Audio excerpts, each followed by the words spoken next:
information against you or bolster themselves in some way. They're testing you the way horses test an electric fence, looking for flaws, weaknesses, vulnerabilities, and a way inside. But this means they're never genuinely engaged because they always have a hidden purpose and are always at a distance from your interaction, rather than truly being part of it. Constantly thinking this way takes time and energy away from spontaneous human connection. The baiter can't engage in the normal back and forth of a social exchange because he's too busy thinking about what information he can obtain for leverage. He can give the appearance of being engaged, but his flattery, attempts at seduction, and approval-seeking should give him away. With proper sensitivity, you will quickly discern when you are being pumped for information. In fact, if you will pay attention to the areas of inquiry, you may even gain insight into what the setup is likely to be. At the risk of making you paranoid, my advice is that you have to be very careful of what information you are giving someone and think about how that information, taken out of context or spun up by a manipulator, could come back to haunt you. Sometimes the information they gather can be even more valuable than money. For example, the baiter will pump you to find out your values and what you passionately believe in so that when the time is right, he can mimic those positions, claiming them as his own in order to bond with you and gain your trust. When he gains your trust, he gains access to you and your life. And remember, you are potentially dealing with a baiter, someone with a nefarious, self-serving, and potentially destructive agenda. You may be thinking they have no reason to try to hurt you, but these people don't need a rationale. They only need to believe that derogating and undermining you will somehow advance their cause. They are looking to taint or eliminate competition, and you don't want to give them the very ammunition that might well bring you down. Number 5, they consistently misdirect and maintain a mystery about who they really are. They answer questions that weren't asked. They obfuscate. People who have nothing to hide, hide nothing. Baiters have plenty to hide because I am willing to bet that you are not their first target or potential victim. They will frequently avoid responding directly in any discussion that requires them to take a personal position, be specific about their past, make a substantive self-disclosure, or make a commitment that could come at a cost or narrow their options. If they sign on to back you or support some position that narrows their ability to flip-flop and jump on the bandwagon of a yet-to-be-determined winner, they will get as nervous as a pig who knows he's dinner. Did you ever have the experience of trying to steer a conversation back to the subject at hand while the person you're talking to seems determined to take it in an irrelevant direction? This is another tactic of the baiters. They obfuscate by focusing on irrelevant details and answering questions that weren't asked. This is an easily observable behavior, so be especially on the lookout for it. We have all seen this happen with children who have something to hide. Mom: "Hey, Billy, what's up? Are you and your little friend having fun playing out in the yard?" Billy: "Yes, and we aren't playing with matches, okay?" Whoa, hold on there, Seabiscuit. What's this about matches? Busted. Baiters do it all the time, just like little Billy.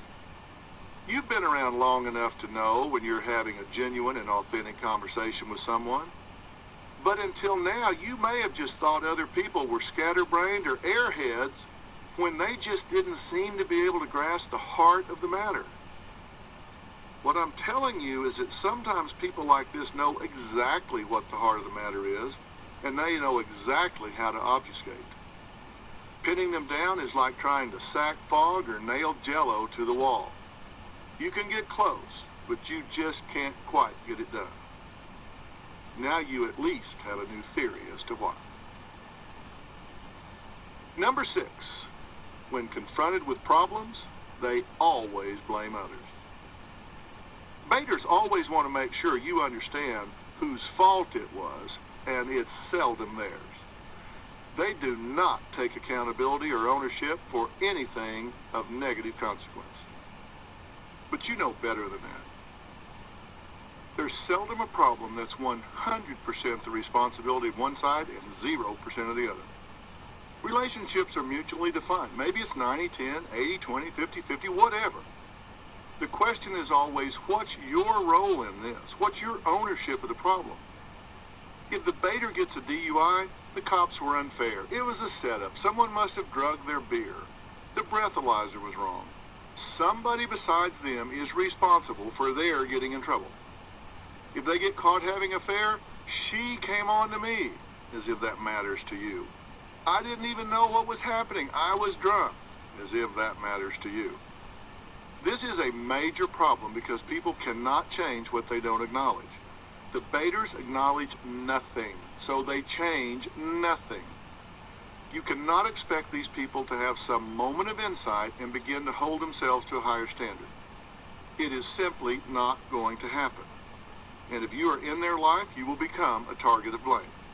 They are never wrong, never responsible, never accountable, and never willing to step up and own their part in a negative situation.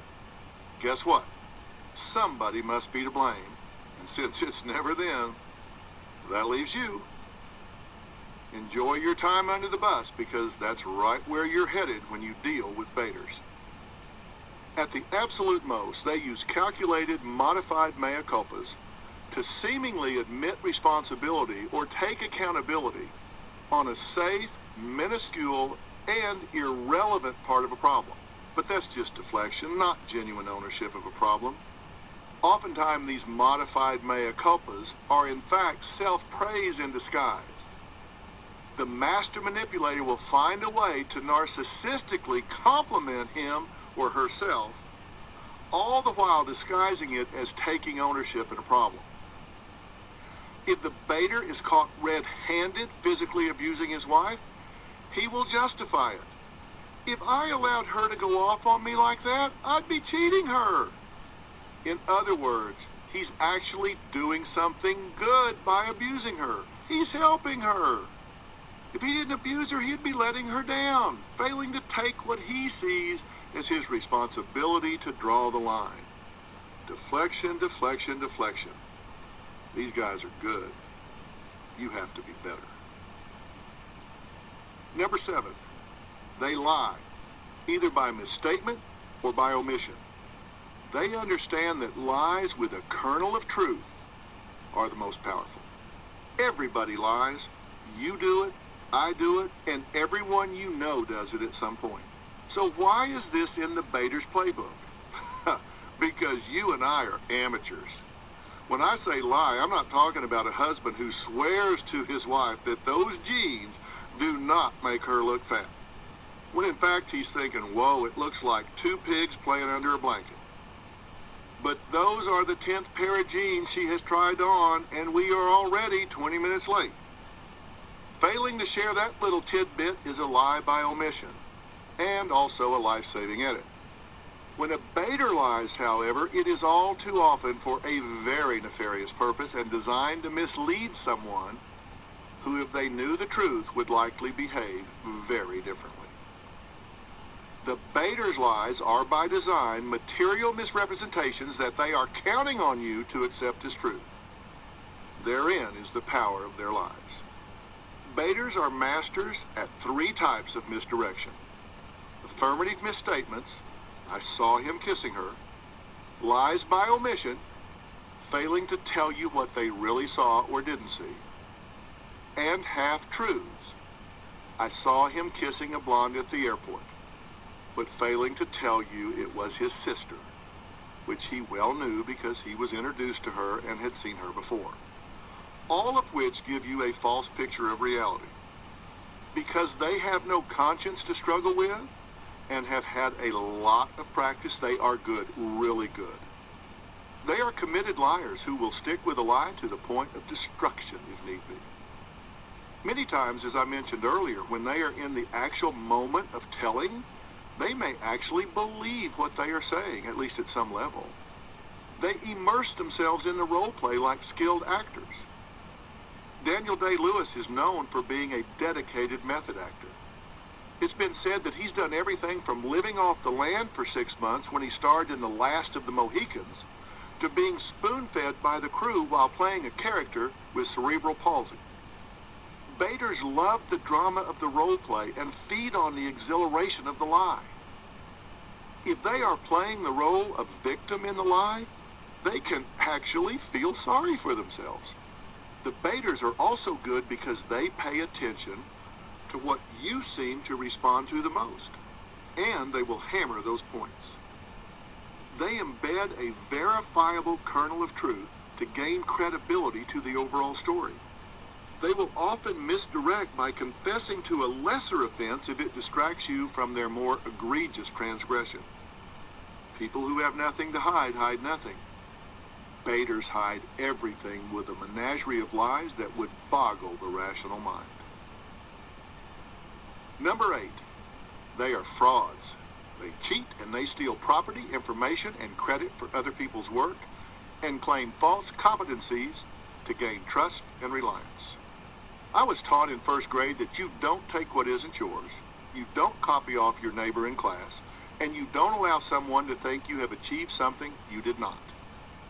Contrary to what many seem to think and the misguided credo baiters live by, my parents taught me that the world did not owe me a living. My parents taught me that you work for what you want rather than expect it to be given to you. Baiters apparently miss those lessons. Among their tactics is the simple pattern of taking, not earning what they want. Their behavior is based on the belief that you get a free ride anytime you can. If people are dumb enough to leave themselves open to exploitation, if they allow themselves to be defrauded, well, then too bad for them. They got what they deserved. And it is hard for non-baiters to wrap their heads around how elaborate a fraud they will build. It seems as if, had they worked that hard at something legitimate, they would have been a great success. I once had a guest on the show who went to such great lengths to convince his mistress that he truly was leaving his wife that he actually procured a false set of divorce papers, filled them out in great detail, forged signatures, stamped them, and handed them to her, all to suck her further into his life. Fraud all the way, and he made no apology for it when he was found out. You nagged me so much I had to do it. They believe they are entitled to whatever they can get, and the easier, the better. It is the having that the fraudster is wholly focused on, not the method of getting. You may believe that if you cheat to win, it isn't really a win. To the baiters, a win is a win. Earned or stolen is no different to them. But because they live their lives as a masquerade, they always feel like they're only one step ahead of being found out. This is one of the reasons they have a history of short-term relationships. They have to keep on the move and maintain mystery to avoid being discovered. They never consider that the fraud will eventually hit the wall and come crashing down because they lack both foresight and insight. But on a short-term basis, they are great salespeople and can tell a great story and make you believe they are cutting-edge competent. They work the sales so hard because they need to disarm you so you don't run off and independently verify their claims, check their references, and otherwise confirm who and what they are. They need to ease your mind so as to kill the need for investigation. Control of the target is essential to any effective fraud, and the baiters know it. If they keep you occupied, they can work you from close in. Number 9, they isolate their victims and foster dependency to obligate you and gain leverage and power. The number one weapon of abusers in general is isolation. If any baiters are working you, setting you up because you are going to serve a purpose for them or have something they want, they will first attempt to eliminate as many of your other contacts and support systems as possible. They don't want you having any reality checks, encouragement, validation, or differing opinions. They are much too insecure to have others in the mix. It might be subtle at first because they just try to be ever present in your life. Remember point 1 in this chapter? They infiltrate your life, seducing with promises and flattery. Then they will escalate to dominating your time just one-on-one, by always asking you to go to lunch, come over to their house, catch a movie, power walk in the morning, anything that gives them a private audience with you. Soon they will begin to alienate you from others and others from you. Lies and gossip about others are their favorite tools. If they can get you to believe that others say mean things behind your back, laugh at you, don't like your children, or are sabotaging your career or marriage, whatever your hot buttons are, then they have you in their grips. Healthy relationships have a balance and a consistent pattern of give and take, with each party receiving no strings attached support from one another. Baiters strive for imbalance, and they achieve that by overdoing for you, going out of their way for you, so you are in their debt. If any relationship is too one-sided, you should be very wary. I can't tell you how many abused women have told me that in the early stages, their abusers just could not do enough for them. That's because the abuser wants to rope you into his debt and thus his control. Don't be seduced by the baiter's early service to you and an unwillingness to accept anything in return. You are being set up. As the old saying goes, if it seems too good to be true, it probably is. They will try to convince you that but for them, you would be miserable. Without them, you would be lost, alone, incompetent, and downtrodden. I shudder to think how many abusive husbands have, behind closed doors, convinced their abused wives that no one else would ever want her, love her, or even let her stay around. The early helpfulness and giving were never genuine and quickly morphed into control and demand. I must do this because you can't. You need me, and I own you because you owe me. If they can convince you that you just can't get by without them anymore, they have tremendous leverage that can be used to threaten and intimidate you. Do what I say or I'm gone, and you will be lost and alone. If you have people who insist or even imply, but for their largesse you would be lost and alone, people who have actively cut you off from those you once trusted and enjoyed, or people who believed in you and were happy for your success, alarm should be going off in your head right now as you read this sentence.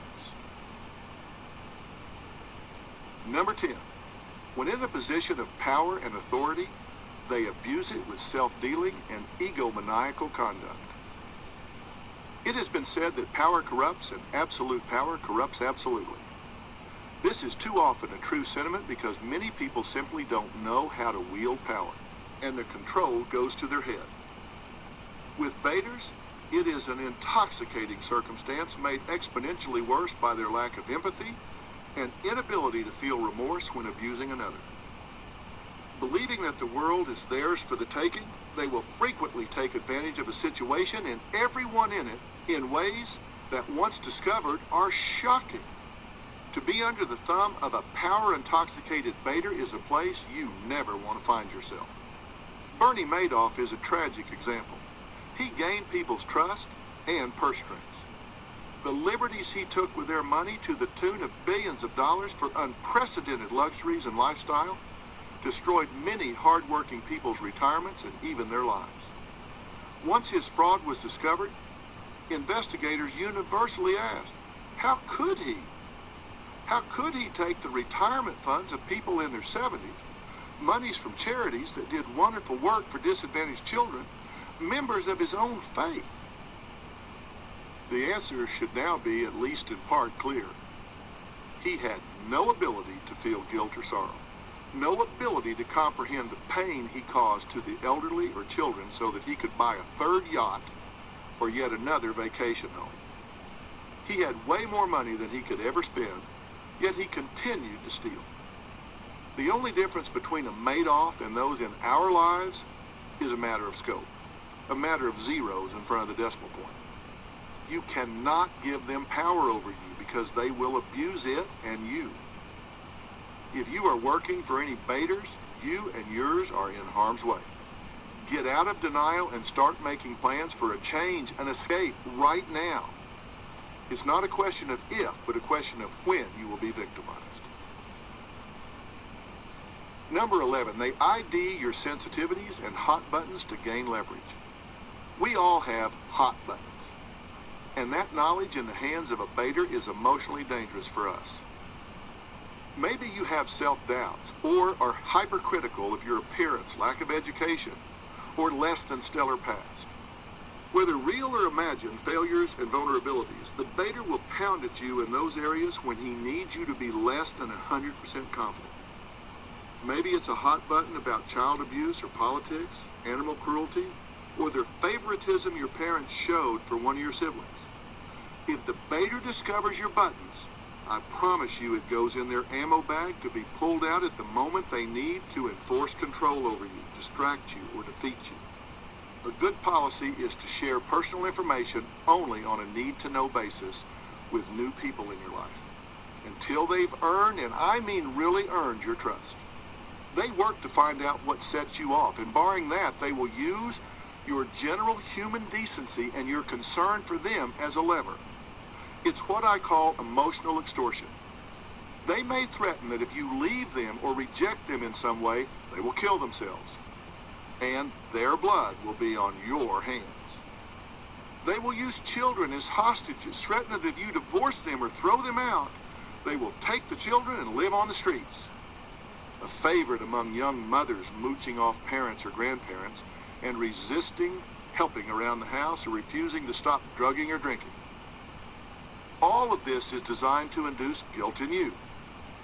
Feeling guilty is painful, and baiters understand that you will do almost anything to escape that pain. These scenarios might sound intense, but remember what I said about much of life boiling down to a war between good and evil. These are just examples of how the battles can play out in your life. I'm hypersensitive about loyalty. It is a standard to which I aspire and to which I hold those in my life. I am highly intolerant of those who are disloyal either to me and my family or to anyone else for that matter. I see people in Hollywood who work for a major celebrity for years and who, upon having a falling out or being released from employment for whatever reason, race to write a tell-all book to cash in on the trust and access they once had with a celebrity. I have never, nor will I ever buy or read one of those books. I have been pitched time and again to have them on the show to reveal shocking details about the private lives of some star. Nope, I'm not interested in having some opportunistic scumbag on my show to betray a former friend or employer. They have no sense of how unbecoming that is to them. I tell you that story to tell you this one. A definite baiter had infiltrated my family at one point since coming to Hollywood and knew me well enough to know about my loyalty hot button. When he made his play to try to get me to feature his product on my show, my professional staff balked. The product wasn't a right fit for the show and would feel out of place. I agreed and we moved on. This baiter's reaction was to come at me armed with tales of disloyalty on the part of specific staff members who had blocked his plans. This person knew of my intolerance of disloyalty and used it to try to move my position and get me to turn a deaf ear to the oppositional thoughts from the people I trusted. He chose his lies carefully and he aimed them like a gun. I have to say he was good. But that little voice in my head was screaming, "Alert, alert." It was a voice I might have ignored at one time. Aunt B taught me better. He had me in his sights, shot and missed. His target is still here to this day, but he, on the other hand, looks great in my rearview mirror. Those attempting to leverage you by exploiting your sensitivities and hot buttons will look great in your rearview mirror too. Number 12. They have selective memory and are revisionist historians. They reframe reality. Because baiters are such consummate liars, they can sometimes completely rewrite history when it serves them, rather than just tell a specific lie. They remember only the details that serve them to recall and simply forget the rest. They manufacture or spin what they need to in order to support their current position. And as I said, they are committed liars. They are master revisionists, and a lie unchallenged becomes the truth in time. If the baiter's version is told enough, It can become generally accepted, even by you.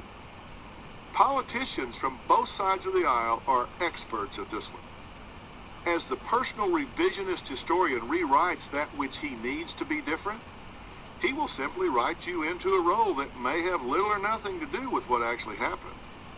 If you have found yourself standing there, jaw dropped, thinking you must have gone insane while hearing history rewritten right before you, you aren't insane, but your efforts will be in vain. The baiter in your life is reframing reality, and you are in the crosshairs. At least now you know how to label it. I have a friend in Houston who was having some marital discord.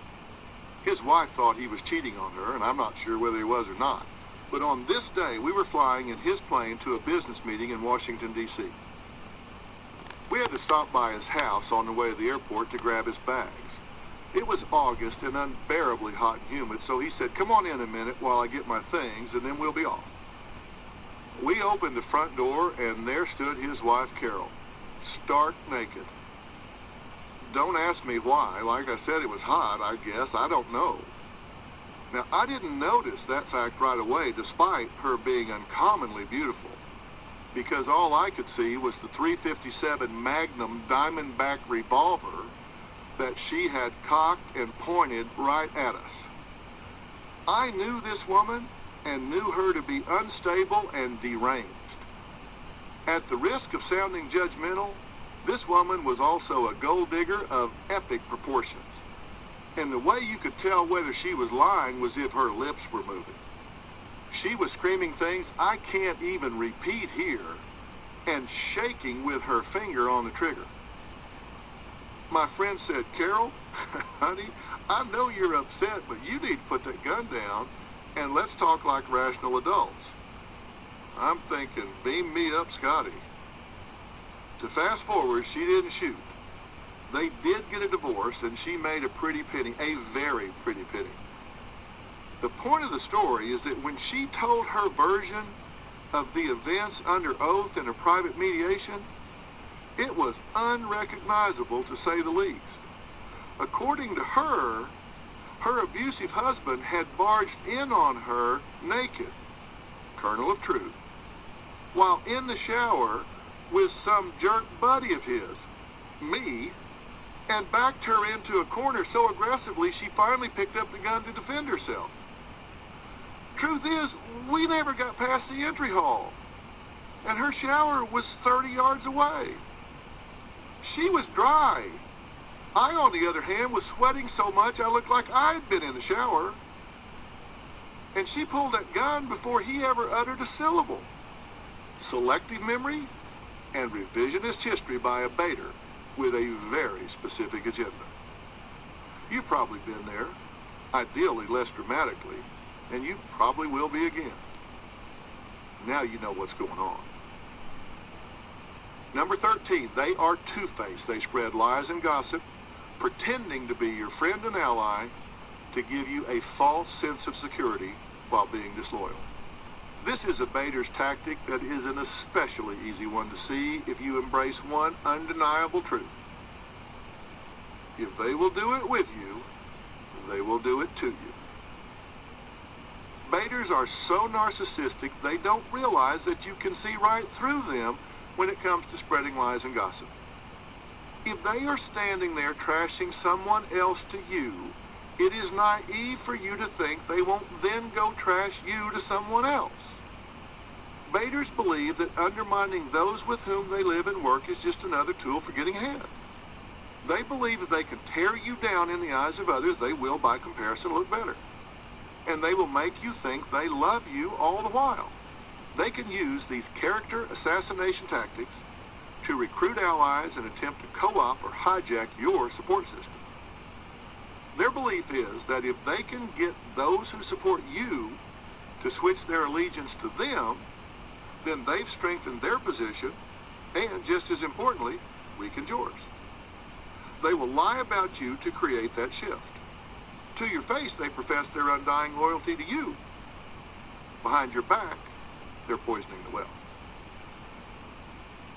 Number 14, because they are paranoid, they get you before you get them. As my dad said, we can see in others only that which we possess within ourselves. That is why non-baiters can't easily see a con man, an abuser, or a crook coming around the corner.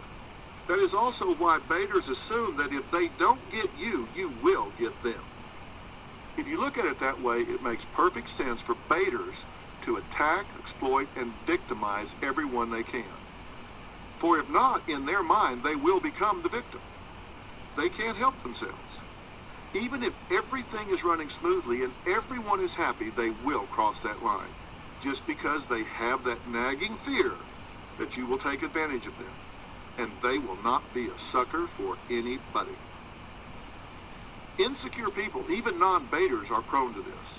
Think about it. If Susan believes she won't be accepted into a social circle, club, a team, or a relationship, she can spare herself the pain of rejection by rejecting them first. She might find fault with the person, people, or group, so she can convince herself that she doesn't want to belong with that group anyway. But someone like Susan will play some seemingly protective mind games with herself and then just move on with her life. Baiters have a different and typically hidden agenda, and they move on to that rather than moving on with their life.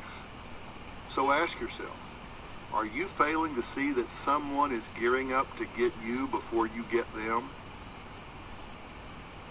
Number 15, they are masters of passive-aggressive sabotage. Resistance can be overt and in your face, or it can be subtle and deniable. Passive-aggressive sabotage is on the all-star hit parade list for baiters. They love this one because they can do it and not get their hands dirty. Rather than tell you to your face how they feel, they just use guerrilla warfare to insidiously undermine all of your efforts. Jason and Carl are both vying for a leadership position, heading up a key project in their division at work. Jason gets the nod to lead the efforts, and Carl, to Jason's face, says, "Hey, congratulations, I'm 100% behind you. Let's make this work. Just tell me how I can help." Carl then passively sets about making sure that there is a 1 chance in a million that Jason will succeed. When Carl gets an assignment, he just seems to get confused and makes a mess of it. Of course, because the instructions were confusing. He miscommunicates with other members of the team, so they mess up. He passively fosters discontent among team members and fans the flames of their concern that they will be blamed. Meanwhile, he tells Jason that in his opinion, everything is going swimmingly, and he should take a step back and let his team have some autonomy to make them feel a sense of ownership in the project. It's the sign of a good leader. Delegate, don't micromanage.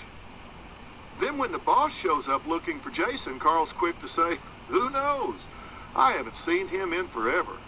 And we could sure use some guidance here. We have no idea what the goal is." He has some of us working on one thing and some of us basically undoing what the others did. I mean, I want to help, but I don't feel like I should get in his way. And I really feel like you deserve better. But Jason is such a great guy when he's here. He quietly sabotages Jason and then hides the damage until it's too late to recover, throws him under the bus behind his back with staff and superiors, and then finishes by saying what a great guy he is while at the same time subtly applying to replace him. Of course, when he sees Jason, he reports only that the boss is really upset, but that he told the boss what a great guy Jason is and covered as best he could. And not one time is Carl on the record in any accountable way. It is gutless, it is insidious, and it is very effective. Would a friend treat you like that? Another way to understand if in fact you are dealing with a baiter is to ask yourself how a true friend would behave. What a baiter does is exactly the opposite of that. A true friend wouldn't lie to you, cheat you, or steal from you. A true friend wouldn't take credit for work you did. A true friend wouldn't throw you under the bus when there are problems. Their actually may be some genetic components to the behavior of people who fit the beta profile? Unfortunately, the research is inconclusive. As I said earlier, my focus here has been more on who they are and what they do than why they do it. The roots of their behavior are complex. What psychologists have learned is that these genetic factors have very likely been reinforced by a number of environmental factors, including parent modeling over the years. Children learn what they live.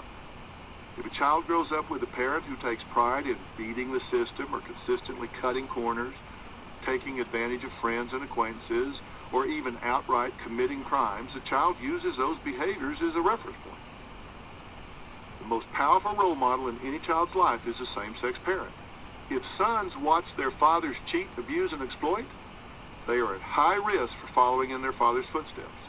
If daughters watch their mothers do the same thing, even entering into conspiracies to lie to dad about what we bought, or hide the real magnitude of problems, that behavior can become well learned. By the time these betas reach adolescence, after having been exposed to this poor modeling, they've learned that all the patterns of behavior we've been discussing in this chapter, strategy and tactics of the playbook, have actually helped them get what they want. This is one reason betas are so resistant to therapy. Counseling doesn't always change their behavior. In fact, it sometimes reinforces it by enabling them to learn the symbol system of the therapist, to describe the world in the language the therapist understands. In other words, therapy sometimes just teaches these betas how to be better at what they do. It teaches them how to describe what they do so they can manipulate the people who are supposed to be helping. They are being taught what sells. Their therapists are modeling for them how to mimic empathy, remorse, caring, and feeling. Don't be fooled. Sometimes people who are the most articulate in the language of therapy are just using it to advance their own interest. It's just one more tool in their arsenal of manipulation. It creates a fictional awareness of insight, but it's just encouraging you to draw a false conclusion about them. The next time your gut instinct warns you about someone, don't just hear what they're saying, really listen to their words. Are the words authentic, or are they just a line? And remember, actions speak louder than words. No amount of excuses and rationalization can cover repeated conflicts with authority. Bankruptcies, defaults, or jail records. No amount of psychobabble can excuse bad behavior. Just like a teenage girl on her first date, you've got to learn all the pickup lines ahead of time so you won't fall for them when the first guy springs them on you. And you don't have to feel bad about saying no. As I said in Chapter 2, it probably won't be very hard to think of a list of the people who have violated you. Now that you have a clear understanding of betas' traits and tactics, it's time to make this list. Recognize potential threats. Write down the people in your current life who you fear are out to sabotage you or take what is yours and leave you in the dust. Next, write down which of the nefarious 15 they're attempting to use against you. It could be one or it could be several. Potential beta nefarious 15 tactic used. Now you've just greatly lowered your risk of being blind or blindsided by potential betas in your world. Remember, an egocentric point of view justifies everything. Betas with no empathy will take advantage of every opportunity that comes their way. You can't be naive and self-protective at the same time. You can't take a Scarlett O'Hara mentality. I don't want to think about that today. I'll think about that tomorrow. You've got a problem today. You need to be vigilant today. To win in the real world and protect what's yours, you have to be willing to ask distasteful questions of other people and of yourself. I would rather suspect 10 innocent people temporarily than fail to uncover one snake that could do permanent damage to me or those I love. A note to the betas among us.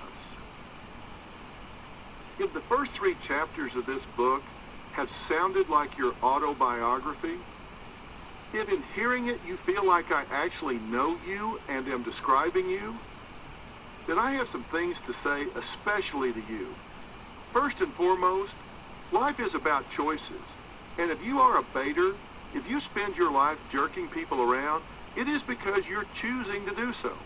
You're not a victim, you're not a genetic prisoner, and you're not captive to your upbringing. If you can choose to do it, and you can most certainly choose not to do it. The biggest problem you face is that you have a distorted perception that what you're doing is in fact working. But it isn't working. It isn't even almost working. You see, people who behave the way I have described in chapters 1, 2, and 3 are generally thought to be suffering from some type of personality disorder. That means they are mentally and emotionally ill. They are not thinking right, they are not feeling right, and they aren't making sound decisions. These people, including you, if the description fits, tend to be resistant to treatment because, as I have said, their misperception is that what they're doing is actually working for them. Baiters are typically very immature, and immature people tend to seek immediate gratification without consideration for long-term implications. You can sometimes get a short-term payoff if you get away with exploiting someone. So in the moment, on an immediate basis, it can appear that what you're doing is working. But if you step back and take the long view, you can see that throughout your life, you have never built any relationships that are lasting, you never achieve anything that you are genuinely proud of, and you never have a sense of peace because you are always immersed in drama, conflict, and turmoil because people object to you exploiting them. Another reason making a change is an uphill battle is that you are very likely so narcissistic that you really do think you're smarter than everybody else, and you think your current lifestyle of using, abusing, manipulating, and hurting people is in fact a cool and smart way to live and get you what you want. But I'm betting you don't have any real friends. How could you? Because all you see are suckers and targets. I'm also betting that if you are honest, you admit to being lonely and oftentimes feel as though you're one step ahead of being found out and caught. Sorry, but my question is, who is the sucker here? That is not what I would call a successful lifestyle. So if I'm describing you and you want more, then decide that you're going to make a change. Decide you're going to earn what you have in this life instead of stealing it. Decide you're going to make a to-do list about developing such things as empathy and honesty and compassion. And while you're making that to-do list, let me suggest an item that should go right at the top. You need to figure out why you feel so bad about yourself that you think you can't have any success in this life without stealing it, conning someone out of it, or perpetrating a fraud to trick them into giving it to you. You see, if you had confidence in who you are and what you have to offer, then you would have confidence that good things could be created by you and enjoyed by you because you are worthy and deserving of them. Now, I know that even though you have heard this, you may still believe you are the smartest person in the world and you can completely blow it off. But I can assure you that now that you have heard it, now that it is in your brain, it may very well haunt you for the rest of your life until you do something about it. I say that because I'm telling you now unequivocally that your life is empty and you have to look over your shoulder every day to be sure you're not in some way held accountable by somebody you took advantage of. You will get tired of that if you're not already. And you will remember me saying you have a choice to do differently. You have a choice to come off the shady side of the street and start walking in the sunlight. It takes guts, but the payoffs are huge. And it's not nearly as much work because you don't have so much to remember. The truth doesn't have versions. It just is. Make a choice right now to stop the manipulation, become transparent, and earn mental health and well-being in your life by doing the things you need to do. If you need professional help, get it. And here's a great piece of advice, if I do say so myself. Begin by telling your therapist the worst of the worst about you. If you are a cheating, stealing, manipulative liar who exploits anybody you can get to, then tell your therapist. Tell them you want nothing short of transparency because you realize that your tendency is to con them too. Man up. Do the right thing and give yourself a chance, and the rest of us a rest. Because we are beyond tired of dealing with your crap. I wish you the best of luck if and only if you commit to making the changes. I hope you do. Take the high road. There's a lot less traffic up there. Part 2. The new life code and rules for winning in the real world. Chapter 4. Stop being a target. You can call me an SOB, but you're going to do it long distance. That's by me. Okay, enough about the bad guys. I want to shift gears and talk about you and your positive power, positive choices, and creating the positive outcomes in your life that you want and deserve. You now know who the bad guys are and how they do what they do. That is knowledge the new life code requires you to have to be effective, and it will help you inoculate yourself against their attacks and intrusions. Knowing everything you possibly can about the people who can become your and your family's enemies is critically important to changing your experience of life going forward. But what is even more critically important than them is you. That's really good news, by the way, because the only person you need to control to create the results you want is you, which works out especially well because the only person you can control is you.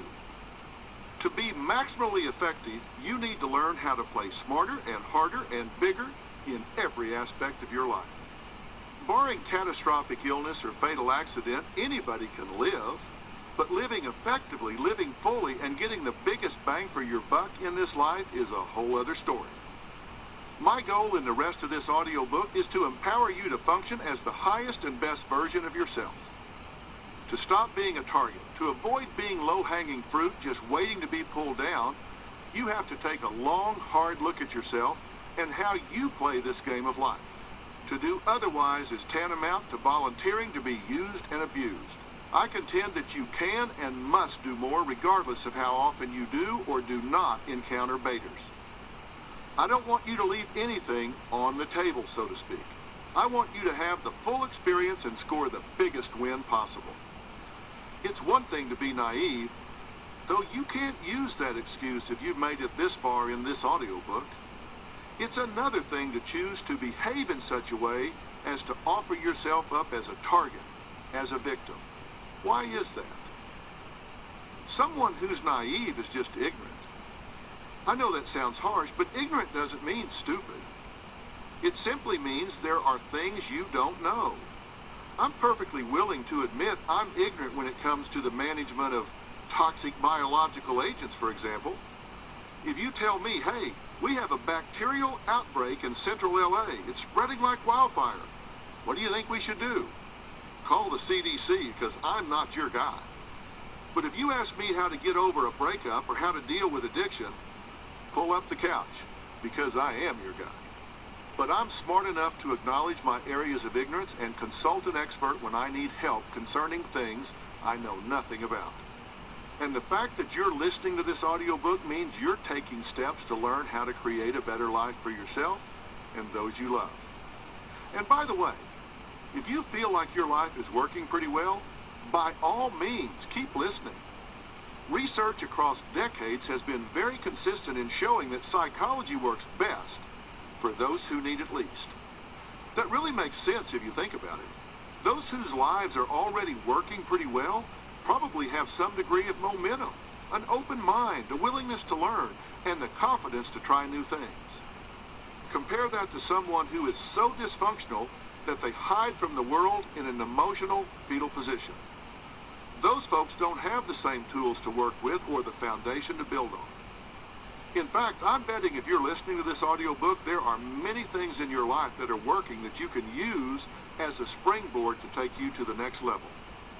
My guess is that you want to and are ready to become a mover and shaker in your own life. That means taking some risk and trying some new, different things. It's all about being your own change agent. Being a victim, however, is different from being a change agent. It can be a comfort zone, a way of never having to put yourself on the line. It can be an excuse. Think about it. If you're a victim, if you have a sad story to tell and you are always ready to tell it, then people feel sorry for you and make excuses for why you aren't doing better in life. That excuse can come in pretty handy if you're someone who's been flat out unwilling to put it on the line and create what you want in your life while complaining about what you don't have in your life. There's an old saying that goes, there are no victims, only volunteers. Baiters are always on the lookout for volunteers, for people who are out of touch with the world and with themselves. People who feel sorry for themselves, blame others, and simply don't expect to have other than the most mediocre of lives. These people are easy pickings and virtually offer themselves up to be exploited. Define what's working and what isn't. The first step in not being a volunteer, not being a victim, is to really examine yourself and your behaviors so you can make a to-do list about what to keep and build on, what to eliminate, and what to acquire in terms of life skills and strategies. So get out a piece of paper and a pen, or sit down at your computer and list the behaviors or habits that you need to stop doing because they are disrupting your life, the things you need to start doing because their absence is leaving a big void in your life, and the things you need to continue doing because they are creating value in your life. This task isn't just about avoiding being exploited. It's also, maybe even more so, about what you're actively doing for you. Trust me, you can go through your life having never been victimized by anyone and still not even come close to getting what you want for you and yours. That happens because you don't have the skills needed to aspire for more, the willingness to even admit that you want more, or the guts to actually go for it. If you want more in your marriage, more in your social life, more in your spiritual life, more in your career, or just more in your life across the board, common sense tells you that you have to go after it with more passion and commitment. I am one of those who believes the fruit we must reach for is much sweeter than that which falls at our feet. Reaching, stretching, and trying new things is good for us. It keeps us moving and growing. And similarly, if you want less of some things, such as stress, conflict, or loneliness, you need the same passionate commitment. Life tends to pick up momentum, whether it's in a positive direction or in the rut of complacency and negativism. And momentum resists change. It wants to keep flowing like a river within its banks. Getting a river to make a right turn is not an easy proposition, and neither is creating major change in the direction of your life. But it is doable. To do any or all of that, you need to consciously acknowledge that you want more, because you cannot change what you do not acknowledge. The first step is getting to know yourself on an intimate level. I mean, really, honestly come to know your strengths, weaknesses, and proclivities. Empowerment starts with you. Remember, what you're trying the hardest to hide is exactly what you broadcast about yourself the most. If, for example, you secretly feel superficial, shame, insecure, or pride-driven, those self-beliefs will bleed through, and sometimes the harder you try to hide them, the more obvious they become. There is wisdom in the words of Shakespeare. The lady doth protest too much, methinks. But imagine the possibilities if you would just try as hard to change as you do to hide. The question is, do you know your own guilt, shame, fears, doubts, rage triggers, false personas, and insecurities? It is one thing to try to hide things from others, but if you hide the conscious truth from yourself, if you're in denial, you're just sabotaging yourself, because those traits and characteristics you most want to hide and deny will pop up, or as I said, bleed through at the most inopportune times. When the pressure is on, when you need to be at your best, is precisely when denied realities come to bear. I want you to list the 10 things that you would most dread for someone to find out about you. This is for your eyes only, so you can be totally candid. These are the 10 things that you would be most ashamed of and hate the most if someone were to find them out. And if someone were to find them out, they might gain incredible leverage over you. You might think of things that make up a shameful past or a painful present. Maybe you're a volunteer for a pro-life organization, but you're ashamed of the fact that you had an abortion many years ago. Or perhaps you're currently hiding debilitating anxieties from your friends and colleagues, hiding a bankruptcy, family member who is in prison, or a nervous breakdown, are all examples of things that, if found out, baiters could use to their advantage and your demise.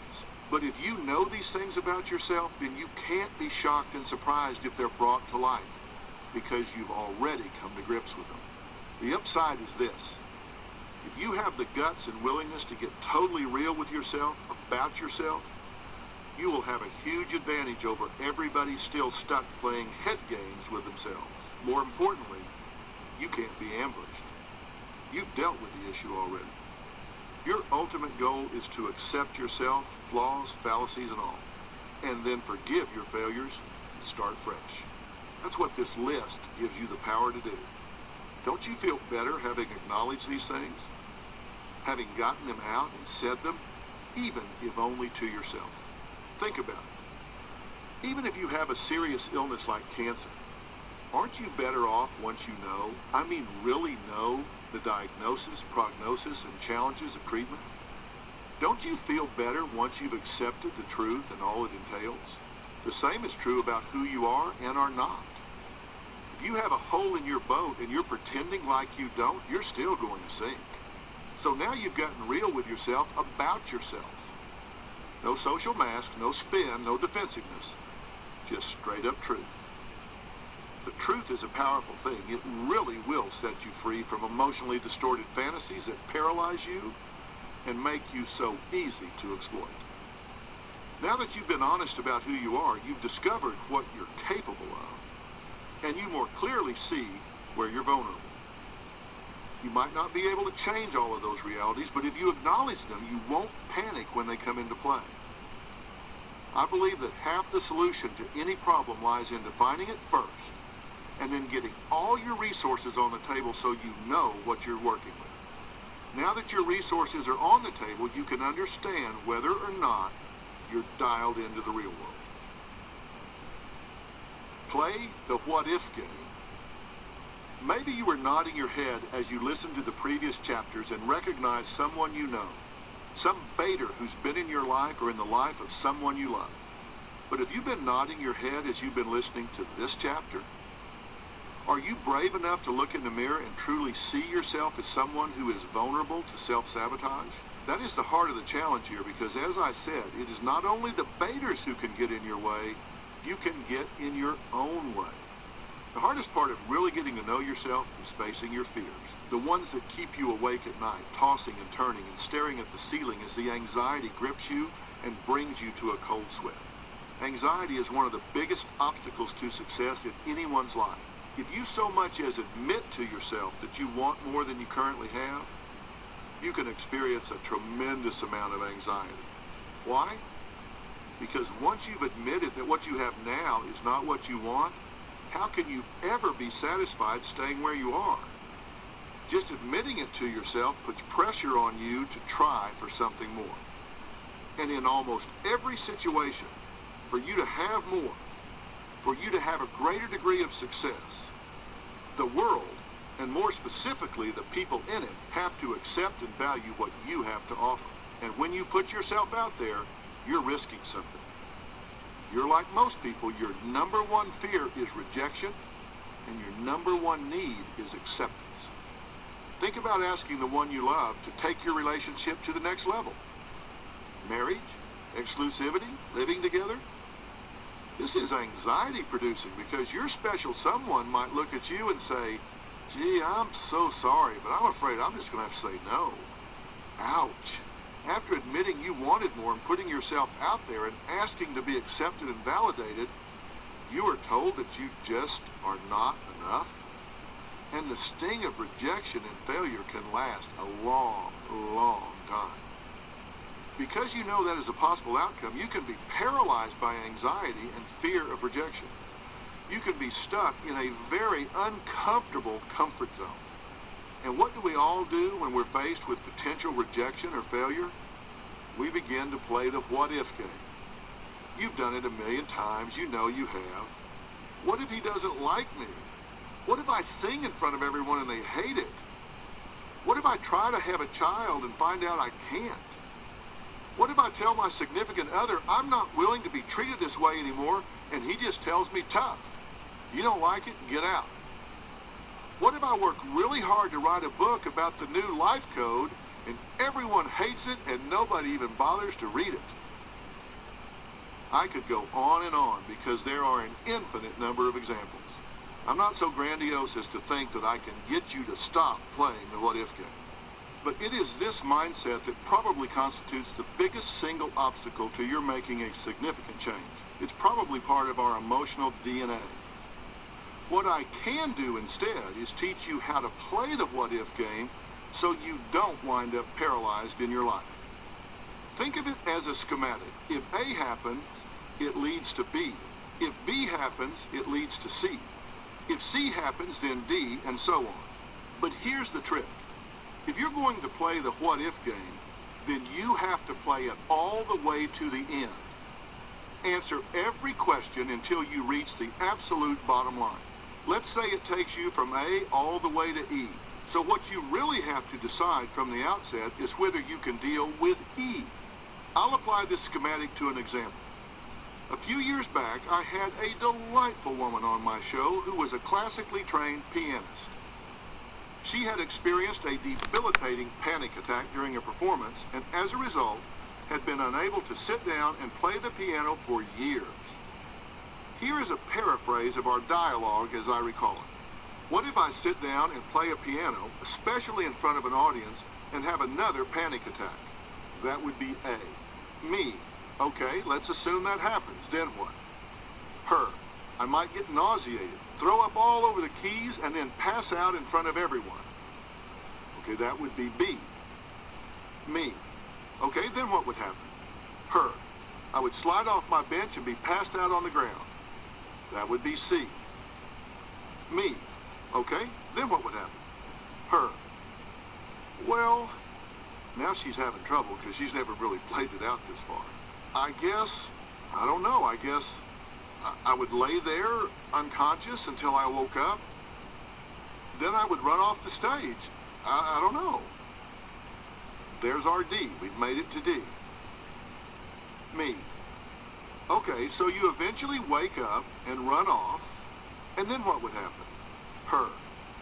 Well, I would be backstage, embarrassed, having confirmed that I had a panic attack problem associated with playing the damn piano. And we've arrived at E. Me. Okay, so the worst that could happen is that you would pass out in front of a bunch of people you don't know and will never see again, and wind up backstage knowing what you already know, which is you have a problem with panic attacks and pianos. Have I got that about right? Now that she's played it out to finality, she can deal with that rather than all the steps in between. Her. Yes, but when you put it that way, it doesn't seem so bad. Me. Bingo! Exactly my point. The worst that can happen is that you're right back where you are right now. E. You're no worse off other than a little vomit on your dress. But the upside is that you can observe yourself mastering your fear and reconnecting with the greatest passion in your life, which is playing piano. It seems to me that's a pretty good risk to reward ratio, especially since we've already done some very sophisticated treatment of your tendency to panic. If you do it my way, you have at least a chance of winning. But in your strategy, you have no chance of winning.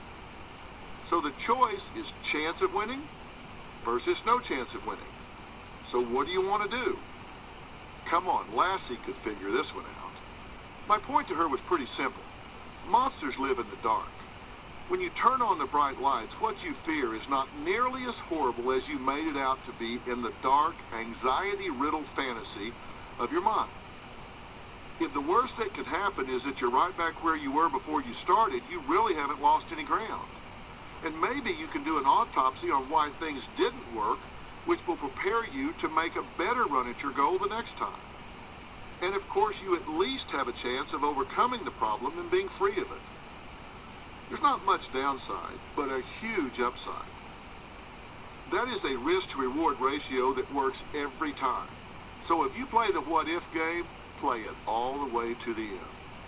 And when you do, I'm going to bet that once you identify the real threat, the real downside, you will decide, hey, I can handle that. I'm sure not getting any better sitting on the sidelines.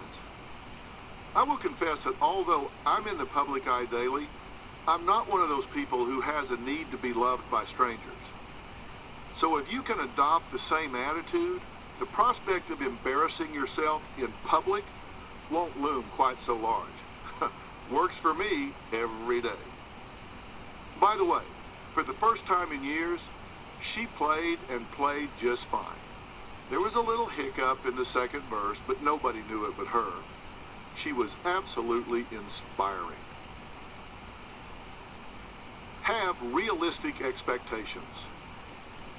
Okay, you've committed to acknowledging what your personal obstacles are and identifying your strengths so you build on them. And you have now figured out how to play the what-if game to its conclusion. You've learned that facing your fears will probably leave you no worse off than you are already, and maybe even a lot better off. So where do you go from here? Winners deal with the truth, with reality, and they do not blow smoke at themselves. If you truly get real with yourself at every level, then you should have very realistic expectations about what is going to happen as you undertake a challenge. This is critical because it is not what happens in life that upsets people. It is the violation of their expectations for what is going to happen that upsets them. This is a critical awareness because while you may not be able to control everything that happens, you can certainly control what expectations you allow yourself to have. If you're completely honest with yourself, then your expectations will not be violated. We see this all the time in marriages. Merging two lives together is a big, big challenge. You have to learn to share lives, routines, money, possessions, and space. No marriage is trouble-free. There are going to be ups and downs, sacrifices to be made, and frustrations that can be very unsettling. If you go into that marriage expecting love notes and flowers every single day, when in fact your new hubby is a bit of a caveman who communicates with grunts and gestures, you're going to be disappointed. Similarly, if he expects you to meet him at the back door at the end of every day naked with a martini, I'm guessing he's going to be sadly disappointed. Maybe not, but I'm guessing.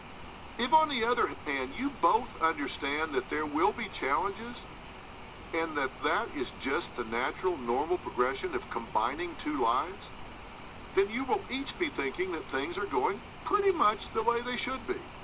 A couple with the first expectancy set might be looking for a good divorce attorney, while a couple with the second, more realistic expectancy might be looking forward to a long and healthy marriage.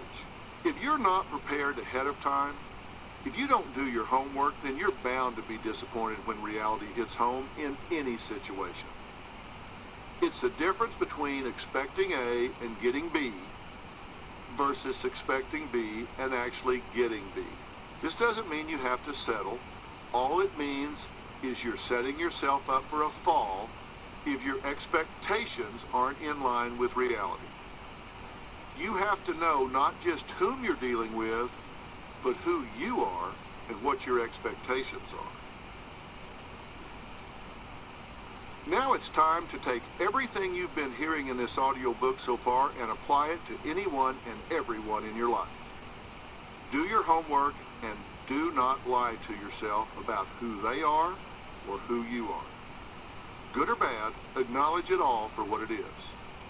I know I'm repeating myself, but this bears repeating. Winners are amazingly honest with themselves about self, others, and situations. If things are in the ditch, they admit it and admit it immediately, even if they wish it weren't true. Remember what I said earlier in this audiobook? Giving people the benefit of the doubt is not a virtue, no matter how badly you want them to be okay. That doesn't mean you should prejudge them negatively. All it means is that you're in a neutral position, suspending judgment until you have enough information. History is at least as important as current observations. In fact, in my view, the best predictor of current behavior is relevant past behavior. If you want to know whether some guy you're falling in love with is going to cheat on you, the best piece of information you can get is whether he cheated in his last relationship, or the one before that, or the one before that. Of course, emotion can make you lie to yourself. You can convince yourself that you are different from all those other girlfriends. You're the one he really loves. After all those relationships, he has grown so much. People change, right? Not so much, really. The statistics are really against you here. For Pete's sakes, that could have been you he was cheating on in the past. What makes you think you're so different from all the other women he's been involved with? If he cheated on them, he'll cheat on you.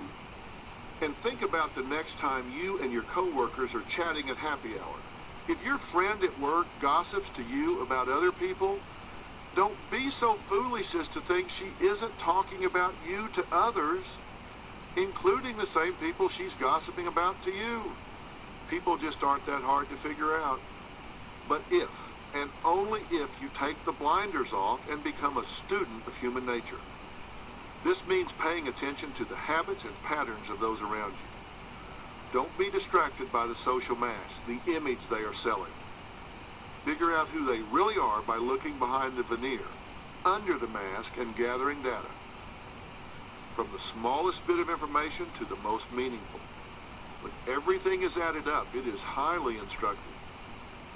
For example, I frequently have celebrities on the show, and I'm always curious who they really are and what they're really like. Of course, they're all nice to me because I'm the one who's getting ready to interview them, and they tend to see me as relevant, at least in the moment. So how they interact with me is not very instructive. But before I sit down in that interview, I take time to talk to my staff. I want to know how the it girl or guy I'm about to interview treated the driver who picked them up at the hotel. I want to know how they dealt with the makeup artist and wardrobe person who were helping them to get ready for the show. I want to know how they treated the interns and the guy sweeping up backstage. Those pieces of information, which don't comprise more than 2 or 3 minutes of data gathering, can tell me volumes about who a person really is. If they're sweet, warm, and cordial to me, but condescending, rude, abusive, dismissive, or downright evil to people they regard as beneath them, that tells me 2 things. First, they can be charming. After all, they're turning it on for me. Second, they can mistreat people who don't matter to them. This is important information that I can gather by just paying attention and asking the right questions of the right people. Once you've done your homework, then you can adjust your expectations accordingly. And if your expectations of people are consistent with who they really are, and if your expectations of how they behave are consistent with what you actually get from them, then you won't be upset, you won't panic, and you won't make a mistake in dealing with whatever they throw your way. If you do your homework, instead of saying, how could they, you will be saying, yeah, right, boy, did I see that coming. They are as predictable as death and taxes. This is true whether you're dealing with a really big jerk or a wonderful friend who you can count on. The key is to be accurate and realistic, good or bad. Also, while you're at it, grade your own paper as to how you treat the people you don't have to be nice to. Are you a condescending, self-important diva? Or are you warm and considerate to everyone, including the people who can't help you? It's an interesting little self-audit, don't you think? This commitment to reality is not just about other people. You also need to be totally honest about yourself. Another audit I think you should do is a treasure hunt of sorts. I want you to identify all the good things about yourself. This is not just an egomaniacal, hooray for me exercise in self-aggrandizement. Trust me, it is wrong-headed to believe that focusing on your strengths, skills, and abilities is egotistical or narcissistic. You have to know what you are capable of, what your go-to qualities are, so you can nurture those qualities and trust yourself in critical moments. It is good to work on your strengths. My best, least bad, shot in tennis is my backhand. But even though I have it down pretty well, I work on it regularly to keep it sharp. You should do that with strengths in all areas of your life. I believe we all have God-given gifts, as well as learned and developed skills. I believe we all make choices about how we treat other people and how we feel about others. So what I want you to do, all humility aside, is make a list of all your good traits, characteristics, skills, abilities, and God-given gifts. For example, if you are a really good friend, put that on the list. If you genuinely care about other people and have compassion for their challenges in life, that goes on the list. If you are a superstar when it comes to math, definitely not on my list, put that down. Are you patient, caring, dedicated, tough? All of those and any other descriptors of what you're proud of go on your list. Note, pay special attention to whether this list is harder to fill out than the list of your shortcomings and problem areas. I'm betting you can more quickly pinpoint your negative attributes. They tend to get more airtime. You spend more time thinking about what's wrong with you than what's right with you. Right now, I want you to write down the 10 things that you love most about yourself. These could be natural talents, acquired skills, or innate abilities. Now, you're going to make another list. What are the hardest things to acknowledge about yourself? This list differs from your list of shortcomings in that these are attributes that tend to be more out in the open and obvious to others, rather than information about you which you are constantly trying to keep secret. Maybe you're shy, or maybe you procrastinate, or maybe you don't have enough confidence. If so, put that on the list. Do you get impatient or short-tempered? Are you distant and emotionally unavailable? Would your friends say you sometimes let them down? Would your boss or your coworkers or your children or your spouse? If so, be honest enough with yourself to put that on your list too. It is extremely important that you actually write these things down so you can refer to these lists later. These lists are important because the more you know about yourself, the more informed and confident you are about who you are, the more purposeful you can be about overcoming your less than favorite qualities. Also, when you already know and have consciously acknowledged what you aren't proud of, you're less vulnerable to the judgment and attacks of other people. If you already know who you are, you won't be shocked that someone is onto you. Instead of panicking at being found out, you will be thinking, hey, tell me something I don't know. If on the other hand, you are unclear about who you are, what you know, what you're capable of, and what you have to offer, someone will come along and state their opinion of you as though it were fact, and it's going to get under your skin. If they are right about a sensitive issue, you just got ambushed. If they are wrong and you know it, it won't get to you. It will roll off you like water off a duck's back. Go ahead and write down the 10 things you don't like about yourself and are difficult to acknowledge. What do you want? It's not enough just to know yourself. You have to ask yourself, are you working for what you want or what you don't want? How do you approach your life in general? Are you passive or aggressive? Everyone has a style. Some people you know come in your life like a cool breeze. Others blow in like an 80-piece marching band. These are all examples of what I call an attitude of approach to life. And even if you don't think you have one, you do.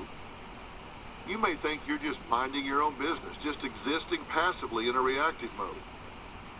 But that is an attitude of approach, too. What is it you're trying to get? If you don't have something you're working toward, you're making a serious mistake. You have to be goal-oriented. You can be leading the parade, but if you stop marching, your lazy butt is back in the tuba section before you know it. Even if it's your goal to stop marching, to drop out of the parade, that's a goal. So you need a to-do list, a list of priorities to work on, even if your goal is to work less. Don't just breathe air, figure out what you want. You may want to get off the ever-moving escalator to avoid getting caught in ascendancy.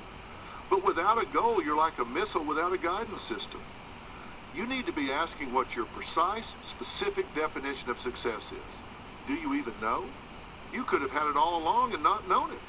Or somewhere along the line, you may have passed it by.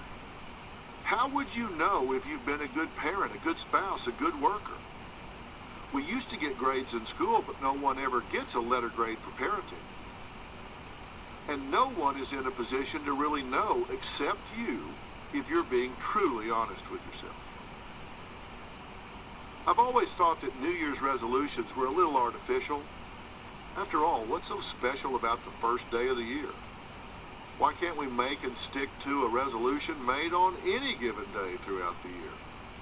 Still, I think it's a useful exercise to review your past and look ahead to the future. Now, that's going to take place on New Year's Day. Better than never. So pretend it's January 1 and ask yourself, did you achieve what you wanted last year? If not, why not? Were there unexpected obstacles? Did you lack the discipline or initiative? Some things were out of your control, like the economy or maybe the failure of the business you worked for. Maybe you were laid off and it had nothing to do with you or how hard a worker you were. But you had some ownership of a lot of other things. Have you been having problems in your marriage? Maybe your marriage fell apart. In my book, Relationship Rescue, I talked about performing an autopsy of a failed relationship. How did it die and why? What was your ownership of the problems that arose? Were there things you should have done that you didn't, or things you shouldn't have done that you did? Be honest and put them all on your list of things to do or not do going forward. But the to-do list has to be real. Your list has to consist of specific actions towards a realistic outcome, and progress towards achieving the items has to be measurable.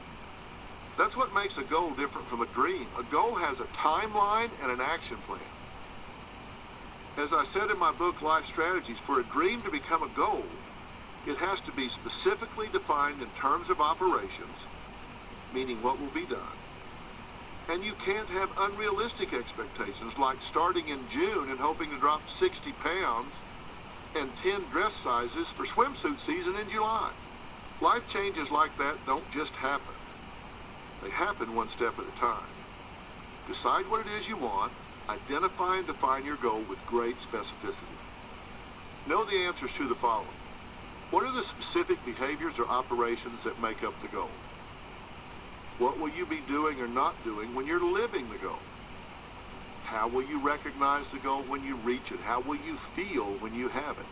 When I was doing management consulting, the most popular training my company offered was goals acquisition. We went into a work group and we taught them how to set measurable goals, create action plans for getting there, and hold themselves to a timeline with accountability.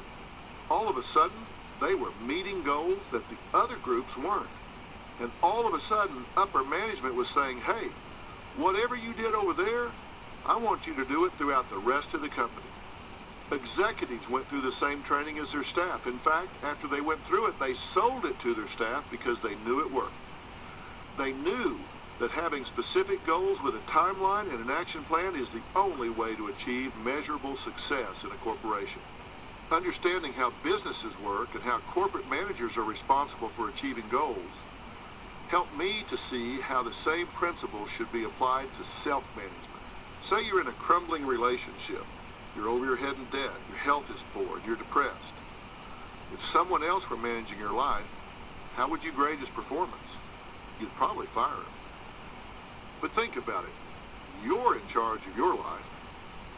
You're your own life manager. You can't fire yourself, but you can do a better job, but only by going through the same kind of goals acquisition training that executives undertake. It's like climbing a hill. You can't dream your way to the top. You have to have traction. You have to take one step at a time and dig in with each step. You can measure your progress from the bottom. You're a quarter of the way up at a certain point, then halfway, and so on. And if you get stuck, you have to improve your traction, or you have to change your course, or you have to put in more effort, or maybe you have to stop and take a breath. Whatever it is, you have to figure out where you are, where you want to be, and how to get there, all within a given period of time.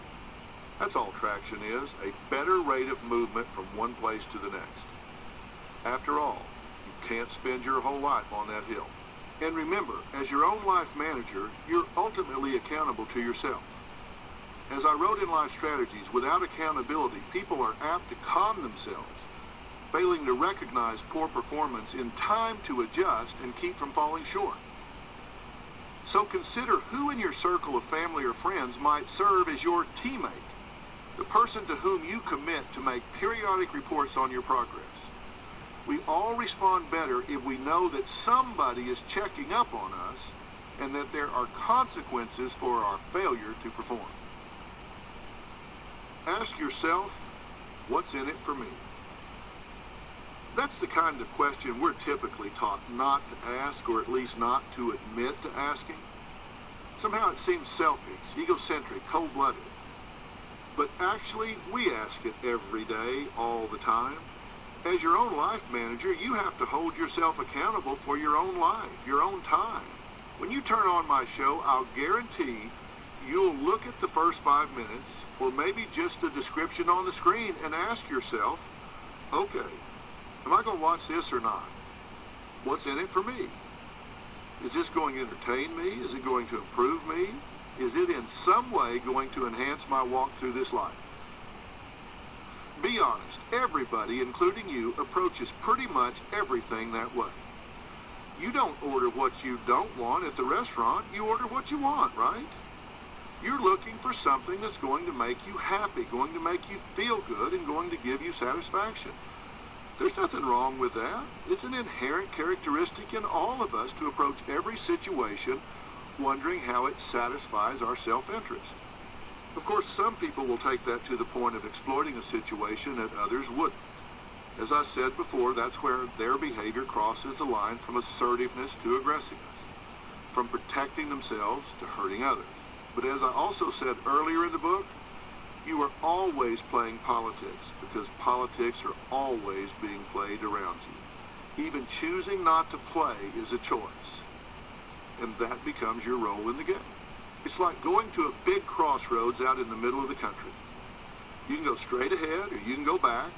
You can turn left, or you can turn right. Of course, you can always say, you know what? I just don't want to choose. Well, that's the fifth choice. You can stand right there in the middle of the intersection and let life run right over you. That's a choice. But when you say, I choose not to play the game, what you're really doing is choosing to play the game poorly. You're choosing to play the game passively. You cannot not play. I recognize that words like game and politics, not to mention self-interest, are emotionally laden. I get that. But you know what? Most people who react negatively to the idea of life as a game, as political, or as nothing but self-interest, are letting themselves be intimidated by it. When I say play the game, it raises a red flag. Politics, red flag. Self-interest, red flag. But the truth is, that's life as we know it. When I was a litigation consultant, one of the lawyers we were working with would try to get something in front of the jury, but the judge would rule it inadmissible. So he would come back and say, well, I didn't get it in, but the jury knows we had something really big. I would say, wrong. Juries make their decisions based on what they see and hear, not on what they don't see and hear. And they did not see and hear that piece of evidence you say is so important. At the end of the trial, when they go into the jury room, that will have no impact. So you better try again and figure a way to get that evidence in, or it's lost. So they would fight and eventually get it in, and it would turn out that when the verdict was delivered, it did have a big impact. In the same way, you have to learn how to play the game and advance your self-interest. Don't kid yourself that what you have and what you are don't have an impact. If you want to go through life as a silent soldier, you will always be a silent soldier. Do you want to be liked, or do you want to be respected? You can be both, but you have to be willing to stand up for what you want. You have to decide that it is not beneath you to advance yourself. Fighting to position yourself in the best way possible in life doesn't cheapen you or what you do. I've had people ask me, Dr. Phil, are you a self-promoter? I'm pretty sure they meant it as an insult. Sorry, I wasn't offended. And my response is, good grief, I hope so. Because if I don't believe in myself, how can I expect other people to believe in me? I'm putting my hand up and saying, pick me. When the clock is ticking down, I want the ball. I want to take that last shot. I want to be the go-to guy, and if I'm not willing to stick my hand up and say, hey, pick me, and I'll tell you why, then there's something seriously wrong with my personal truth. You know, I always look at people, and if they're down on themselves, how can I avoid sharing their opinion? They know themselves better than anybody else, so who am I to second-guess them? If you don't think you have what it takes, if you doubt yourself, well, you know yourself better than I do, so who am I to argue with you? I mean, you apparently know you can't cut it, so why would I think otherwise? I have given you information that I want you to use to comprise your attitude of approach to life. Part of your new life code is approaching life in a purposeful, proactive way, instead of being reactive. You have to commit to know yourself in terms of your strengths and weaknesses, and refuse to be paralyzed by fear and anxiety because the world may not accept or validate you. Trust me, you will be rejected from time to time, but believe in your resiliency, because you do have it. The right attitude and good confidence are necessary, but not sufficient. You also need a specific plan and specific skills, and when you have those, you will have an incredible edge in your life. Think about it. While you're listening to this audiobook, doing the work, and getting real with yourself, others might be at home watching a sitcom rerun on television. While you're studying and incorporating the life code playbook I'm about to give you, others might be playing some video game. That's okay for them. This work is better than okay for you.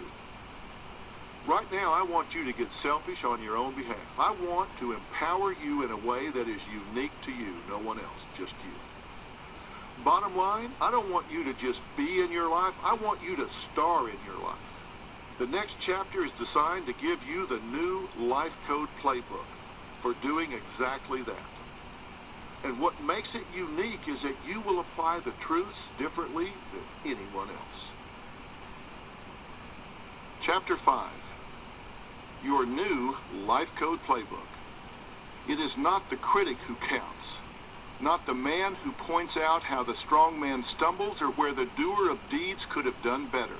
The credit belongs to the man who is actually in the arena, whose face is marred by dust and sweat and blood, who strives valiantly, who errs and comes up short again and again, because there is no effort without error or shortcoming, but who knows the great enthusiasms, the great devotions, who spends himself for a worthy cause, who at the best knows, in the end, the triumph of high achievement, and who at the worst, if he fails, at least he fails while daring greatly, so that his place shall never be with those cold and timid souls who knew neither victory nor defeat. Theodore Roosevelt. During my days as a litigation consultant, I practically lived in trial. We were either in intense preparation or actually in the courtroom duking it out. I always looked at those trials as microcosms or mirrors of the way things happen in life. There were two sides fighting to assert their positions and convince someone with the power to decide that they were right and thus deserving of the prize. Each side had a well-defined plan. Their key players took purposeful action towards an equally well-defined outcome. And after what was usually a relatively short period of time, the judge or jury declared someone a winner and someone a loser. I loved that part of the process. Psychology can sometimes seem fuzzy as to both science and outcome. But in that microcosm, there was nothing fuzzy. Either your plan worked and you won, or it didn't and you lost, and I loved it. I believe that all of our lives are made up of a series of trials or tests and challenges that, when laid end to end, comprise the timeline of our existence. Some of these trials are declared battles, and some are more subtle. A battle is going on, but no one says it out loud. But whatever the test, you must be a powerfully effective advocate for yourself and those you love, and sometimes beyond advocacy, you must be a formidable combatant. One thing I learned with great certainty during those years spent in trial was that in almost every case, the outcome was determined and knowable before either party ever walked through the courthouse door. These disputes were never decided in some Perry Mason fashion. There were no surprises. In a close case, the winning side was typically the side that out-prepared their opponent, had the better plan, and executed it in a more committed and focused manner. What I have observed since is the same rules apply to our lives in general. If you do your homework, if you prepare, if you have a plan and behave with purpose, you can achieve your goals and you can win out over those who seek to exploit you and yours. By now, if you've been doing the self-examination and assignments contained in earlier chapters, you know yourself a lot better than you did before we started. You know what you want to achieve, and you can spot and understand unscrupulous people who may get in your way and try to sabotage you from time to time. But understanding yourself and others is not enough.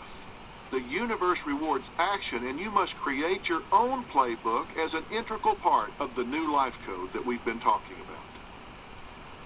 If I said I wanted you to pinpoint and describe the rules and tactics in your current playbook for life, would you have one, even in your head, to refer to? Or do you live more in reactive mode when things call for it? Would you know what to write if you wanted to pass your philosophy on to your children? And if you did come up with your current code by which you live, how is it working for you? I have to confess, there was a time that I would not have had much to write down. I worked hard and reacted to the demands of the day, but if something had happened to me and I had wanted to leave my children a book of wisdom or even a videotape of my philosophy, I would have had embarrassingly little to convey. I can honestly say that this book, Life Code, The New Rules for Winning in the Real World, goes a long way toward filling that void. There would be more that came from me personally, but whatever I conveyed would include what I've said here, especially in this chapter. I would want them, and I do want you to know, that I believe we can create moments in time when all things wrong can be made right. I have done it, I have seen others do it, and I believe you can and will do it too. When you get to that precipice, that critical moment in time, you have to be ready, as in spring-loaded ready, to seize the moment and be there with purpose toward a well-defined goal. I have often said winners do things losers do not want to do. And I'm ready to tell you what those things are. To be candid, this new Life Code playbook will likely take you out of your comfort zone. It may also add to, modify, or contradict a lot of what you have been taught. Maybe it will inspire you to require more from yourself. Or maybe it will simply give you permission to be more aggressive in the pursuit of life quality. But either way, it is designed to create a difference in your life. You may find that parts of this code of winning conduct seem to parallel the nefarious 15 in the bad guys playbook. Not everything they do to exploit and take unfair advantage is, in and of itself, wrong-headed. Some of their tactics become nefarious only in their application and intent. Some of what they do is done simply because it works. Just because they abuse that power does not mean you should be denied access to those tools any more than the police should be denied the use of firearms just because violent criminals misuse them. So here is your Life Code playbook with what I call the Sweet 16 important strategies, mindsets, tactics, and behaviors to create more of what you want in your life. The Life Code playbook. Number 1, you must have a defined image and never go out of character. It's not enough to just know yourself. You also need to know how to present yourself. I made this the number 1 point in your playbook because it is critically important and potentially outcome determinative. You have to decide how you're going to project yourself to the world. Once you do, you must commit to it 100%. You can't ride 2 horses at the same time, so deciding on your image, your personal definition, is so important. It is the horse you'll ride through your future life. Please understand, I'm not asking you to be phony and wear a mask. Quite the contrary. I think it is important that your image, the image you consciously decide to project to other people, is authentic and congruent with who you really are. Everybody, including you and me, presents their image in a way that makes a statement about who they are. You obviously have to be very mindful of that statement, that image, every time you step out, especially into the competitive world, because it sets an important tone for all that happens in your world. Understand that you have always made a statement. Just because you may not have intended to or strategically selected and refined it, doesn't mean you don't still project it. And maybe you've been passive about it, and if so, it's time to get very active and consciously immerse yourself in both the process and the end product. To embrace this playbook and the strategy associated with it, you simply can't be passive any longer. There is no reality, only perception. You will be judged and reacted to by who people believe you to be, not necessarily who you are. Again, that does not make you a phony, but it can make you successful. I cannot state this strongly enough because it is the linchpin to so much of how the world and everybody in it reacts to you. Think about the great leaders of our time. For example, Winston Churchill and General George S. Patton. They both at times must have been scared half to death, wondering where the will or the way to victory would come from. But do you think they got in front of the world media or their countrymen or troops and displayed fear and anxiety?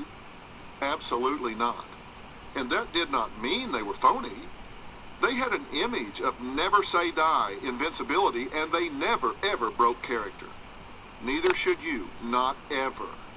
That means in all areas of your life.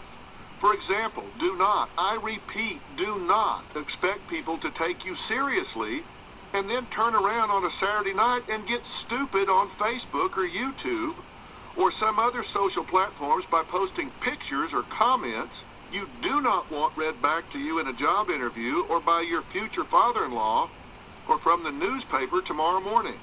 You cannot define yourself one way and then do a 180 and expect to be successful in love, business, society, or anywhere else. And please realize and tell your children, because they have the knowledge to use the internet but not the wisdom, that once something gets onto the internet, it is there forever. The same is true for emails. Never, ever put sensitive content that can be taken out of context, in writing, especially an email. Instead, pick up the phone or go in person and have a real conversation. Reputation is critically important, so consciously define and protect it at every turn. You may have a hard time undoing damage you may have already done, but you can sure stop yourself from continuing to hurt yourself from this moment forward by making more intelligent choices. I've always said, if you're in a hole, then stop digging. So get active about it and ask yourself what statement you're making, and if it is the statement you want to make, and if that statement is authentic to who you really are. A great test of your statement is to ask yourself, or even someone else, what people say about you when you're not around. In other words, what they say behind your back. If you can get honest feedback from yourself or others, it can be very instructive. I think it's very important for people to own the statement they make. If your statement is that you're a hard-edged, no-nonsense, and a tough, goal-oriented taskmaster, then you have to own that and not complain if people don't relate or refer to you as warm and fuzzy. You can't make that kind of statement and then be upset when people respond to you in kind. You might make somewhat different statements in various settings because you're not a one-dimensional, one-trick pony. But even those differing statements should be authentic and consistent with your chosen projected image. For example, as a woman, you might have a business persona that reflects your commitment and seriousness. But when you're in a dating or romantic setting, you might find that persona simply doesn't work for you because it can be intimidating to men. So in a romantic situation, you may want to rotate other authentic characteristics to the forefront. It is still you, still consistent with your image, but it is a different part of who you are. I wrote a book a few years back entitled Love Smart. with a chapter dealing with what I called the character of you. This is the broad and all-encompassing definition of who you are from the inside out. It underlies what I call a defined product, which is whatever side you choose to exhibit in a given situation. The first person you need to sell yourself to is you, because once you accept this authentic character with all your skills, traits, abilities, and characteristics, then you can commit to it, maximize it, embrace it, and love it. As I said, you must absolutely commit to this lock, stock, and barrel, because this is the horse you're going to ride. Commit to it, own it, love it, and live it. Anything less is a loser for sure. You teach people how to treat you. If you want to be treated with dignity and respect, then you must carry yourself with dignity and respect. If you want to be treated like a diva, then you must act like a diva, with your head always held high. Once you have identified your strengths and defined and committed to an image and statement that you are projecting, a sense of peace and power is going to come over you. Once that occurs, and it can, you need to be very sensitive to it and play to your audience. Does this newfound power, calmness, and presence have the effect of intimidating or putting off other people? If so, be sensitive to that. The really smooth, audience-sensitive player knows when to dial it up and when to dial it down. I know people who are so good at what they do that they just never make a mistake. I have seen these people intentionally screw up or make choreographed mistakes just to seem human. I have seen them use self-effacing humor to make themselves more approachable and less intimidating. You want to do what works. It does you no good to complete this homework and get completely comfortable with yourself if you then go project an image that puts other people off or makes them uncomfortable. What you want is results. And if that means you need to humanize yourself to avoid a perception of being perfect, then so be it. Approach this as though you were creating a character in a movie or a play.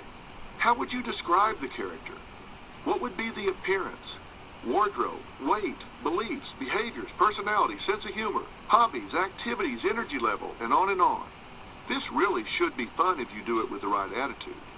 Remember, you're the star in the script of your own life, so act like it by embracing your authentic self. Create it, and then commit to it. Number 2, you must create a perception of uniqueness.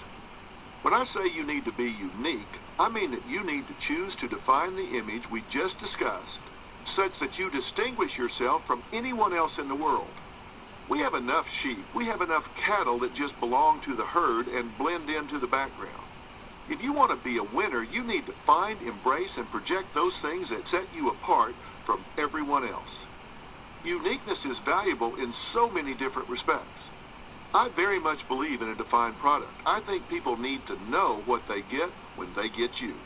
I have subscribed to this philosophy my entire life, including right now as I was completing this audiobook. Think about it. When someone says to you, Dr. Phil, what comes to mind? You may like me, you may love me, or you may watch me and think some village must be missing its idiot.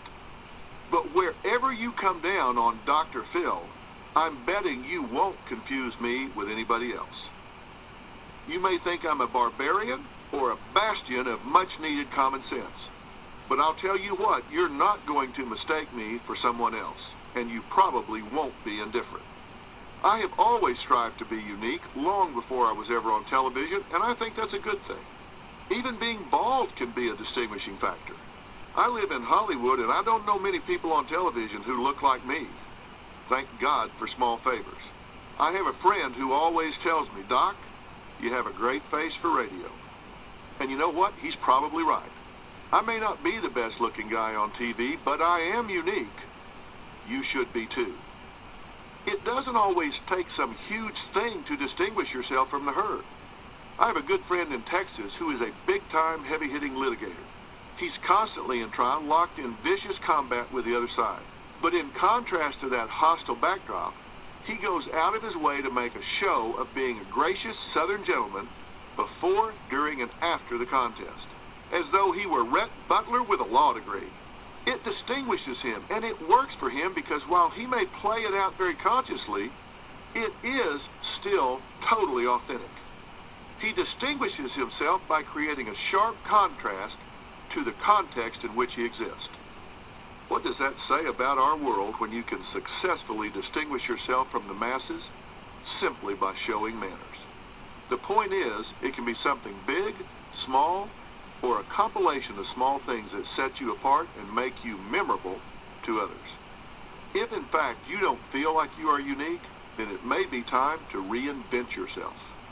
You can do so without abandoning who you are because we all have a range of traits, skills, abilities, and the capability to move about within that range. Reinvention may mean changing everything from your look to what you do, where you do it, or the way you engage people. It may mean changing your focus or the goals you seek to attain. It may mean building on what you like best about yourself. It is a conscious project about you and can be very stimulating. At Dr. Phil, we finish our season each year at the end of May. I always wait a few weeks to let everyone take a deep breath and decompress, and then we begin to meet and strategize about the upcoming fall season. We spend every summer reinventing ourselves. We challenge ourselves to figure out how we can do a better job of telling our stories and getting our message out. This has led to a number of innovations that have plowed new ground in the world of television. We created the Dr. Phil House, where we actually bring families in distress to us so we can study and work with them on camera. We developed a procedure for installing motion-activated cameras in people's actual homes so we could observe patterns of interaction between parents and children over several weeks in their home environment, which might contain important triggers for certain behaviors. We created home video diary cameras so future guests can record themselves at critical and often highly instructive times in their lives, even if it is 3 a.m. We built all of these innovations and integrated them into who we have defined ourselves to be. By the way, reinventing yourself can be really refreshing. Number 3, you must play big, not just long. In this day and time, it's simply not enough to keep your head down, work hard, put in your time, and expect a reward at the end, because that end may never arrive. Playing big is dramatically different from playing long because plotters, even reliable and competent ones, seldom win big. Sometimes they don't win at all. This is not a pleasant message to deliver, but it's one you need to hear. Current events have shown us that a lot of long-term employees are the first to go when corporations cut back. Seniority means nothing when performance is what's critical to a company's survival. How many stories have you heard about folks who have put in years of faithful service only to be turned out just short of qualifying for retirement? Longevity may have meant something once, but I'm just not sure it does anymore. There was a time that if you wanted to describe something as being a sure bet, you might say, you can take that to the bank. Times have changed, and there isn't a lot that seems stable in the long run anymore, least of all banks. It may mean that you need to exercise more urgency in your pursuits than in times gone by. Residing low profile, smack in the middle of the pack is no longer a safe way to go through life. That means you're going to have to rethink a lot of things you may have believed since your childhood. A lot of beliefs instilled by your role models and other trusted, well-meaning people, your parents, your teachers, and your friends, whose advice and behavior you have relied on, may not be relevant in today's highly competitive and less predictable environment. Remember, we teach people how to treat us. There is a new life code in today's world that calls for different strategies. And if you want to win big, you have to play big now. You need to get attention, not avoid it. You need to do things that put you on the radar, and you do that by making noise, by playing big. We use a lot of experts on our shows, the doctors and Dr. Phil. We might send a film crew to San Francisco to interview some world-class expert and spend 5 hours taping him as he does what he does in his office.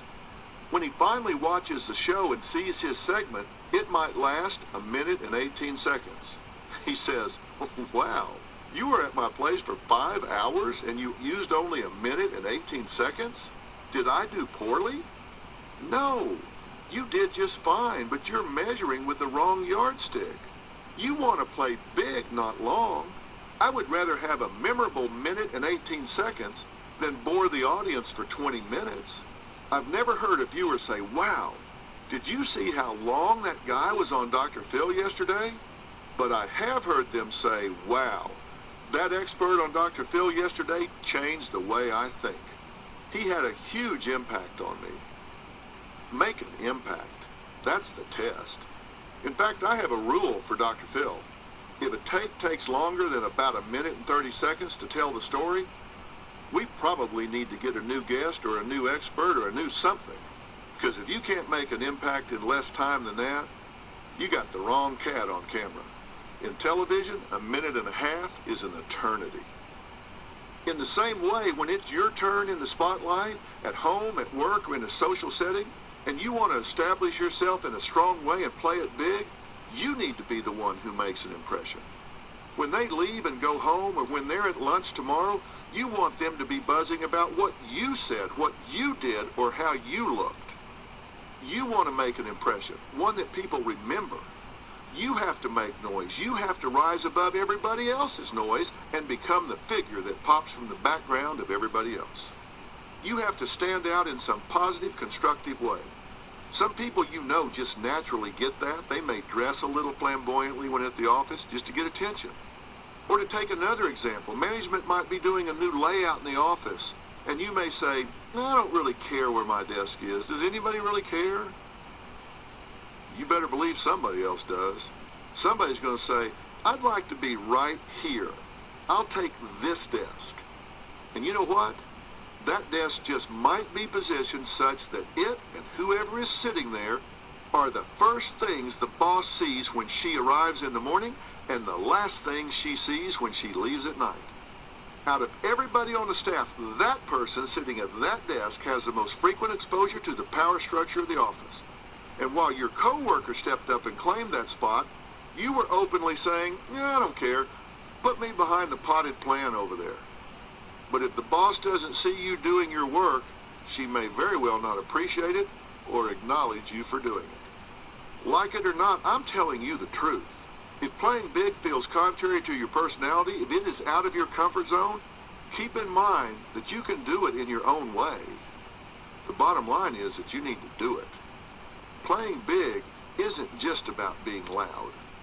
It comes down to either you doing what I'm describing or you just being another face in the crowd and hoping that when they come to thin the herd, you're not on that faceless hit list.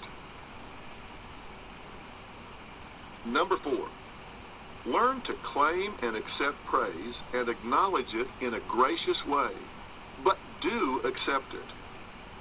A main tenet of the new life code is this: there is absolutely, unequivocally no way that you are going to win in this world without being noticed, accepted, admired, complimented, sought after, and appreciated.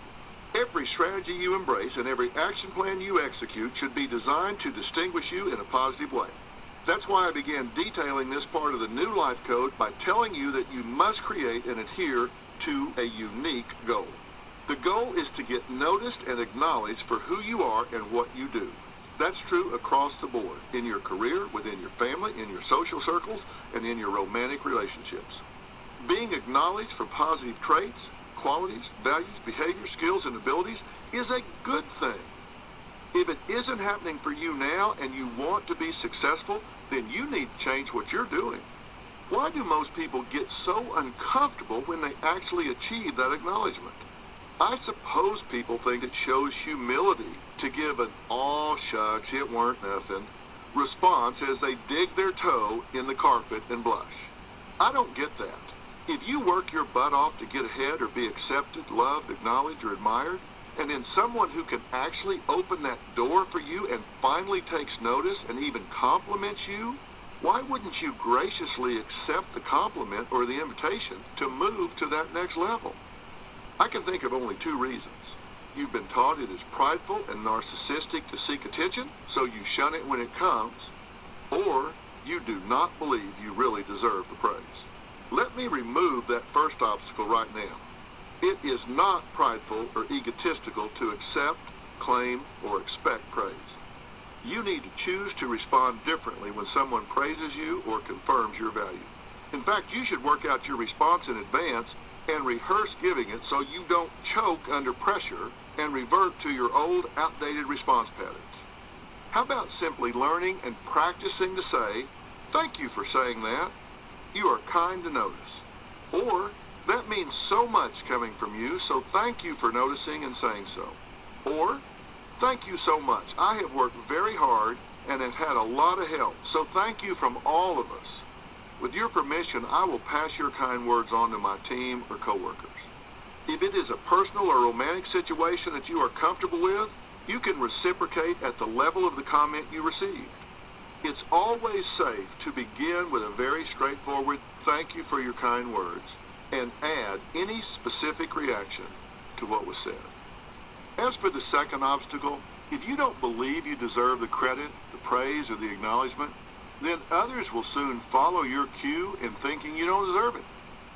I, for one, believe people most likely know themselves a lot better than I do, and if they think they're undeserving, then who am I to question them? If I praise someone and they poo-poo it, then okay, maybe they're right and I was wrong. But you shouldn't want to convince your would-be fans that their confidence in you is misplaced. If your personal truth is so damaged that you can't even accept a compliment, then you are your own biggest obstacle, and repairing that should go on the top of your to-do list. Number 5, you must become essential. In addition to embracing your best image, being unique, and getting noticed by playing big, you also need to become essential. Common sense should make this point pretty self-explanatory. If you want to succeed in any situation, personal, professional, romantic, social, or familial, it's important to be needed. It is good to be relied upon. It is good to be essential. We have been in tough economic times for a number of years now.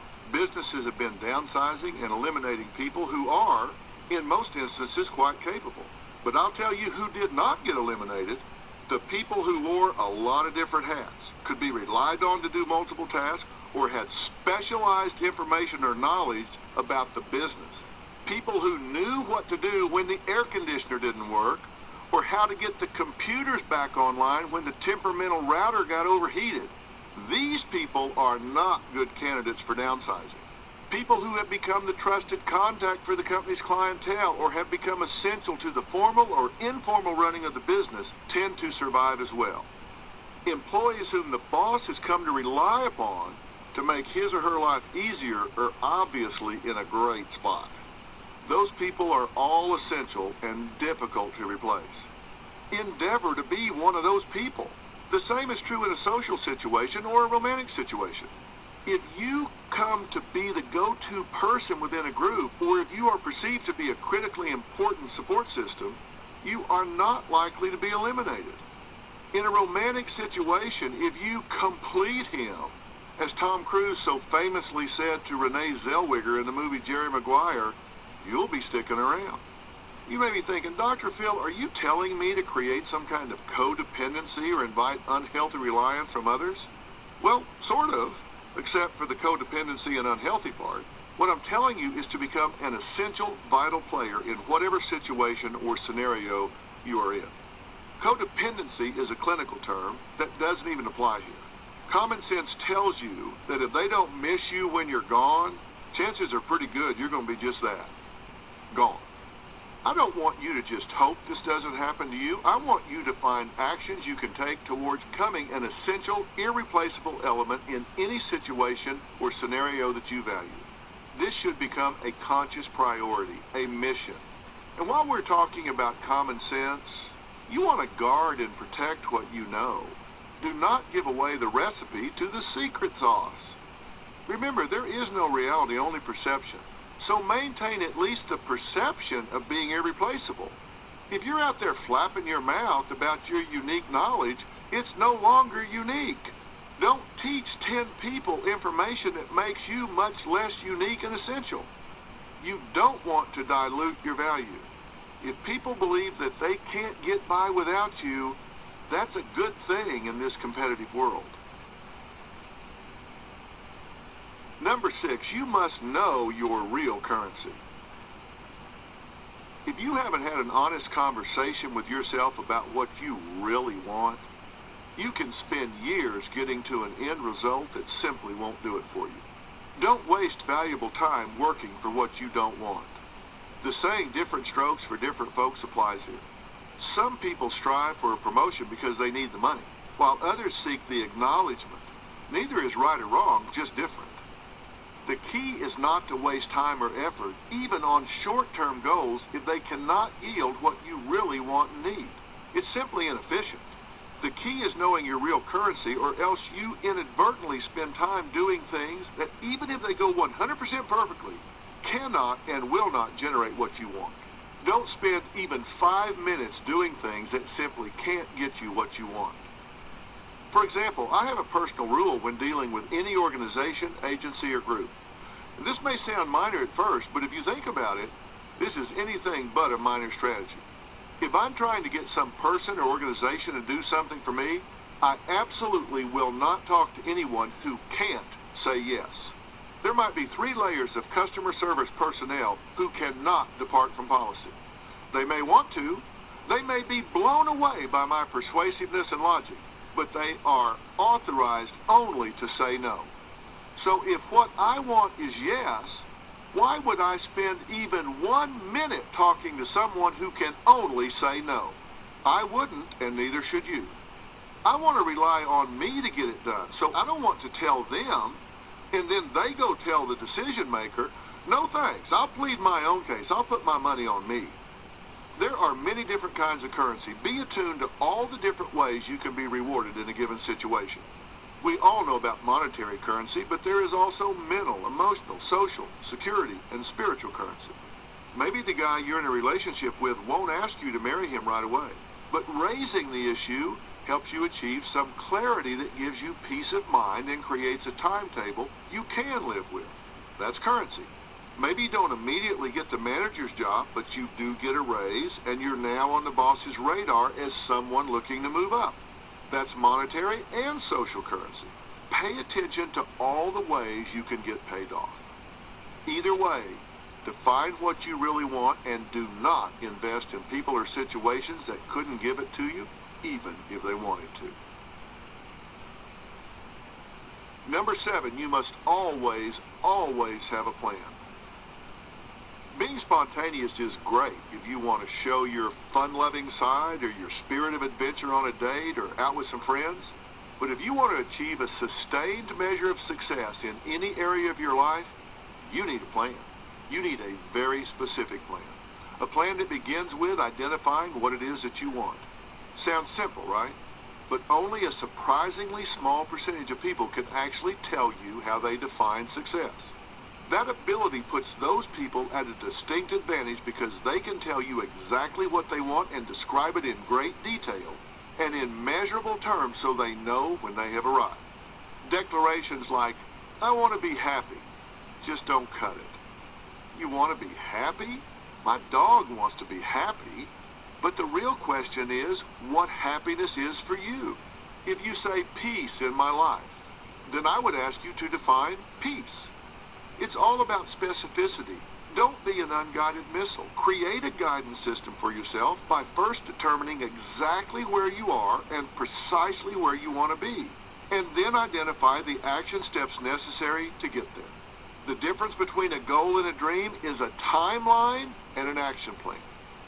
If you want to be the manager at your place of employment, then you need to come up with a plan that will get you from the job you're in now to any job that is a stepping stone to the manager's job, and then to the manager's job. Just wanting it won't make it happen, but targeting it with an action plan will. You should get up every single day with a purpose in mind. Today I will achieve this specific thing with this intended result. Anything less and you're just floating along like a leaf in a stream. Power up. Take specific action toward a known outcome every single day of your life. I would give you the same advice if your goal instead of a managerial job was to get your heartthrob to pop the question, walk down the aisle, and marry you.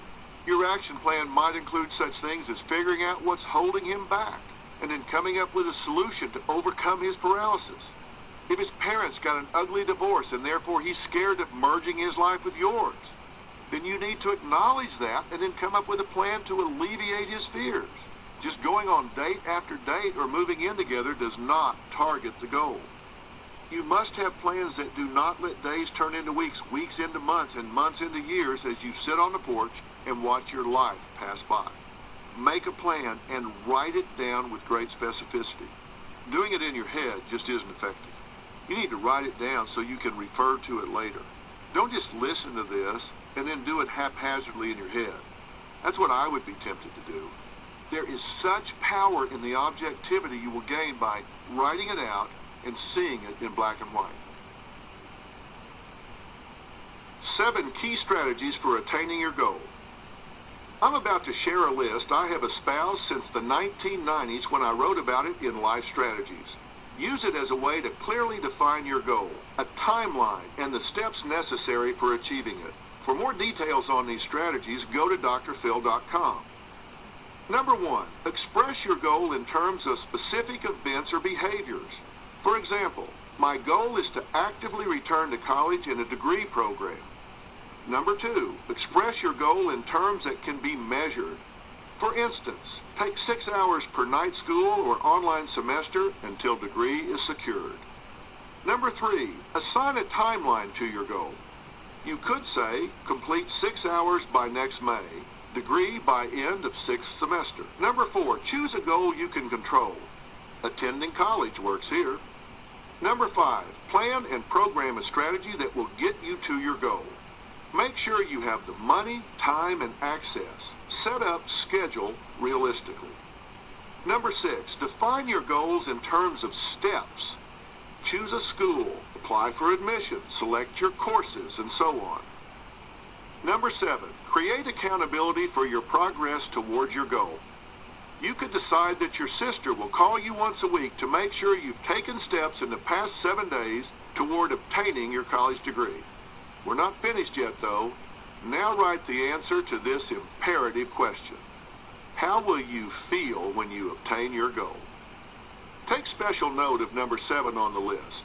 Now that you have defined the goal and the action plan for achieving it in great detail, you will be so much more efficient than those around you that suddenly it's going to look like they're moving in reverse. Since you now have a plan in place, the next step is to set up some type of external accountability system with a trusted person in your life. Face them every Friday, for example, to see whether you achieve the week's interim steps toward your ultimate goal. This will help you stay on target. Number 8, you must keep things close to the vest. You never want to be predictable. You know that from your time in the dating world, right? The worst thing you can do is allow yourself to be taken for granted. To be a sure thing. To be interesting is to be powerful. And to be interesting, you have to maintain a certain degree of mystery because it gives you a certain degree of mastery. Mystery draws people to you because they're curious who you are and how you do what you do. They will check to see where you stand on an issue and see what you think is important. They will check because you're not predictable, so they must. The old saying, familiarity breeds contempt, is all too often true. Cardinal Richelieu said it well. If you give me 6 lines written by the hand of the most honest of men, I will find something in them which will hang you. The message is clear. Limit your words. People tend to overshare. My dad always said, boy, don't ever miss a good chance to shut up. Good advice. If your friends and coworkers don't know what you're after, they are less likely to get in your way. Never let them see you making sausage. While you're in the planning stage, be discreet, very discreet. It's critically important that you realize that so many aspects of your life are in fact competitive. There may be some people in your life you sit around the fire and sing Kumbaya with, but I'm betting it's fewer than you might think. And there is often competition even within a unit or a team. I played team sports all my life, and when we suited up and went onto the field to play the opposing team, we were one for all and all for one. But the other 6 days of the week, we were jockeying for position. We were fighting for that first-string starting role on the team. We might have 90 guys on the football team, but only 11 of us were going to walk on that field when the whistle blew. We all wanted to be among those 11, and that made for a lot of competition. Competition is certainly not a bad thing, especially if you're good at it. Competition pushes you, it makes you better, and it makes you tougher. But no matter how you feel about competition, do not kid yourself. That is exactly what your life is all about. Unless you've got the crummiest job on the globe, I promise you there is somebody who is ready and willing to take it away from you if you don't protect it. Unless you are married to the lousiest husband or wife in the world, and maybe even if you are, there is somebody out there who would be more than happy to take him or her away from you. We don't live in a socialist society, and there is definitely a hierarchy, a pecking order, if you will, where most people are vying to improve their position and improve their life. Now, you may not like that. You may think it's beneath you, and that's okay. It's okay for you to think it's vulgar, but that won't change anything for you. There's always some old guy or girl spring-loaded to pop up and eat your sack lunch if you don't stay alert and sharp and have a private plan discreetly pursue. Seriously, if you share with your coworker that a job opportunity has opened up at another company that pays more money with better benefits, and she applies for it and beats you out, you are going to wish you had zipped it up at your current job and kept your plans close to the vest.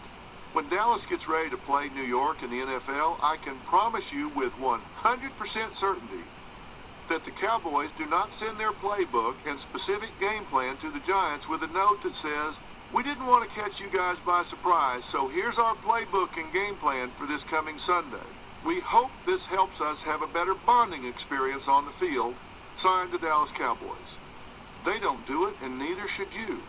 If you're paying attention to what I'm saying, you are going to have a plan, but make it a discreet plan. Don't tell people what it is that you want, and certainly don't tell them how you plan to go about getting it unless they have earned your utmost trust and confidence. If you tell Susie Q that you're really interested in marrying old Dave over there, she just might be thinking, well, I never really paid much attention to old Dave, but now that she mentioned it, now that she's interested in him, maybe I've missed something. I think I might just take another look. If you think this sounds really paranoid and pessimistic, you're wrong. It's just human nature. Keep your plan private and guard it jealously. The same goes with any other relevant information that you have in a competitive situation. Even though it doesn't have to do with the overall plan, I can assure you that the Dallas Cowboys also did not send the New York Giants a detailed list of their injuries or the players they thought were just really not up to par.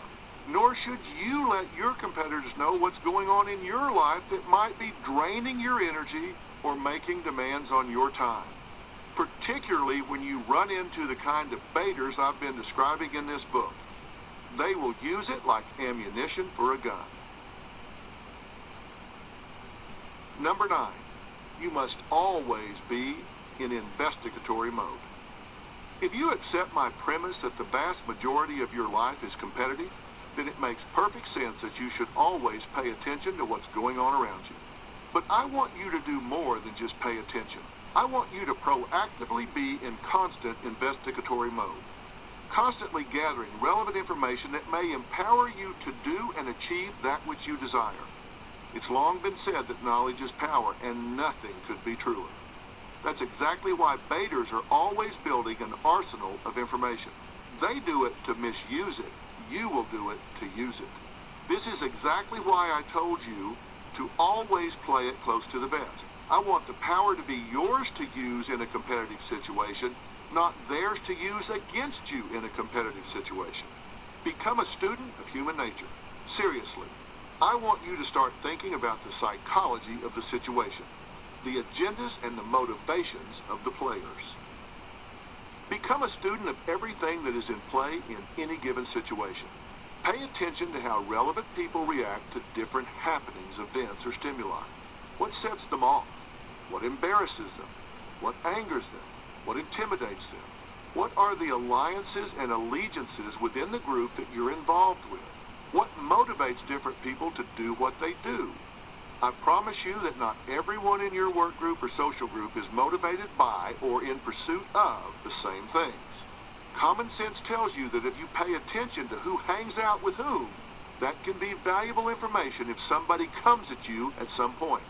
What can you learn about someone's background? Often this information can be both diagnostic of the current situation and predictive of the future. It is also important to remember that only 7% of all communication is verbal. The other 93% is nonverbal, including body language, facial expression, eye contact, syntax, tone, and environmental. By environmental, I simply mean the circumstances of somebody saying something of relevance. Where were they when they said it? Who was around at the time it was said? That might inform you greatly as to their motive behind the comment. I'm suggesting here that you become a private detective who is psychologically minded. By psychologically minded, I mean you should pay attention to the fact that statements and behaviors often occur for other than the apparent reasons. Most often those other reasons come from the inside out. They are motivated by emotion, and to understand the statement or the actions fully, how to deal with the person who's making them or how to get that person to do what you want, you need to consider what is driving them to say and do things they do. This will give you a tremendous leg up on the competition. If you are coming in with a plan, a private plan, you are extremely goal-oriented, and you are not the least bit in denial about the fact that life is a full contact competition. If you embrace all of these things, you should never, ever be caught asleep at the switch. This takes energy, it's true, but either you are in it to win it, or you aren't. You're worth the effort, and it's high time you stepped up for the mate, job, change, or peace of mind that you want. Number 10, you must stretch and behave your way to success, even if it feels like fake it until you make it. Let me be clear right up front, I am not advocating that you go through life as a fraud. What I'm telling you is that if you get an opportunity to move to the next level in your job, for example, do not, repeat, do not listen to self-doubt and take yourself out because you don't think you know everything you need to know in order to do what you think you're going to be asked to do.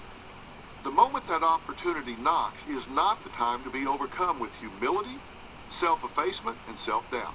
Some people might call this fake it till you make it. Others might say that winners just behave their way to success. Of course you have to use reasonable judgment here.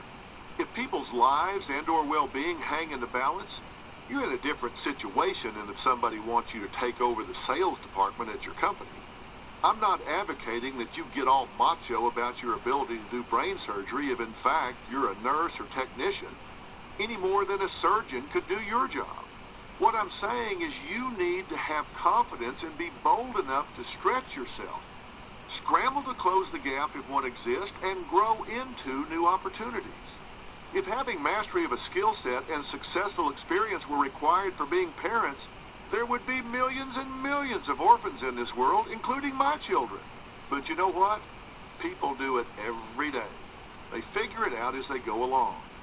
They have confidence enough in themselves to be adaptive, surround themselves with competent people, and get the job done.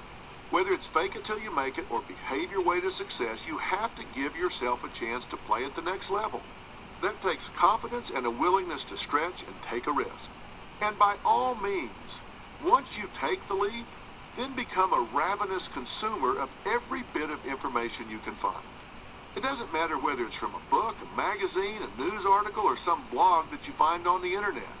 Information is information. Look under every rock to find something that informs you about the task at hand.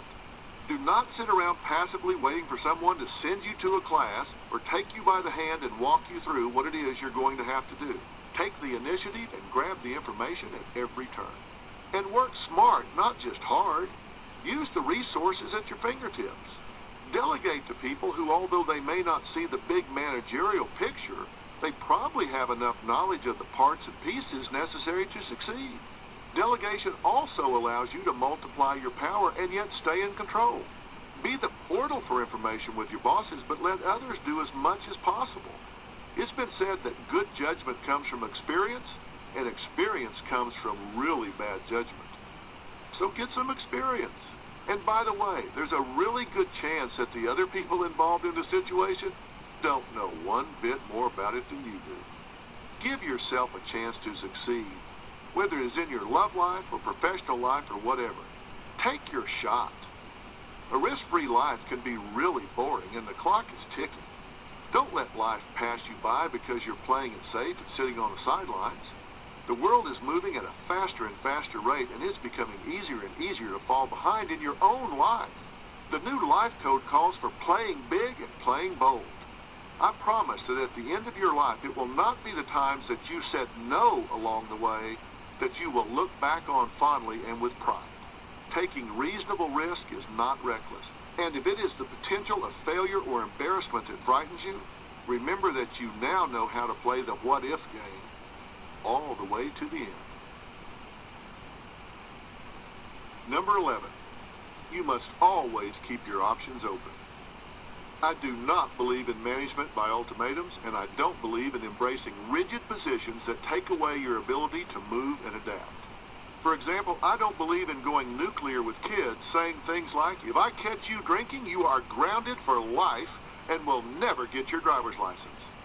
Now, I might agree with that sentiment, but my problems are with life and never. It leaves you nowhere to go. You have closed off your options. What do you do once you have grounded your child for life and told them they will never get to drive an automobile? What are you going to do next? Chain them in a dungeon? Always leave yourself a face-saving way out. As we say in Texas, when you throw down the hoe handle, there's nothing left to do but fight. Threats and ultimatums, particularly involving extreme consequences, paint you into a corner and leave you nowhere to go. Plus, particularly at work or in a relationship, you would be disclosing too much about what you think and feel. If you tell your boss, if you hire her, I quit. Or if you tell your significant other, if your crazy sister moves in with you, I'm out of here. Then you're trapped. There's no way you can change your position without losing face. If in fact you believe that you'll be looking for the door if the boss hires somebody you think is bad news, or if your significant other's crazy sister moves in, that's okay, but why say so? The only possible reason would be to try to manipulate someone into not doing something they intend to do. But there are a whole lot better ways to dissuade them than painting yourself into a corner. If you're going to leave, you don't need to telegraph it. And if you're not going to, then don't say you are. Because if your bluff gets called, you wind up looking like a wuss. So keep your options open and don't tell people everything you're thinking. I can name 100 people who would be shocked to know how I really feel about them. They don't know because they don't need to know. And I don't need them to know. If it's nothing more than leverage and manipulation that you're looking for, go at it in a way that doesn't paint you into a corner. If there is a power struggle going on and you feel pressured and paint yourself into a corner, I promise you, you have just been manipulated by one side or the other, as they were trying to build an alliance. Once you declare your position, your leverage is gone, and winners never give up their leverage. Number 12, you must always master the system and figure a way to make it work for you. Whatever situation or circumstance you find yourself in will have rules, parameters, and almost always subtle nuances. And I'm not just talking about formal structures. There's always a dynamic that defines the give and take of life. You can gain a distinct advantage if you know, and I mean really know, the game better than someone else. When I started my doctoral training program, I had heard that it was one of the best programs in the country, but that it was notoriously slow in terms of actually getting graduates out the door. Apparently they, like many complex academic programs, had a reputation for moving the finish line by changing requirements every time there was a change of leadership. And students wound up caught in the crossfire. So when I arrived, rather than just diving into my academic work, I studied the system to figure out whether there were ways that I could avoid having such a long journey in pursuit of a moving target. I dug deep and wide, and what I learned was that at some point during your matriculation, you were to file a degree plan, which is a contract between you and the university, setting out exactly what will be required of you before you are awarded your degree. That set of requirements is governed by what is listed in the university catalog in force at the time you file your plan. Now, most students are in no hurry to get a degree plan filed because they expect to be there for at least 5 years, and it is a time-consuming process. So, what's the hurry? I didn't wait. I completed and filed mine in the first week. Fast forward 4 years down the road when it was time for me to leave for my internship. I had completed all the requirements outlined in my signed degree plan when the administration informed me that I, in fact, had another full year of requirements to complete. Requirements that had been added a little at a time over the last several years. Wrong. I whipped out my filed and signed degree plan, a contract, that said if I completed the requirements outlined in the catalog at the time of filing, that I was awarded my diploma. The additional year's worth of requirements did not apply to me, but applied to everyone who had not studied the system and filed their degree plan in a timely fashion. I studied the system, and I made it work for me. I also understood why the average course of academics was 7 years when it should have been 4 or 5. The point is obvious. If you know the system, you know the game, and you really know how it's played, you have a distinct advantage over your competition. And make no mistake about it, you're in a game whether you like it or not. It's up to you how well you play it, or whether you get played. Know the rules, know your options, and know how to use the system to your advantage. Like so much of the new life code, what I'm advocating here takes effort, but it will pay off in spades. Number 13, you must create a passionate nucleus of supporters. Winners are not Lone Rangers. You should strive to surround yourself with a nucleus of people who share your passion, share your vision, and support your pursuit of your goals. It is important to understand that people do not bond head to head, they bond heart to heart. Your goal is to get your nucleus of supporters to buy into your agenda, not just intellectually, but emotionally. This is a hugely important piece of information. Also recognize the reality that everyone approaches every situation, at least in part asking the question, what is in this for me? If you can answer that question for your potential supporters, they are much more likely to truly get behind you. You can create this emotional buy-in by empathetically putting yourself in the position of your potential supporters and seeing things through their eyes. You will need to figure out how to make it clear to those people how your success is in their best interest and that of the team.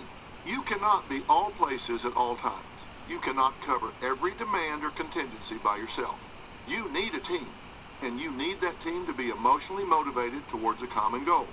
The team must see that you're their guy. They must see that you will lead them, protect them, and advocate for them. When they see this, they will do amazing things to ensure your success. We've talked about playing big, and you need to play big on their behalf. They need to see you advocating for them. They need to see you doing things that help them in their own quest. Play big. Play flamboyantly. Let them see you taking action on their behalf, and they will support you at every turn. This is not just true in the workplace. It's true in your family, your social circles, and your pursuit of a happy marriage and family. You want to surround yourself with people who want you to succeed. Number 14, you must deal only with the truth. Denial is for suckers and losers. You must resolve to never, ever fail to acknowledge if you have a problem or are in some kind of toxic situation that is draining your very life energy. Pretending that everything is okay and that there aren't problems when there are is a fool's folly. We have all done it and painfully learned that problems don't get better with time. If there is a problem festering in any part of your life, personally, professionally, romantically, socially, or family-wise, you have to acknowledge it and create an action plan for dealing with it. If you're not going to the doctor because you're afraid you're going to hear something you don't want to hear, then you just need to cowboy up, as we say in Texas, and go deal with it. Look, we all know the truth when we hear it, and if you're lying to yourself, then you have an uneasy and false peace. As I said, half the solution to any problem lies in defining it. If you figure out what the problem is, then you are way down the road toward coming up with a solution. If you're in a toxic marriage that is emotionally barren or perhaps even abusive, that circumstance will drain you dry, and that is not something you should allow to happen. If you have a relationship with a friend in which you feel as though you're being used, failing to deal with it will just drain you of important energy and build resentment that is not fair to you or the friend. Deal with the truth, and do not allow yourself to exist in toxic circumstances that will bleed you dry. You may think that you don't know what to do about a problem, and you may be right. But denying its existence is not helping. Admit that it exists. Put it on your radar screen and your to-do list, and resolve to start making some progress. Number 15, you must recognize and use the ego and greed of others to create a path to success. You may remember me saying that most, if not all, people's favorite topic is themselves. That is not just an idle observation. It is powerful knowledge that you can use to your advantage in advancing yourself and your agenda in this world. I mentioned earlier that over the years I've observed a scary reality that we tend to believe people who like us. Think about what I just said. We tend to believe that someone is telling us the truth, not based on the validity of their message, but instead because we feel liked by them. You can use this dynamic to your advantage. If you want the acceptance and you want for your opinion, your point of view to be heard and well regarded, you can create receptivity by being sensitive to your listener's ego. Whether you're talking about your boss or the man you're trying to get to marry you, you have resident power over their perception because you understand how to increase your credibility and persuasiveness. This may sound highly manipulative because it is. Again, I'm not telling you how the world should work. I'm telling you how the world does work. I am describing human nature, and this point is just as sure as the sun coming up in the morning. This is powerful knowledge because you can use it to change the acceptability of you and your message. And possessing this knowledge can ideally inoculate you to falling prey to the reality. I make no apology for sharing this reality with you. Baiters use this tactic to groom victims by lulling them into a false sense of security so that they may be violated. But you can use it to create acceptance and allies in support of goals that advance your agenda without victimizing anyone along the way. Again, it is the use of the tool rather than its misuse that I advocate here. Planning for battle. Sometimes, no matter how much you try to avoid painting yourself into a corner, and no matter how much you've learned about yourself and the people you're dealing with, you just can't avoid entering into a conflict with them. More often than not, knowing the nefarious 15 and utilizing all of the new life code playbook set forth so far in this chapter, you're going to be able to avoid most head-to-head confrontations. But, and this is a significant but, sometimes you may find yourself in a situation where you must stand and fight, even if it is not your preference. For example, I would never go to a restaurant and start a fist fight.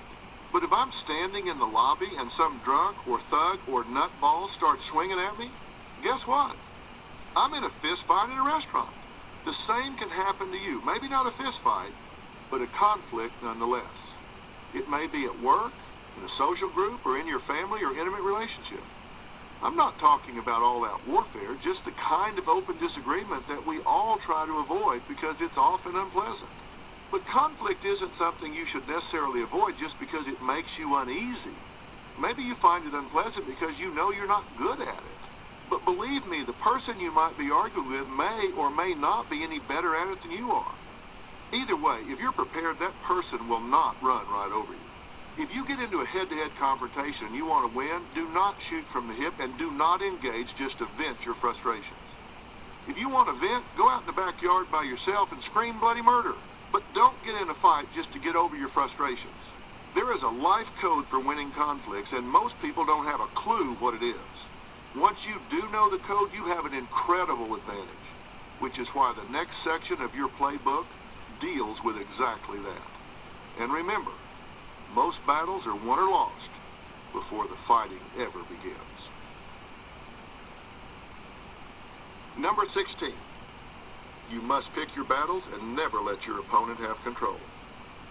Never put yourself in an untenable position by picking a battle that you don't need to fight and don't know with great certainty that you can win.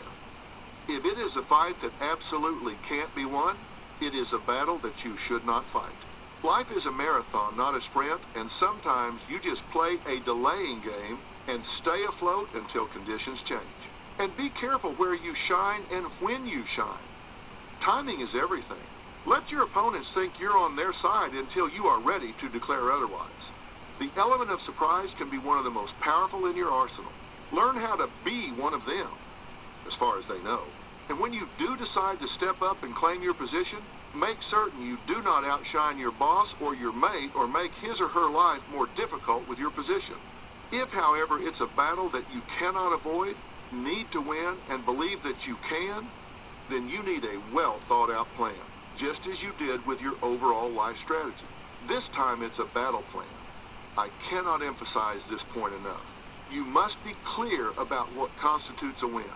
First and foremost, you must have absolute clarity on exactly what a win will look like and be comprised of. Do not ever get into a fight where you can't even recognize victory when you have it. If you can't articulate what winning will look like, sound like, and be comprised of, you are not ready to fight. Think about it this way. If I sent you out with an assignment to find a specific house, but I didn't tell you that it was located at 17 Elm Street in Chicago, Illinois, you could be standing right in front of 17 Elm Street in Chicago, Illinois, and not know you had arrived. Or you could wander aimlessly for years and not even know if you were getting warm. The same thing could happen in a confrontation. You could be getting exactly what you really want, but if you don't know what that is, you could fight right on through it. Do you want specific change? An apology? Compensation? Acknowledgement? Annihilation of the opponent? Know exactly what you want or do not begin your quest. You must make every effort to control the time, place, public or private, and modality of the confrontation. For example, you may want it to be face-to-face, or you may prefer to do it in writing. You may choose to have others present as witnesses, or you may want to do a one-on-one. Resist with great zeal being pulled into a situation or circumstance where you are uncomfortable because the environment can determine the outcome. If need be patient. Bide your time until you get your ducks in a row and are ready to have a showdown when and where it is best for you. Be selfish here. If you're in a battle, that means you're being attacked. Fight for you. You must, once engaged, play to win and win decisively. It is important to avoid outright conflict if at all possible. Even the victors in battle often pay a high price. However, once you choose to do battle, do not stop until victory is complete.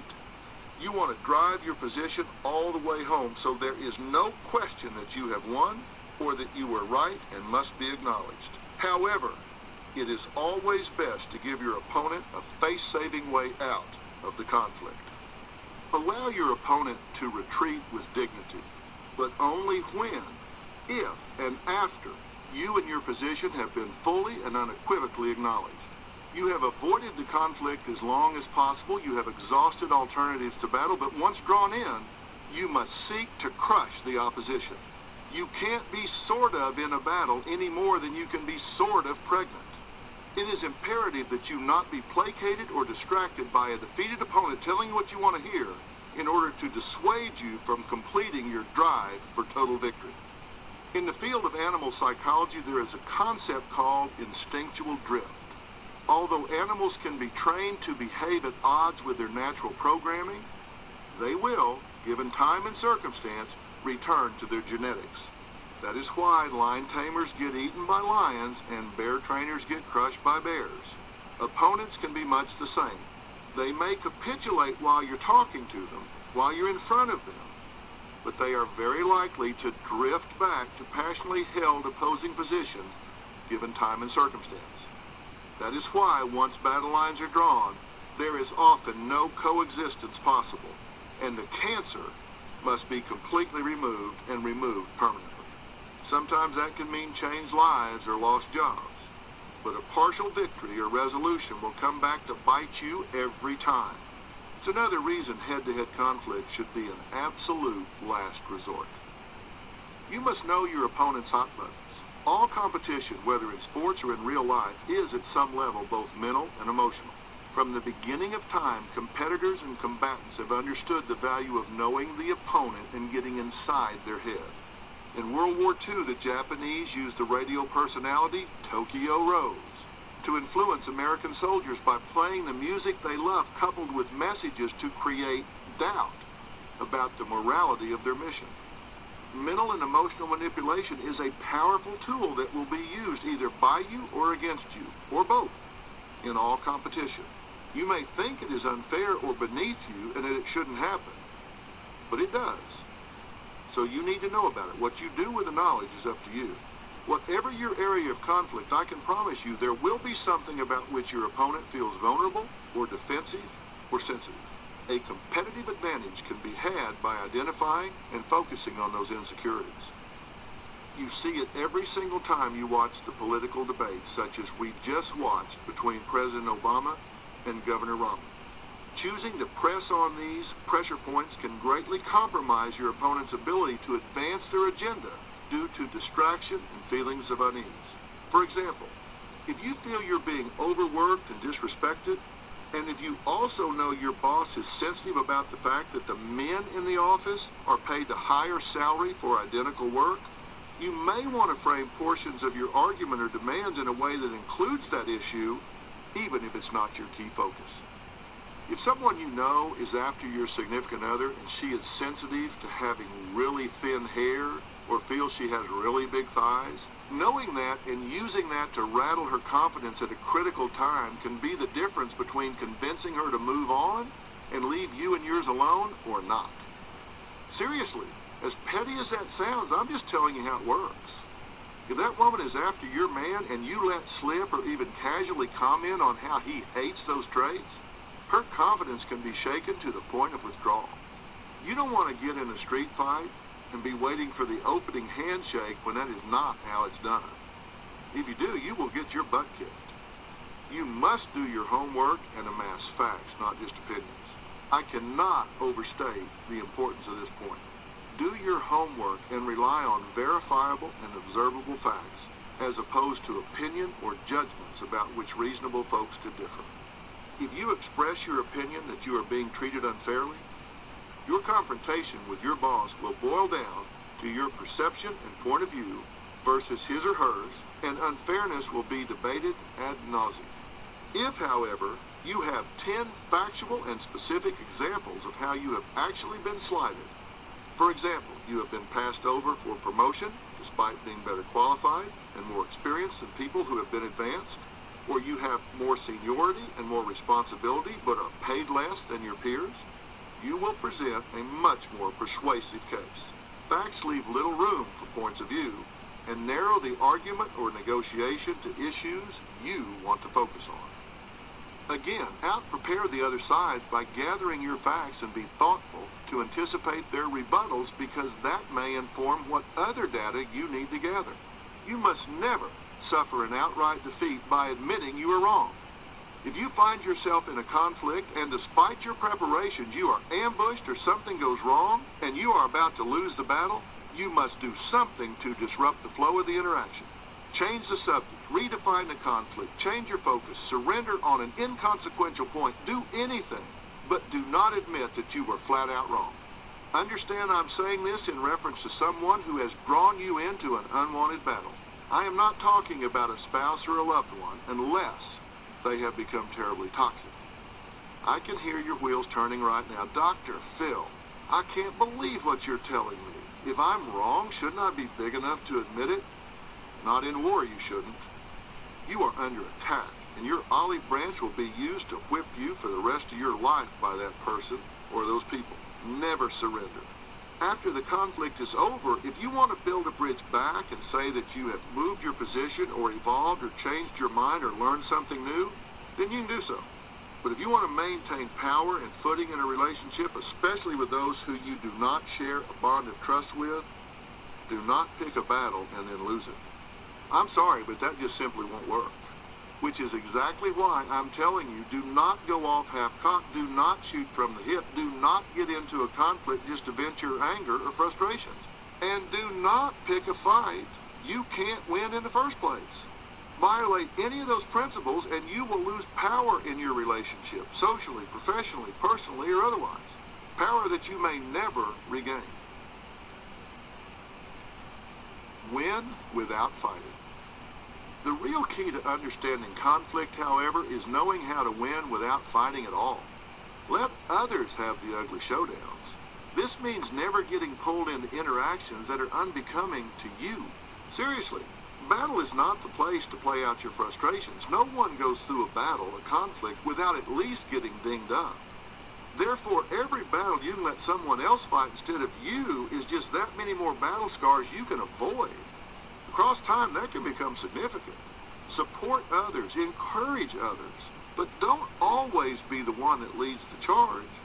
Generals in the Army don't survive long enough to become generals by charging every machine gun nest there is. Always consider the risk to reward ratio when you're picking your battles. A real-world example of this is letting your spouse take on any conflicts with your mother-in-law. You carry much more risk in this scenario than your spouse does. Your mother-in-law has to forgive her child, but you, not so much. You're not her baby. She doesn't have to forgive you, and you might end up catching one too many daggers if you enter into a tete-a-tete with her. It's hard to unring that bell, and you could permanently damage your relationship. So let your spouse lead the crusade in a mother-in-law scenario. The point is, stay above the fray whenever you can. Remember, this life is a marathon, not a sprint, so stay focused on surviving for the long haul. This Life Code audiobook should be something you listen to until it becomes your nature. We all need to have a plan for life, and this is meant to be at the core of your plan for living in the real world. Master it, customize it to your personality, and perfect its execution.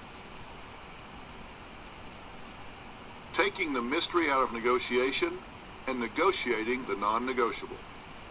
Chapter 6.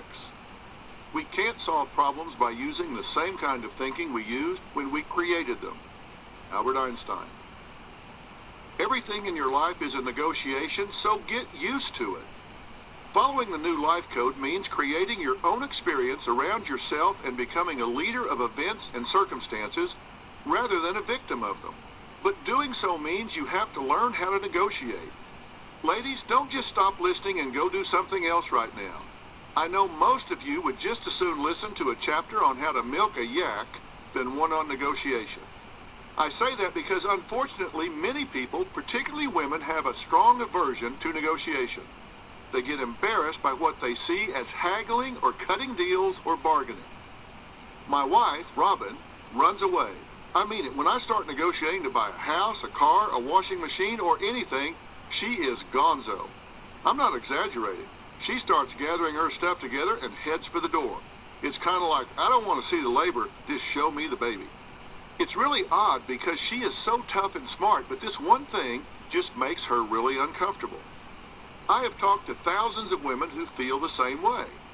What you need to know is that women, and African American women in particular, may wind up paying higher prices for new cars, for example, according to some scholarly studies, because dealers typically begin by quoting lower prices to white men because they know women are willing to pay more just to avoid the pain of negotiating.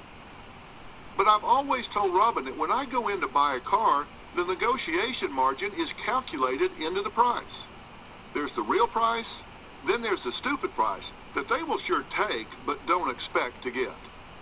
The goal is to get somewhere in between the two.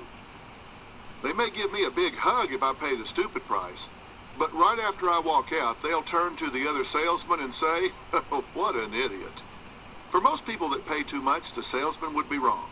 It's not idiocy. It's just that some people haven't given themselves permission to ask for what they want, or permission to say no when pressured, and to claim the right to protect what is theirs when it comes time to divide things up. To do so is your right and your responsibility, and once you decide that it is not unbecoming or beneath you, then you will find out that you've been leaving a lot on the table in life by not standing up for yourself. My belief is that negotiating on behalf of yourself and those you love is quite becoming. In fact, it is required to achieve fairness and balance. Let me just say it this way. If you have a problem with negotiation, get over it. See how easy that was? I wish.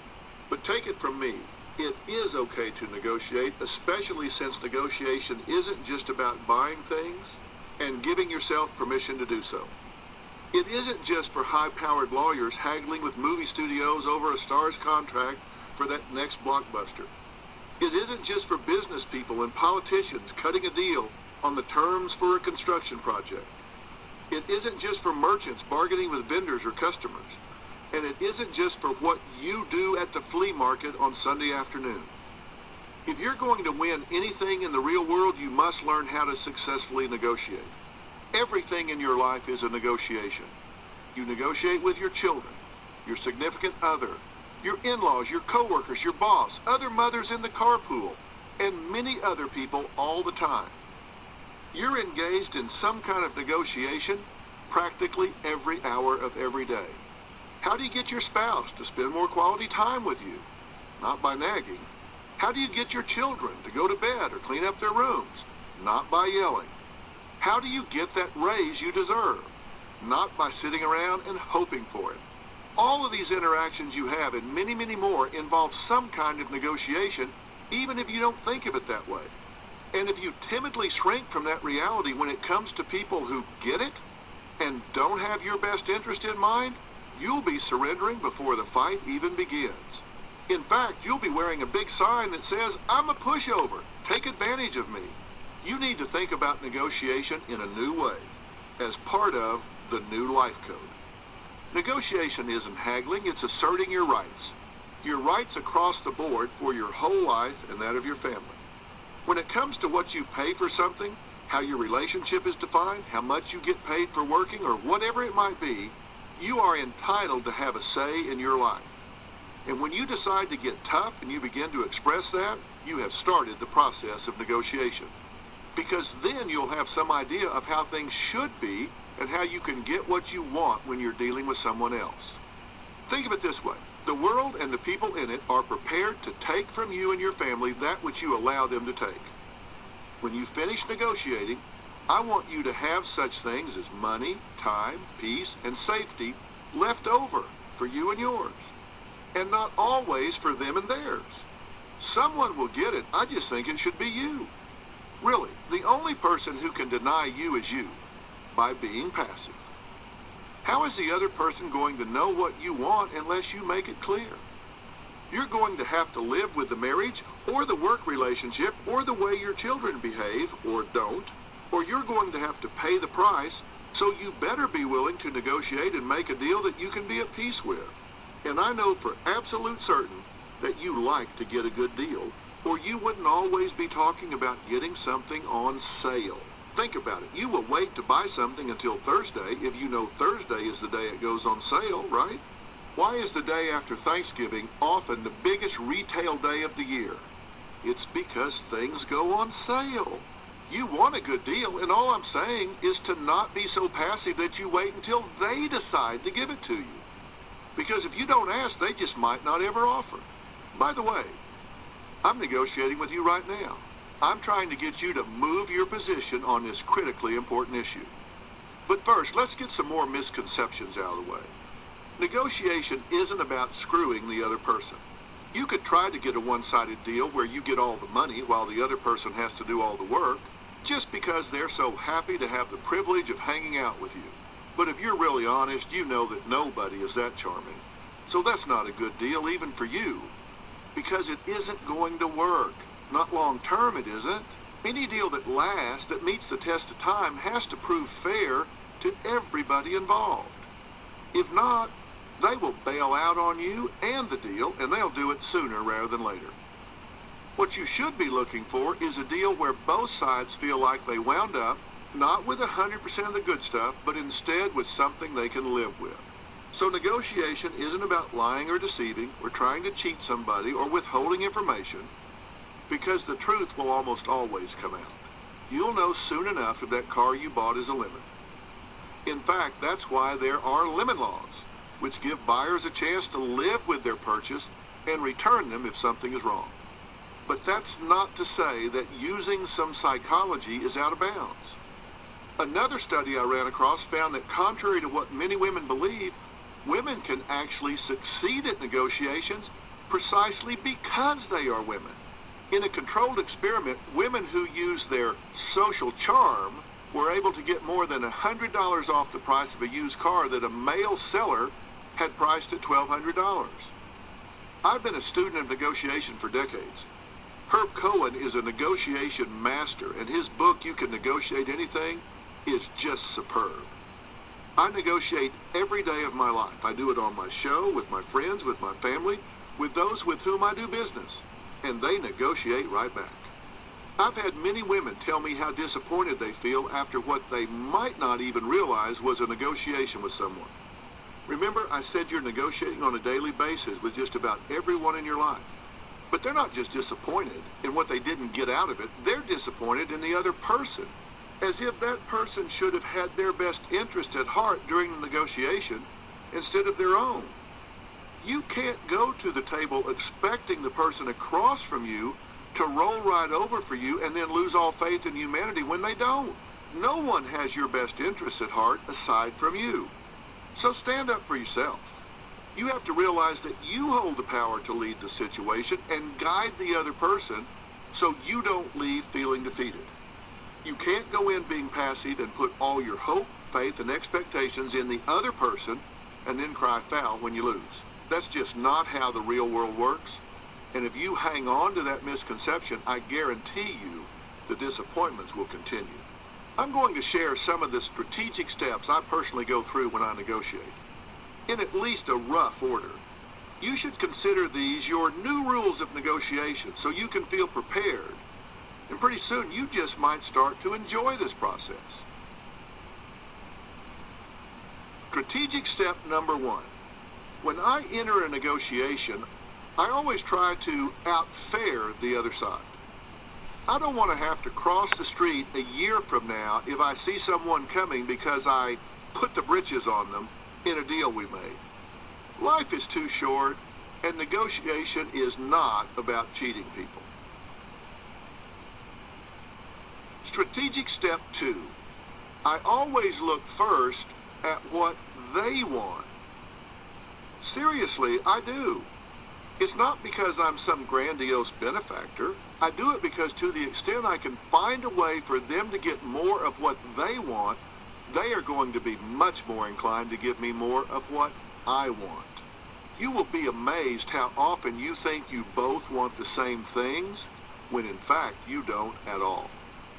Negotiation is about give and take, and leaders find a way to compromise so everyone involved gets at least some of what they want and need.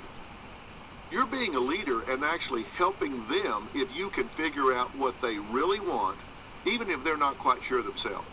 At the same time, I always work really hard to honestly figure out and label precisely what it is that I really want, because oftentimes after giving it some thought, what I initially thought I wanted and what I really wanted turned out to be two different things. And it's also important to recognize that negotiation is an ongoing process because life is an evolution of people, circumstances, and objectives. Life is ever-changing, and so too must be your arrangements. This is why, just as you learned in the previous chapter, ultimatums don't work, because you want to keep your options open so that when the winds of change blow through your life, you have the flexibility to bend to a new reality. Even contracts sometimes need to be renegotiated. What you negotiated for in your marriage as a newlywed is very likely obsolete before too very long, because both of you changed, ideally for the better, but either way, you have evolved. Renegotiating a deal is not the same as reneging on a commitment if both sides ultimately agree to make a change. Just know that, especially in ongoing situations like a relationship with a spouse or children, negotiations never stop because the changes never stop. Let's make a deal. Strategic step number 3. I always do my homework before I start negotiating. As I said earlier, women typically pay more for the things they buy than men do. And African American women pay even more than women in general. It's just incredible. An African American woman could pay $500 more for a car than a Caucasian man, according to one scholarly study.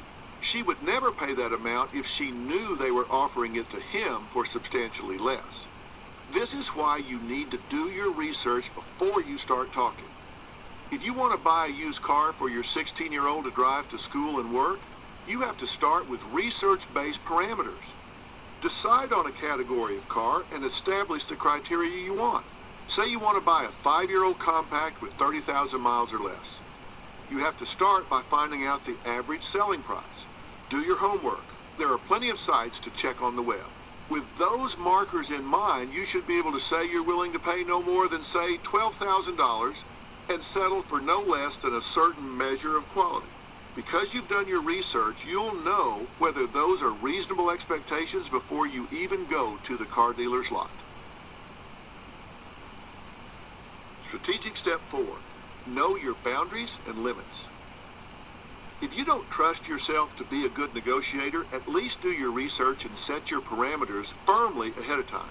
Tell yourself, I will not pay more than $12,000, I will not take something older than 5 years, and I will not accept something that has damage history or more than 30,000 miles on it. If you do that, you won't care if the salesman is a nice guy or if the car was owned by a little old lady who only drove it to the store and back or whatever. Because you can just say to yourself, I decided ahead of time, before I was under pressure to buy, what I want in a car and what I'm paying. And I'm not going to pay any more than that for anything less than I need. If you know that, then you've anchored yourself pretty well. This is important. Deciding ahead of time what you're willing to pay protects you against impulse. Don't decide after you get there. Otherwise, you'll be reacting to advertising, salesmanship, and psychological pressure. And that's where you get in trouble. Remember, there's a whole marketing machine out there that is pressuring and manipulating you in all kinds of ways to make decisions that are not necessarily in your best interest.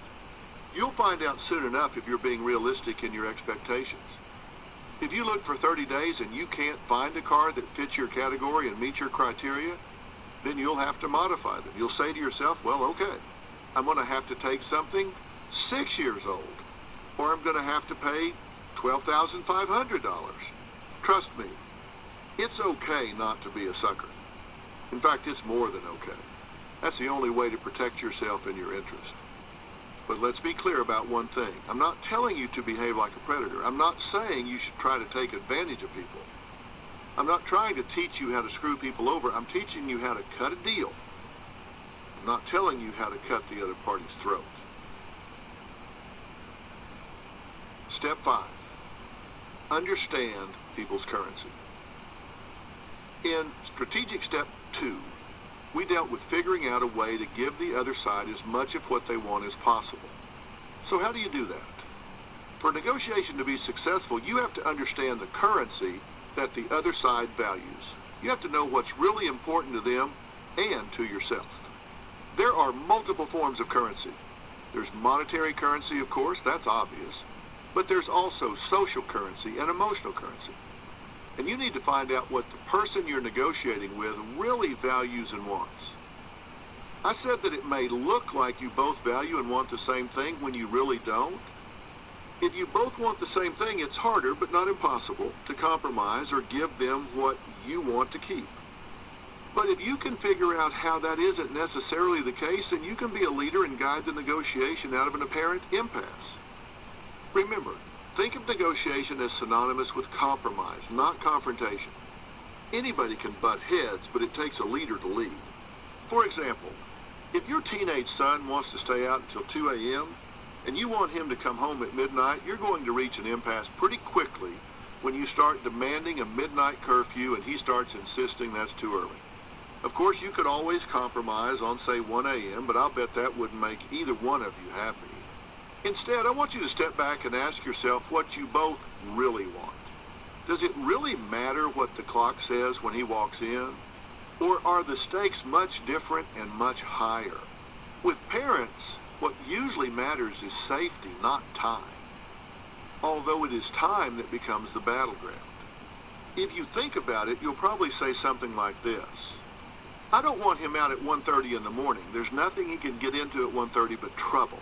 The bar's let out at 1 a.m., So there are more drunk drivers on the road at 1:30 than at any other time. I just don't feel it's safe for him to be out there. So what you really want is to know that he's safe. You may not really care whether he's home. You just want to know he's off the roads and somewhere safe. That's emotional currency, and it's what's behind your insistence on the midnight curfew. You're not really arguing about the curfew. What's important to you is a feeling of security about your child. Now, what does your son really want? What currency is valuable to him? If you could get him to step back, he'd probably say something like this. This is my one night out with my friends.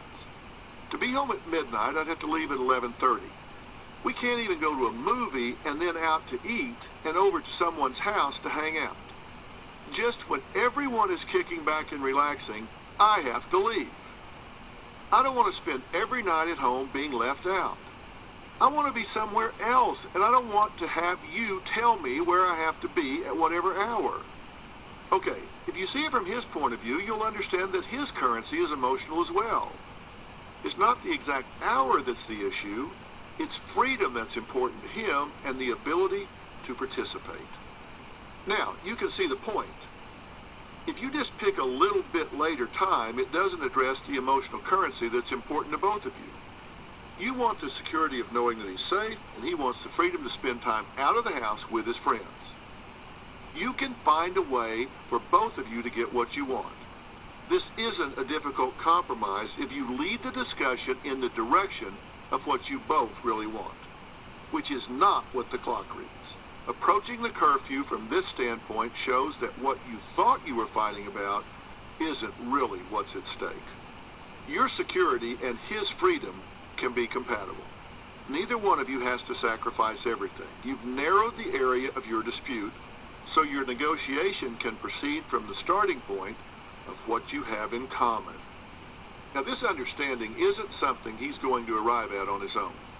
Remember what I said about creating your own experience around yourself and becoming a leader of events and circumstances rather than a victim of them?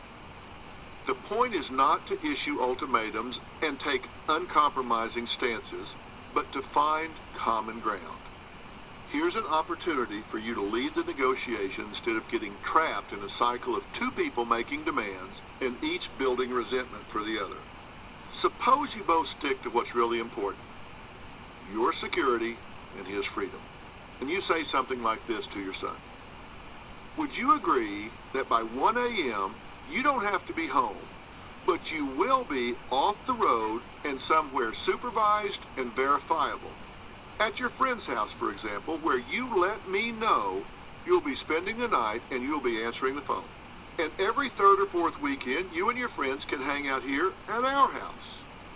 Would those arrangements satisfy you? Note that the negotiation has become about specific terms and measurable outcomes. It's not about vague terms like coming home early or staying out late.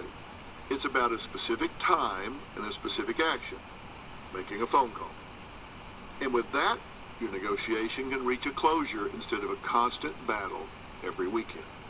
When I make this point to people, showing them they have to narrow the area of dispute, identify your different currencies, give both sides as much of what they want as possible, and arrive at a specific and measurable outcome, they always say, wow, that isn't so hard. I don't feel so bad negotiating like that. And this kind of negotiation can lead to agreements that build over time, starting with smaller and shorter-term agreements at the beginning and eventually leading to bigger and longer-term agreements after a period of adjustment and the earning of trust. Enabling both of you to get what you want is the essence of negotiating with emotional integrity. It doesn't have to be about business or involve money or contracts. In fact, it's usually about interactions with people in your day-to-day life. Keep in mind that all relationships are mutually defined, as I pointed out in my book, Family First. And the definitions you reach are the product of negotiations you conduct with each other. You may think you didn't negotiate the relationship, you just inherited it. But that's not true, since you teach people how to treat you. And when it comes to how you want to be treated, you shouldn't have to settle or compromise your standards. In fact, you should adopt an I won't settle philosophy. because you're going to enter every negotiation from the standpoint of acknowledging the other person's currency and trying to satisfy their true needs and desires as much as your own. You don't want to settle too cheap just because you won't require yourself to stand up for your rights. Making a middle ground agreement that gets you most of what you really want is acceptable as long as you do not trade away core elements such as your child's safety, because some things are just non-negotiable. Dealing with non-negotiable issues. Let's talk about the non-negotiable issues. Remember, in a true negotiation, the purpose is not to hurt the other person or even to gain power. As I emphasized in Relationship Rescue, the number one requirement for any successful negotiation within a relationship is safety. If either side's safety is at issue, that's non-negotiable. No one should put up with abuse, for example, physical or emotional. There's no negotiating with a bully in the sense of accommodating his need to hurt you or your child. It's not a matter of understanding his currency, because what he wants, a feeling of dominance and a sadistic pleasure in other people's suffering, is not something you or anyone else should be giving any legitimacy to. You should never compromise your integrity in dealing with someone unscrupulous who's making abusive or manipulative or unreasonable demands. If you're confronted with someone who has a history of promoting non-negotiable needs or desires, it's okay to tell yourself that certain things are unacceptable. You will not put up with a spouse who cheats on you, or a partner who abuses you, or children who disrespect you. These are things you know about your own values and sensibilities. In one of my earlier books, Relationship Rescue, I call these drop-dead deal breakers. If you're faced with an abuser, get out. Get out safely and stay out until an objective professional tells you it's safe to return. And realize that time may or may not come. And you can go to drphil.com or nnedv.org for suggestions on how to do this. If your partner is addicted to narcotics, then you're no longer living with the person you know. You're living with an addict, and that is a deal breaker until a professional advises differently. If you're living with a cheater or with children who are disrespectful, things have to change. At the point that you recognize a drop-dead deal breaker, you have the choice of presenting what I call an ultimatum with options. You say, I cannot and will not continue on this path, but here's what I will do to create change and what I will do if things change. For example, your personal values should preclude you from living with someone who is poisoning his body and brain with drugs or alcohol. But you can say you will be willing to help him get some help. You can say you will be willing to try everything reasonable short of watching him kill himself. In cases like this, what you need to do is prepare a script in advance. From writing my monthly column in O, the Oprah magazine, I've found that scripts are among the most popular and useful tools for readers facing difficult people and difficult situations. Here's a script of what you might need to say to a drug addict or alcoholic. You're an addict. Then share as much incontrovertible, factual proof as you have, such as DUIs, overdoses, arrests, hospitalizations, drugs or drug paraphernalia found. Use only facts, not your opinions. You have to stop abusing and get professional treatment if our relationship is to continue. If you do not, then we are done here. I love you very much, which is why I cannot and will not stand by and watch you poison yourself and our relationship. If I did, I would be contributing to your demise. And I'm sorry, but I can't live with myself if I do that. You can't do this on your own, so that is not an option.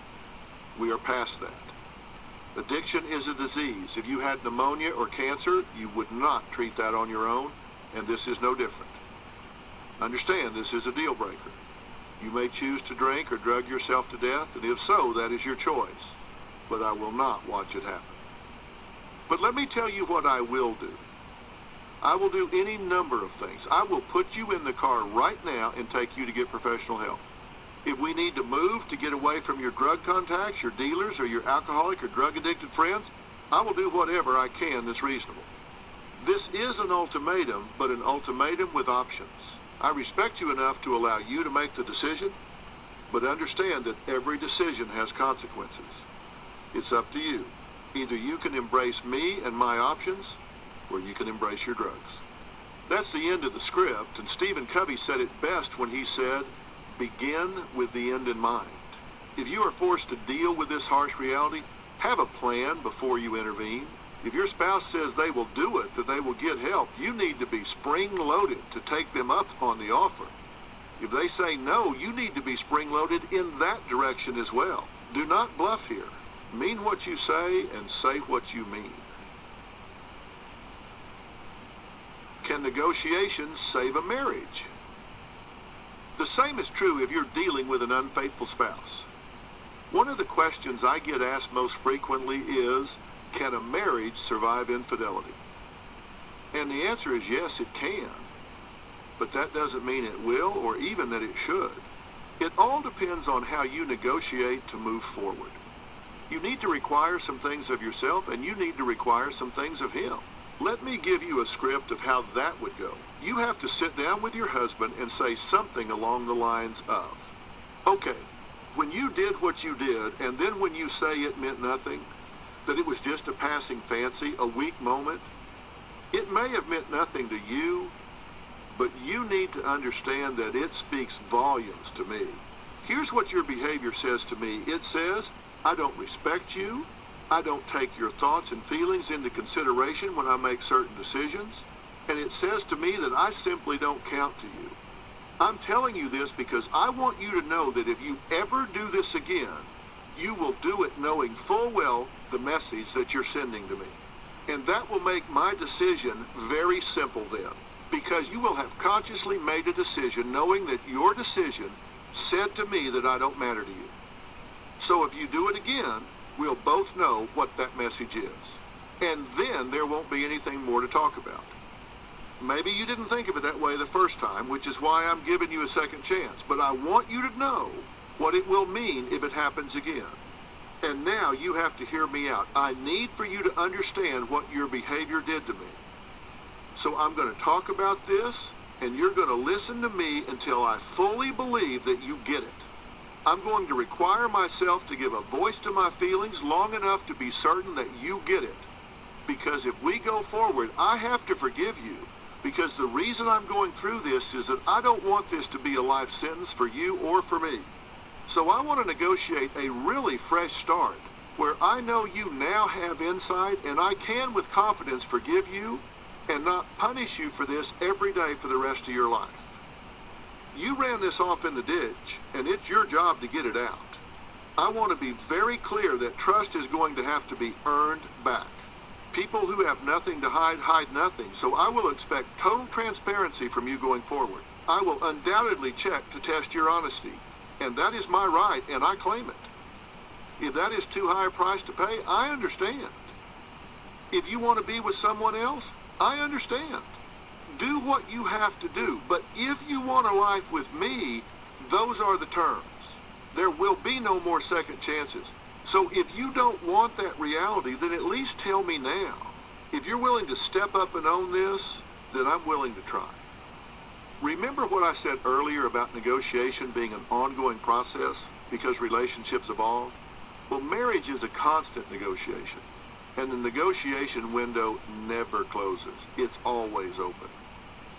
You may think that once you say you'll honor and obey till death do us part, you're set for life. But you're not. After the honeymoon, you're going to change, and your spouse is going to change. After you have children, they'll make a difference in how you and your spouse relate. So will in-laws. Maybe one of you will have a job or get a new job that makes unanticipated demands on both of you. Your relationship will always involve an ongoing series of negotiations because, frankly, with just the changing of technology, there are constantly new things that can greatly impact a marriage. When I got married more than 3 decades ago, there were no such things as laptops, tablets, texting, Facebook, or instant messaging. The fact that so many methods exist by which people connect or hook up means that something like cheating, which used to seem black and white, has to be constantly redefined. Is it cheating to friend someone on Facebook? To text or IM them without your spouse knowing? Is it cheating to keep separate email accounts with passwords your spouse doesn't know? That's why I say that people who have nothing to hide, hide nothing. Going forward, you both have to be an open book. You have to be a picture window. So a wife can tell her cheating husband something like this. You can't have secret email accounts or Facebook accounts with private passwords. You can't get upset if I check on you from time to time, and it has to be on the table that I'm negotiating my right to do that. And if that's too intrusive to you, it's okay for you to say so. Because I'm just telling you what I need in order to go forward. And if you can give me that, I can give you a second chance. But I need things in return, and that's why this is a negotiation. So I want to negotiate that with you. And if it works out, then great.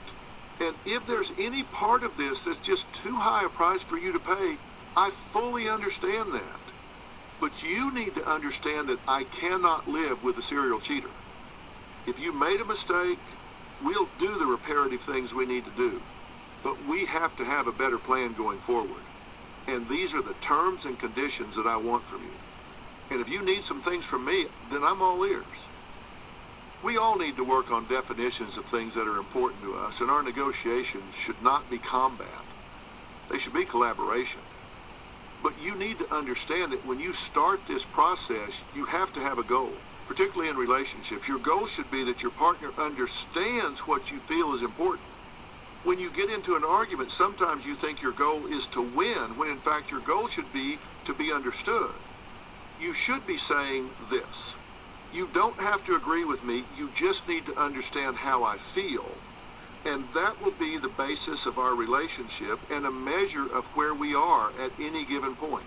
Because if you know how I feel and what I value, and you consistently choose to behave at odds with that, that will say a lot about where we are in our relationship. And the same thing goes the other way as well.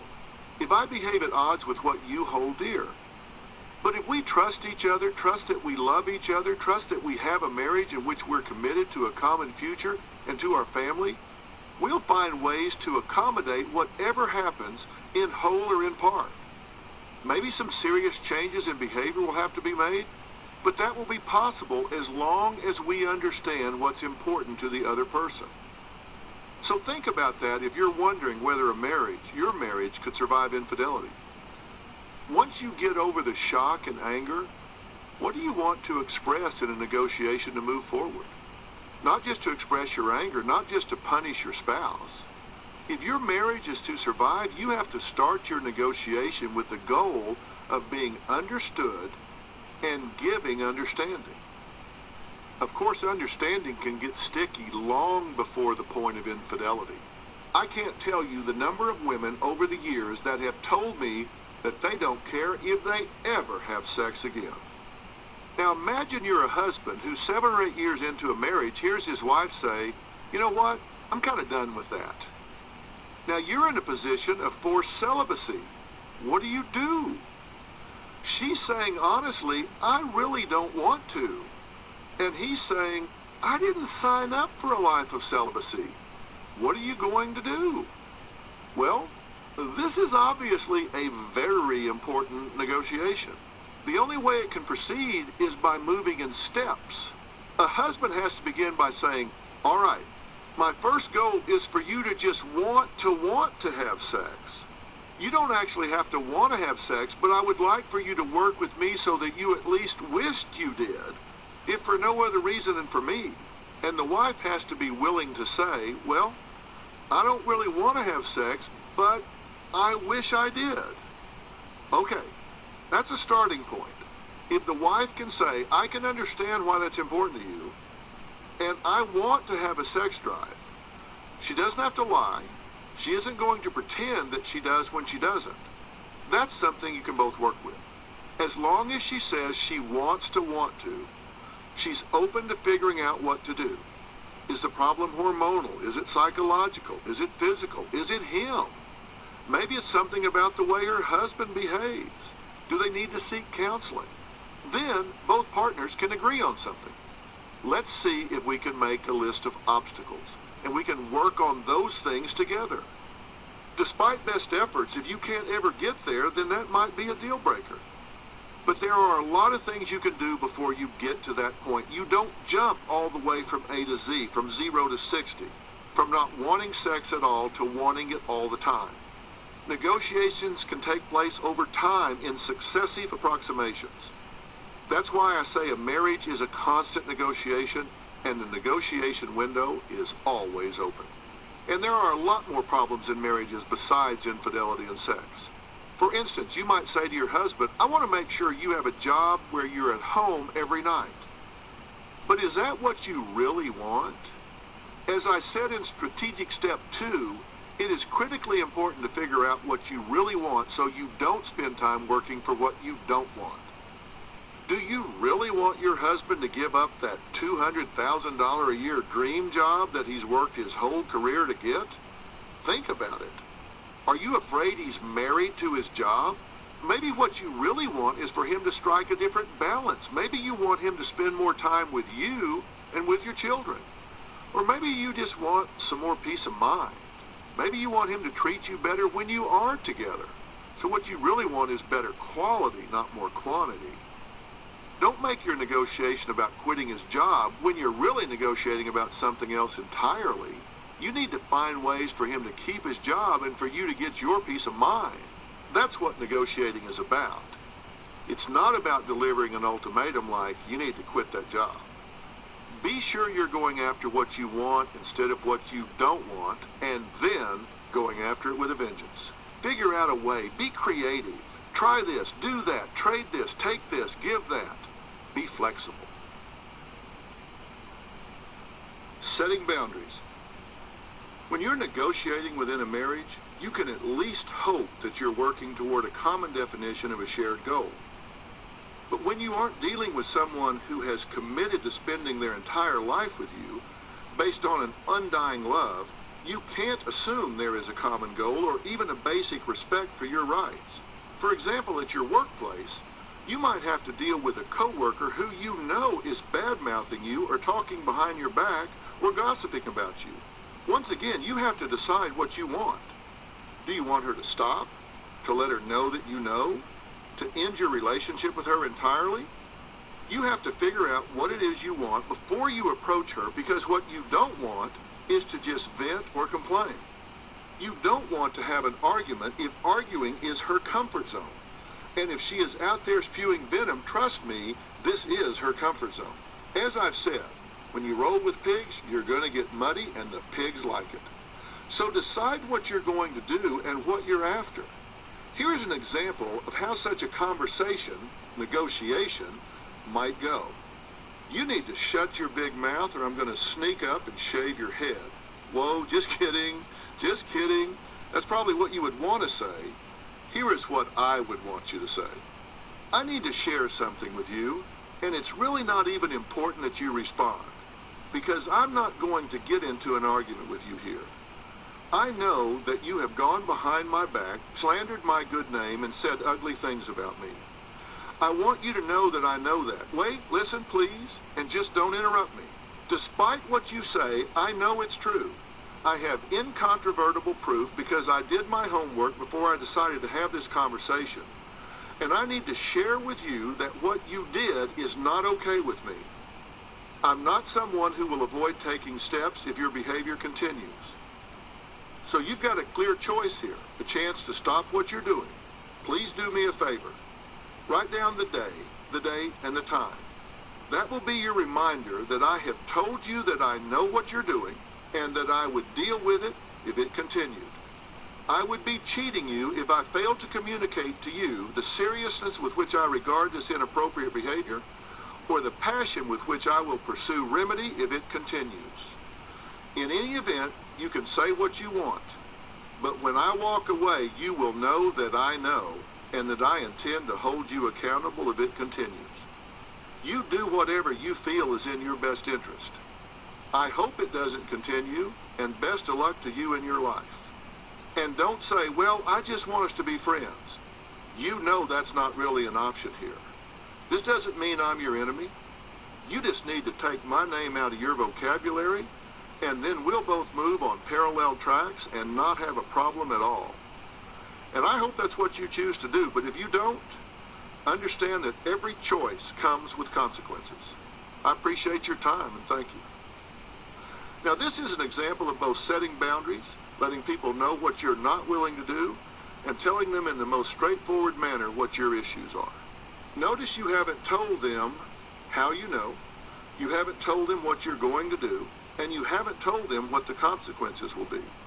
Because you keep your plans close to your vest, which is number 8 of the Sweet 16 of your new Life Code Playbook.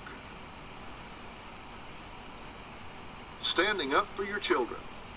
I have always said that as parents, we are only as happy as our saddest child. We hurt when they hurt. We feel joy when they feel joy. Aside from serious injury or debilitating disease, I think the bane of contemporary parents would have to be bullies. It at least makes the short list along with drugs, alcohol, and falling in with the wrong crowd. If your child is being bullied, it is especially difficult because your options for intervention and negotiating a peace are narrow at best. You can't deal directly with the bully, or you may then be perceived as the bully yourself, not to mention aggravate the situation and create more problems than you solve. On the other hand, you can't take a completely hands-off position, in effect saying, kids will be kids. The world has changed since we were kids, and bullying has changed with it.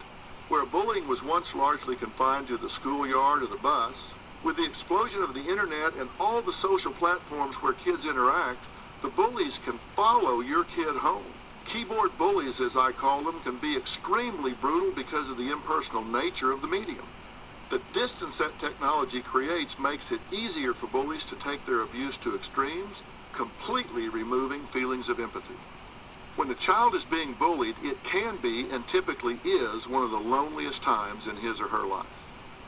This is not the time to be a passive parent. In fact, you need to be especially dialed into your child's life in this day and time. Children often feel shame when they are being bullied.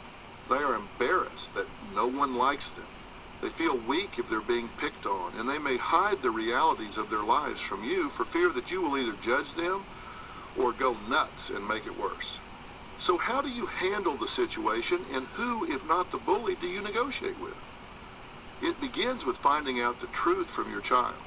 Maybe they aren't really being bullied and are just overreacting, or maybe it is a brutal truth. And to convince them that you are on their side. They are not alone, and you will help them learn how to deal with the attacks. Next, you might talk to the parents of the bully. And this can be delicate because, let's face it, none of us is objective about our own little angels. Those parents might be highly defensive or in denial. Lastly, you need to engage the school teachers and administrators. Rather than giving you a script, I want to outline your approach for handling this last group. Remember I said that most of our communication is transmitted through channels other than verbal ones? I bring that up here because this is a negotiation where the tone of your approach is critical. I know you believe your child is in pain and being hurt, but do not run up the schoolhouse steps like your hair is on fire, hysterically yelling and accusing school personnel of being complicit, negligent, or incompetent. Instead, you want to form a partnership with these people who do care and, quite importantly, are on the scene every day, all day, when you are not. You want them to be informed. You want them to want to help you. Bullies are devious and know how to hide their assaults from teachers' prying eyes. They very likely do not know it's happening and will appreciate properly framed information. As I said in Strategic Step 3, do your homework. Compile facts so it is not just your child's word against the bullies. That might include pictures of bruises or scratches, damaged or destroyed personal property, text messages or email chains, witness statements, and so on. Present the evidence and make your case, all framed as a request for help with an appreciative tone for an overworked and underpaid staff. Ask how you can help from your end. Be prepared for a broad range of responses. Some will just be all over it while others will not. Some will say that since they don't see it and much of it happens off campus, they can't really help. If that is a response, let them know again in the most respectful tone that you believe it is the school's duty to provide a safe learning environment free from fear and intimidation. Let them know in no uncertain terms that you are prepared to take the issue to whatever level required to get an effective intervention, whether that means the school board, State Department of Education, or local police, or that you are prepared to hire an attorney, but you will not accept "it's not my problem" as an answer. Non-hysterical parents armed with objective evidence have a great deal of credibility, and folks will quickly realize that you will not be dismissed with excuses or promises without action. So, how am I doing in negotiating with you about becoming an active negotiator? I hope I'm making headway because I don't want you to be the only one who doesn't get it. I don't want you to keep accepting what life deals up rather than working to get what you want, need, and deserve. You are already a negotiator because you simply can't live in this world and not negotiate. I just want you to be a purposeful, skilled, and committed participant in the game. Since it's happening anyway, you might as well get really good at it. I want you to understand the new rules and apply them to the world you live in, the real world. And learning to effectively negotiate means you can walk away from the table as a winner every time. Chapter 7, Parenting in the Real World. We may not be able to prepare the future for our children, but we can at least prepare our children for the future. Franklin D. Roosevelt.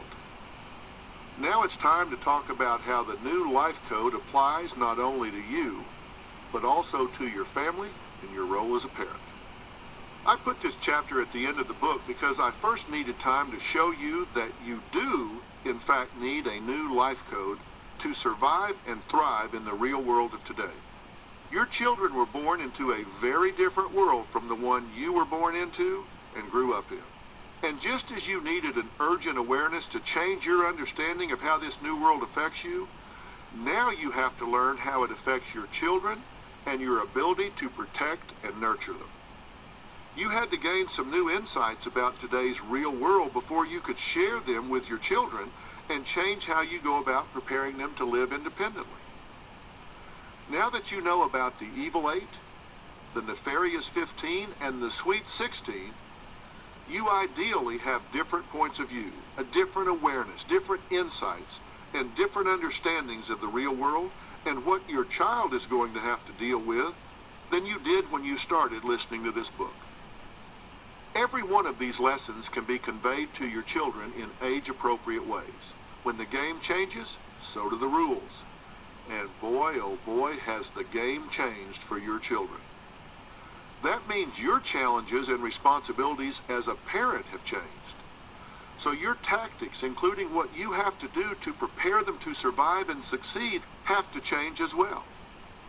Otherwise, as Albert Einstein said, you'll be trying to solve problems by using the same kind of thinking we used when we created them. The lessons you were taught by your parents to prepare you to exist safely in this world are no longer sufficient.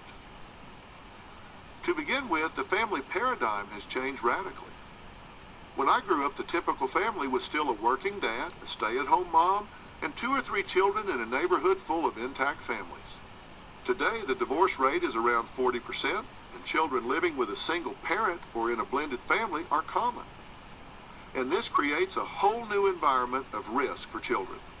Did you know that, compared to a child living in what researchers refer to as an intact family, a child with a biological mother who lives alone is 14 times more likely to suffer abuse. A child with a biological father who lives alone is 20 times more likely to suffer abuse. A child with biological parents who are cohabiting but not married is 20 times more likely to suffer abuse. And this one is the most shocking of all. A child with a biological mother who is living with a man who is not the child's father is 33 times more likely to suffer abuse. When I presented these statistics to audiences on my show, the reaction is incredulity. But there's more. Children living in households with unrelated adults are nearly 50 times as likely to die of inflicted injuries as children living with two biological parents. Children of single parents had 77% greater risk of being harmed by physical abuse than children living with both parents. These are statistics you probably haven't heard, and they are jaw-dropping. And this information isn't from some radical group with an agenda that's trying to make single parents look bad. They're facts from sources like the American Academy of Pediatrics. Along with the changes in family structure, the outside world has changed. There was a time when people lived in neighborhoods, and the kids you played with were the next-door kids. And if a strange person showed up on the streets, he stuck out like a sore thumb. I grew up in a neighborhood in Oklahoma City where we could play under the streetlight until midnight in the summer because our parents knew that we were just 3 doors away with other kids playing kick the can and stepping on crickets. But it's completely different today. A whole corridor of risk for your children has opened up that wasn't even on the map when you were their age. We're a much more transient society. Kids don't necessarily go to the local school. They go to private schools or to public magnet schools in different districts. Parents may be divorced, so their kids live in 2 different neighborhoods where they're not as well known. Because of all this, an interloper doesn't stick out as much anymore. And people who mean harm to our children have much more access to them now than they used to. Bullies used to attack their victims on the playground, in the locker room, or on the school bus. But now, even if you take your children out of a school because they aren't safe there and send them to a school in a different neighborhood, bullies can follow your children home through social networking sites, email, instant messaging, and Twitter. And all of that name-calling and harassment will follow your children to their new school. You may think your children are in their bedrooms doing homework when in fact, bullies are brutalizing them on the internet. You may think your children are just playing video games. But if you're anything like I was until just recently, you aren't savvy enough to know that those game controllers they're holding in their hands can get them on the internet just as easily as their laptops can. One episode of Dr. Phil featured an extreme version of this kind of cyberbullying. A woman made national news when she allegedly tormented a 7-year-old girl dying of Huntington's disease. The woman reportedly posted on Facebook photographs she had doctored to show the face of the girl superimposed on a skull and crossbones, and the girl's mother, who died in 2009, embraced by the Grim Reaper. She reportedly said she made the pictures of the girl and her mother because of a grudge that had gotten blown out of proportion, but she now regrets the whole dispute with her neighbor. What makes someone a bully? Are some children genetically predisposed to be a bad seed, or are we raising a nation of bullies? More and more girl fight videos are being posted online. One that I saw featured 4 girls attacking a 12-year-old girl for about 3 minutes until some neighborhood boys broke it up. What's most shocking is that these girls, all between 12 and 13 years old, supposedly weren't enemies. They were supposed to be friends. The footage was shot the day after a slumber party where they had all been hanging out together. Or were they so sinister that it had all been a setup to lure the victim to the beating? Neither is a very encouraging option. On another episode of Dr. Phil, I spoke to the parents of a boy who received an obscene tattoo on his buttocks from his bullies. The bully ringleader, who was convicted and recently sent to prison, wanted to apologize to his victim. But he and his mother also wanted to set the record straight. They both said that the victim wanted the tattoo. As I have said, no matter how flat you make a pancake, it still has 2 sides. But in such cases as these, neither side makes me feel better about putting a child out there without serious forethought and preparation. Learning about that funny feeling. So how do we as parents protect our children in this rapidly changing and threatening world? I've always said that the word parent is both a noun and a verb. Our job as parents is, at least in part, to prepare our children for the next level of life. First, when they're in diapers and can't walk or crawl, they're totally dependent on us, and all we're doing is just helping them survive. We're teaching them to eat and drink. Then we have to start socializing them to communicate and interact and follow instructions. We prepare them to get along with other children in kindergarten and grade school. Eventually, we help them go out into the world and negotiate the hazardous terrain. But these days, our kids, your kids, are exposed to complex, intimate adult relationships when they're only 12 or 13 years old. Worse still, they start entering into very grown-up relationships well beyond their level of maturity, and that's a real problem. Too often, kids are thrown into stages and phases of life without any preparation whatsoever. It doesn't occur to a teenage girl, for example, that she might be in a chat room or on Facebook talking to a 45-year-old registered sex offender who is grooming her, all the while pretending to be a teenager. Your children have the knowledge, but not the wisdom to navigate the web. They might know which buttons to push, but they don't know when they're being played. And even in the real world, instead of online, we're not the only adults in our children's lives. Since we will never be the only voice in our child's ear, we need to make absolutely certain that we are the best voice in their ear. Here is a hugely important question that I want you to ask yourself right now. What do you really know about the adults who you turn your children over to? Do you know what kind of upbringing your children's teachers had? How about their coaches, scout leaders, Sunday school teachers, or clergy? If that sounds blasphemous to you, it's not. We're not talking about God here. We're talking about people you trust your children with. Remember when I said I should have written this book a long time ago? This is one of the main reasons. I just wonder how many children would have been protected if their parents had listened to this book or one like it. I wonder how many parents within the Catholic Church or those putting their children in football camps with Jerry Sandusky at Penn State University would have asked more questions or done more background checks if they had had this conversation and had been stimulated to find answers to this question. How much do you know about the people you are turning your children over to? We have to question everything we have been taught. If it stands up to the challenge, then fine. Go ahead and hang on to the thought, value, or belief. But if it doesn't withstand the challenge, then don't hesitate to abandon that old way of thinking. For example, parents typically tell their children to mind the adults in their life. Don't talk back and do what you are told. Are you kidding me? What are we thinking? This is truly a higher form of insanity. If you tell your child to mind the adults in their life, you could be feeding them to the lions. 90+% of child molesters are known to the child. Only about 10% of all molestation is a product of stranger danger. It's sad but true that the people we need to watch the closest are the ones in the best position to hurt us if they go rogue. So the best protection you can offer your child is to teach them to self-protect. Instead of telling them to mind the adults and do what you're told, you should be telling them to listen to their instincts and telling them to pay attention to any funny feeling they have. This goes back to what I said to you earlier about rejecting the idea of it being appropriate to give people the benefit of the doubt. This is just another example of why that is a really bad and outdated idea. Sometimes it can be difficult to define an abstract concept like funny feeling for a child. Ask your child to think of a time when they were afraid. Maybe it was in the dark, or maybe it was a roller coaster or a haunted house at Halloween. Ask them to recall the physical feelings they had at that time. Butterflies in their stomach, sweaty palms, shivers up their spine, or whatever it was that identified that fear to them.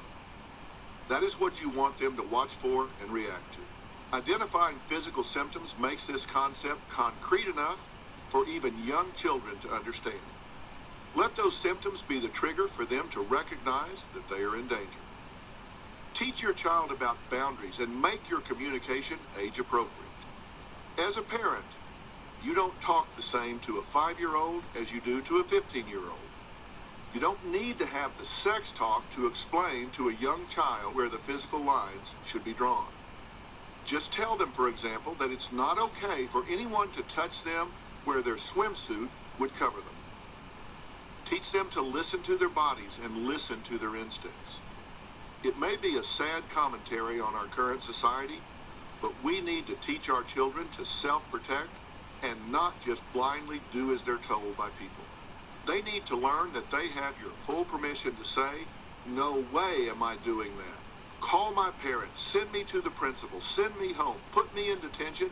Do whatever you have the authority to do, but I don't trust you and I'm not doing what you're telling me to do. If they find themselves alone with an adult and get that funny feeling and they need to start screaming for help, they're less likely to get stage fright if they've practiced that scenario a number of times before.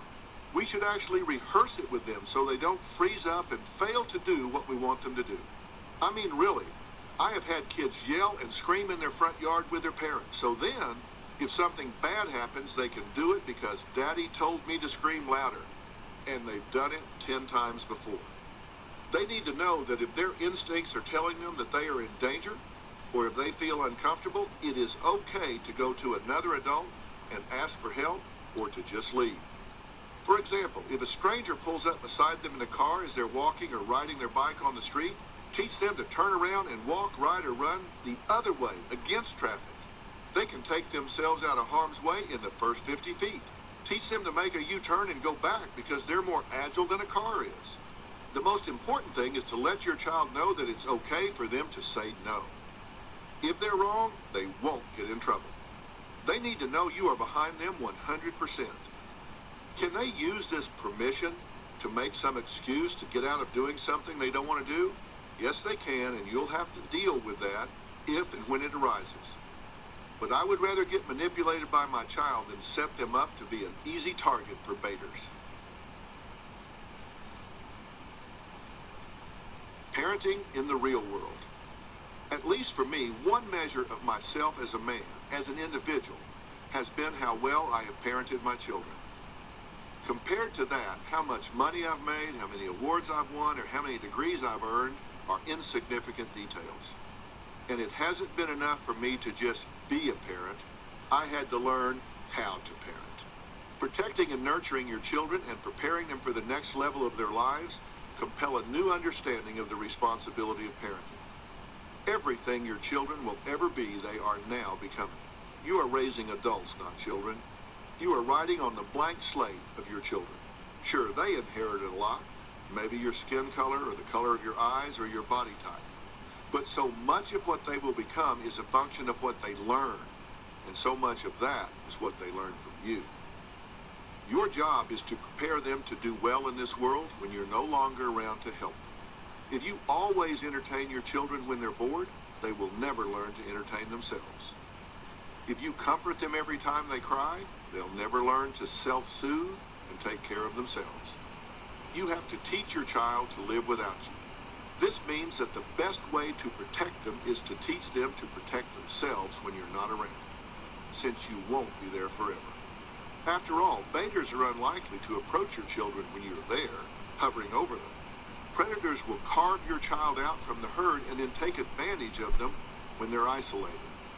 But you have to strike a balance so your children don't see the world as a scary, hurtful, horrible place that they should fear rather than a place that must be respected and managed. There's a difference between paranoia and healthy skepticism, between fear and awareness. Of course, there are places your children can go and places they can't go and things they can do and things they can't. For them to understand the difference, you have to prepare them by building strength and confidence within them. The goal of all your discipline is for your children to internalize your lessons and become self-disciplined. You tell your children to brush their teeth, but sooner rather than later, they should discipline themselves to brush their teeth, or get enough sleep, or eat their vegetables before their dessert, or do their chores or their homework. Your goal as a parent is to work yourself out of a job, to become a voice that lingers in their heads in your absence. And the way to measure your worth and value as a parent is to ask yourself this: how well am I doing in teaching my children to value themselves, love themselves, have confidence in themselves, protect themselves, and do for themselves? And all of your teaching needs to be relevant to the world that you have now learned we live in. Don't cripple your own children.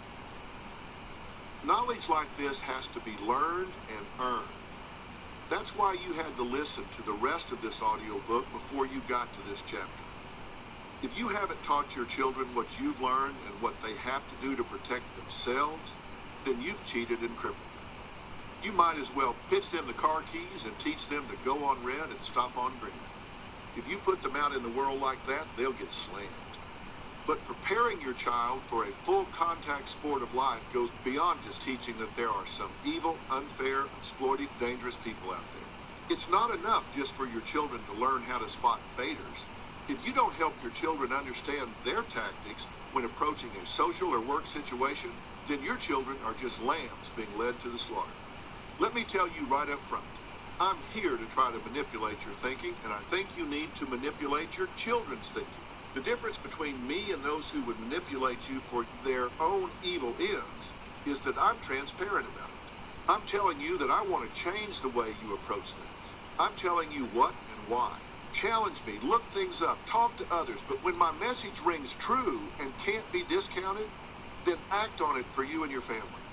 Manipulation has a very negative connotation, but the truth is that it's one of the main ways to parent effectively. I constantly manipulated my two sons when they were growing up.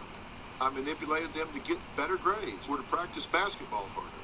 I set up a reward system. I incentivized them, and that's what manipulation is. Rewarding to encourage behavior and punishing to discourage it are forms of manipulation. It's a way of making that connection between cause and effect, between effort and reward, and between action and consequence, which children must learn to participate effectively in the world. Thank God you manipulated me, my son Jay now tells me, because otherwise I wouldn't have gotten into college. I wouldn't have gone to law school, and I wouldn't be doing what I'm doing today. I also encourage my boys to be psychologically minded, whether in sports or with a teacher. I would try to teach them to ask themselves questions about what was going on. When they'd say, this teacher is being really rude to me, I would always ask why. They would say, I don't know, I haven't done anything wrong. And I would say, okay, but out of everybody there, why you? I was trying to get them to see things from the teacher's point of view. Well, I don't know what she wants, they would say. I hate that class. So I would ask, well, does she hate it? And they'd say, well, no, okay, it's her job. Then I'd say, so you hate her life's work. How do you think that makes her feel? I would just try to gently walk them along the path of asking themselves questions to see other people's points of view. Eventually, we'd get to the point where they'd say, well, she probably feels like I'm putting down what she does for a living because I don't take it seriously. But I'm not going to pretend I like it when I don't. I'd agree with that and then add, but you can respect the fact that this is important to her, and you know if you disrespect it, you're disrespecting her, and she has power over you. Now, when children think things through like that with their parents, pretty soon they'll be psychologically minded. Step by step, they understand that life is more than simple hydraulics. Personalities and politics come into play, and self-interest is a factor. Remember what you learned in Chapter 6 about negotiation? Your children need to learn the same skills. Your children have to recognize that just as they have self-interest, other people do too. Getting along in the world involves understanding how to align your interests with someone else's. That's what negotiation is all about. That's how business deals succeed. You're both going to do a whole lot better if everybody is eating out of the same platter. I would always tell my boys that if a deal isn't fair, it's not going to work long term. Sure, you can always try to convince somebody to do something, and they might even agree just because they like you. Okay, here's the deal. You do all the work, and I get all the money. That's a heck of a deal, right? Well, no, not really, because it's not going to take the other party very long to say, wait a minute, I'm doing all the work and you're getting all the money. That's not okay. If you want some longevity, then you need to make sure everyone is getting something out of the deal, whether it's in business or a personal relationship. The same is true when you negotiate with your children. Remember number 16 of the Sweet 16? You must pick your battles and never let your opponent have control. This is particularly true when it comes to those inevitable battles with your children. When my sons were growing up, I never picked any battles over fashion because ultimately what they wore didn't matter. It's just not worth it to have a knockdown, drag-out battle over pants hanging halfway down your son's butt. If you have a daughter and you don't like her style, get over it. Now, if her style has crossed the line into being provocative and inappropriately suggestive, that's a battle you want to choose, especially if she's way too young to appreciate what her appearance signals. But if you just don't like the fact that she wears layers, 9 different colors, socks that don't match, or something that you think makes her look homeless, you know what? She can always change her fashion, and as a teenager, she will, believe me. So why would you pick that battle? Save your energy for battles that matter. If she's 15 and wants to move in with a 27-year-old guy, that's a battle you pick. If she's doing drugs, that's a battle you pick. But how about tattoos? I realize children belong to a different generation now. Thugs got tattoos when we were kids, but now everybody gets tattoos. They were just tattoos for us, but for them, they're body art. So when my son Jordan wanted to get a tattoo, I negotiated with him. I said, I tell you what, get a tattoo, just don't get one that you can't cover up with a t-shirt. So he has several now, but if he has to cover them up in order to avoid someone drawing the wrong conclusion, all he has to do is wear a t-shirt. Drawing a line like this is important because kids often don't have the foresight to recognize the potential downside of their often impulsive acts. My older son Jay was very preppy as a teenager. He had always dressed super sharp, his hair was always perfect, and his car was always neat and clean. My younger son Jordan was and is very creative. He's a musician, and he would want to dye his hair black with blue polka dots all over his head. I'm serious, blue polka dots. Then he would want to get a mohawk, and he used to look at my balding head and say to me, Dad, you have a reverse mohawk. Why can't I have a mohawk? But you know what?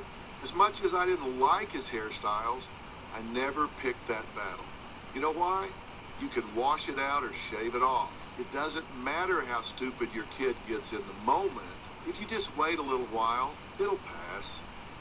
Sure enough, one day Jordan would have jet black hair with blue polka dots in it, and 10 days or 2 weeks later, he'd buzz it all off. Then he would grow it into a mohawk, and then a couple of weeks later, that would be gone, and something else would take its place. I never picked that battle because it didn't matter. And you too should learn to roll with it and actually get involved in it. You'll be amazed how much that will mean to your child. When Jordan wanted to dye his hair, Robin would get her hairstylist to come over and do it for him and cut designs in his hair. I'm telling you, they would laugh till they wanted to pee. And you could see what it meant to Jordan that instead of rolling our eyes and judging, Robin and I just went with the flow. And now he's about to graduate from USC and is a successful musician and could not be happier, and we couldn't be more proud. I'm not saying you have to go along with everything your children want, but choose the things that don't lead to permanent damage or risk. And you can actually create a bonding experience along the way. Drop-dead deal breakers for your children.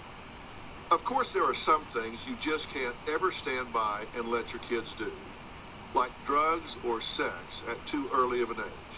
Neuroscience now tells us that the brain does not reach maturity until around age 25. Before then, your child's neocortex hasn't developed enough to enable adult reasoning. Teenagers can't see around corners, so it's up to you to protect them from themselves and their instincts. You have to be the one to tell them not to burn bridges and foreclose options.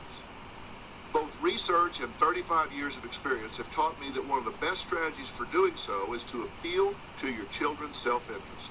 Instead of saying, don't do drugs because it's wrong, or don't have sex because it's immoral, say, don't do this because here's what it costs you when you do. If you can teach your daughter to value herself enough that it would be offensive to her to be used by a boy for sex, there's a better chance you'll succeed in persuading her not to have sex than you would just by telling her it's morally wrong. Try a script like this. If you allow this to happen and you get pregnant, you won't be able to find that boy with both hands. You will not be able to finish school, you will not be able to go to college, and you will not be able to do things you want to do. Your ability to go out and play and party, not to mention get an education and do all the things you want in the future, will be greatly compromised. So all I'm saying is love yourself enough to say yes to yourself and no to him. Love yourself enough that you're willing to tell him, you know what? I've got real plans in my life, and I'm not going to jeopardize them just to entertain you. I'm just not going to do it, and I love myself enough that I won't be used in that way. If you loved me as you say you do, You would not be willing to put me at risk to satisfy your needs. Remember what you learned about different people's currency? Your children need to learn the same lessons. For example, your daughter should realize that what her boyfriend wants is to have sex with her. But what she should want is to keep control of her life. Once she realizes that, she can say, we're not going to do that. Let's negotiate for something else. The same is true if your child is in danger of being in an abusive relationship or involved with an addict.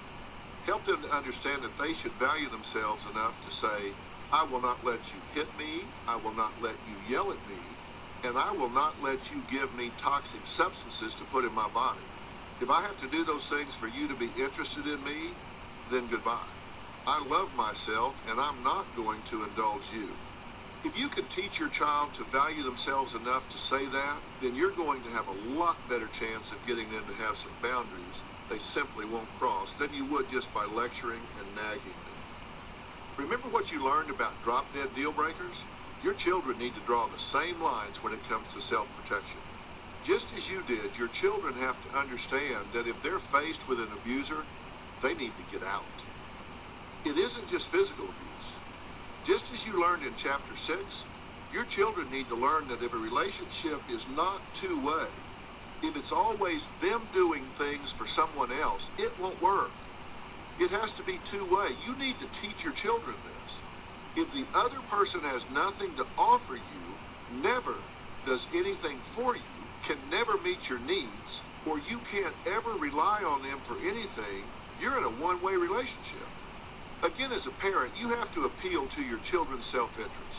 Teach them to be their own best friend, to be selfish on their own behalf, and to advance their own ball. As I was raising my boys and teaching them to be psychologically minded and to be smart about it, pretty soon they started to internalize the mindset and then generalize it to a variety of situations. Isn't that the ultimate goal of all discipline? Now I'm a grandfather, and I'm learning some lessons about parenting all over again. And some of them are coming from my son, Jay. He was a teenager when I wrote my first book, Life Strategies, and he wrote a spin-off called Life Strategies for Teens that became a bestseller when he was still in high school. In it, he said two things that are still relevant here. When I first read his manuscript, I came across this line. Parents, you need to talk to your children about things that don't matter. And I thought that didn't make sense. It had to be a typo. After all, as a parent, you need to talk to your children about things that do matter, right? But Jay went on to explain, because that's going to open up the channel for when it's time to talk about things that do.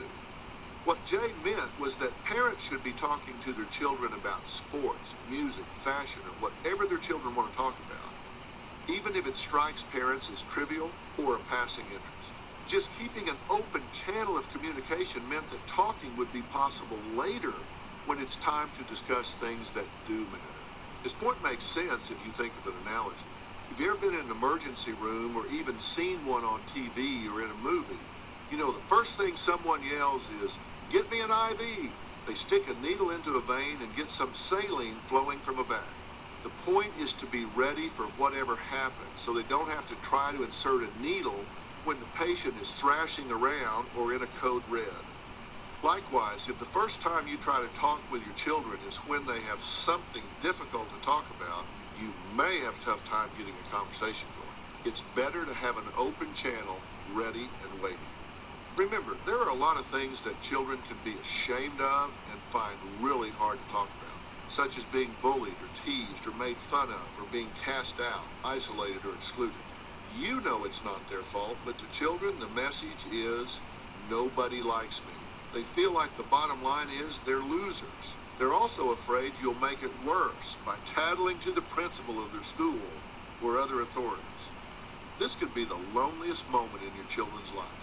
Never take the view that kids will be kids and that things will just work out. You're absolutely wrong. They won't. And that's why I outlined some ways in Chapter 6 that you can deal with authorities. But the point here is to talk with your children first before any next step is taken. Jay also made some good points in his book about how to talk to children about difficult subjects like this.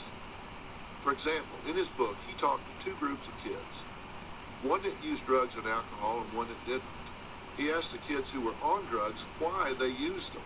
I'm not judging you, he told them. Your parents won't know. This is all anonymous. And the most consistent reason he got was that they had no reason not to use drugs or alcohol. For them, the question wasn't why, but why not.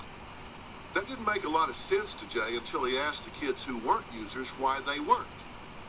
He expected a high moral factor in their answers. It's wrong. My parents taught me better. Or something like that. That's not what they said. They didn't say it was wrong, and they didn't judge people who were users. Instead, they said using drugs just didn't fit into their plan. They just said things like, look, I want a car. And to get a car, I have to have a job. And to have a job, I can't be doping around. They did it because they wanted to be on the basketball team or the debate team or something like that. They had things in their lives that they were passionate about and that were more important to them than doing drugs. Remember, kids want what they want when they want it, and they want it right now.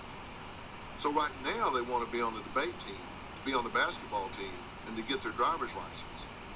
Since things like that are more important to them than using drugs, parents need to make sure their children are in pursuit of some goal that makes the use of drugs counterproductive. You need to give them a reason not to do drugs, besides just the fact that it's wrong. Help them find something to be passionate about. If they're not moving towards something like that, then they're much more susceptible to doing something non-productive like drugs. Jay taught me something else about a kid's point of view. He said, sometimes you parents move us forward, and sometimes you just contain us. Sometimes it's a victory if you just help me get through my sophomore year without self-destructing. That's okay, because hopefully the next year you can actually get me to move towards something. And if they don't already have a passion, you need to help them find one. I thought that was pretty insightful for a 17-year-old. While we're on this topic, I'd like to share a few warning signs that could indicate that your child is using drugs or alcohol.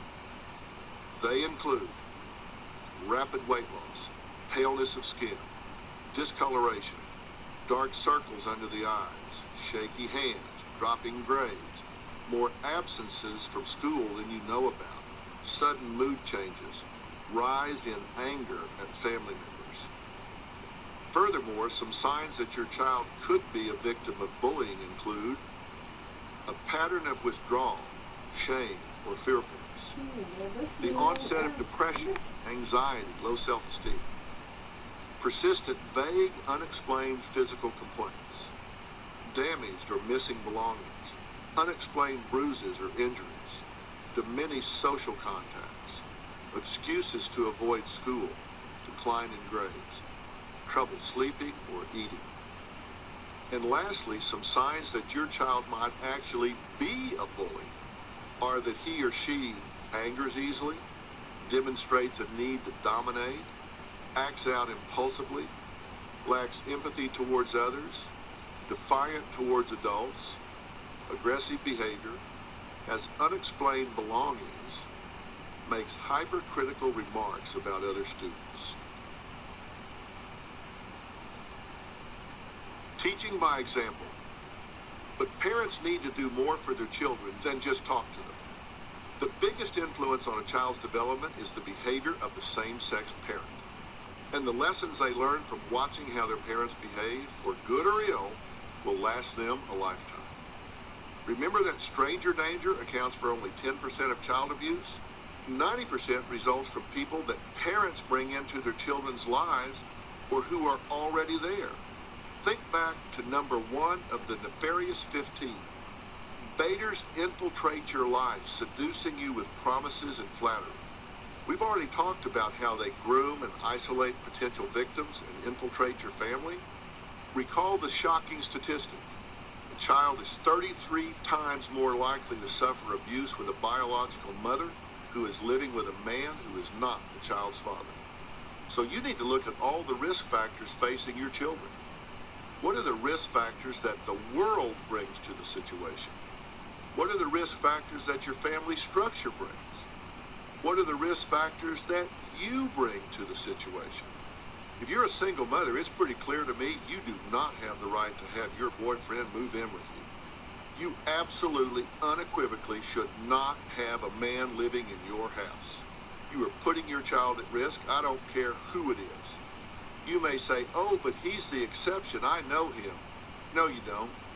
And you don't know his friends. You don't know his relatives. So you have to step back and say, wow, I'm a single parent, and if I let my boyfriend move in with me, my child goes from high risk to ultra high risk of being victimized.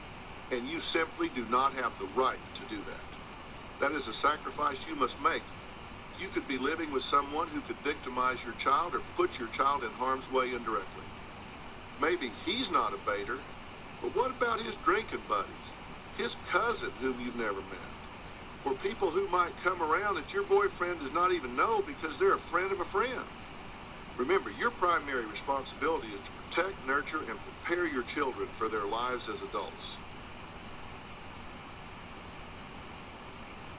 Living your legacy. As a parent, you need to examine your legacy.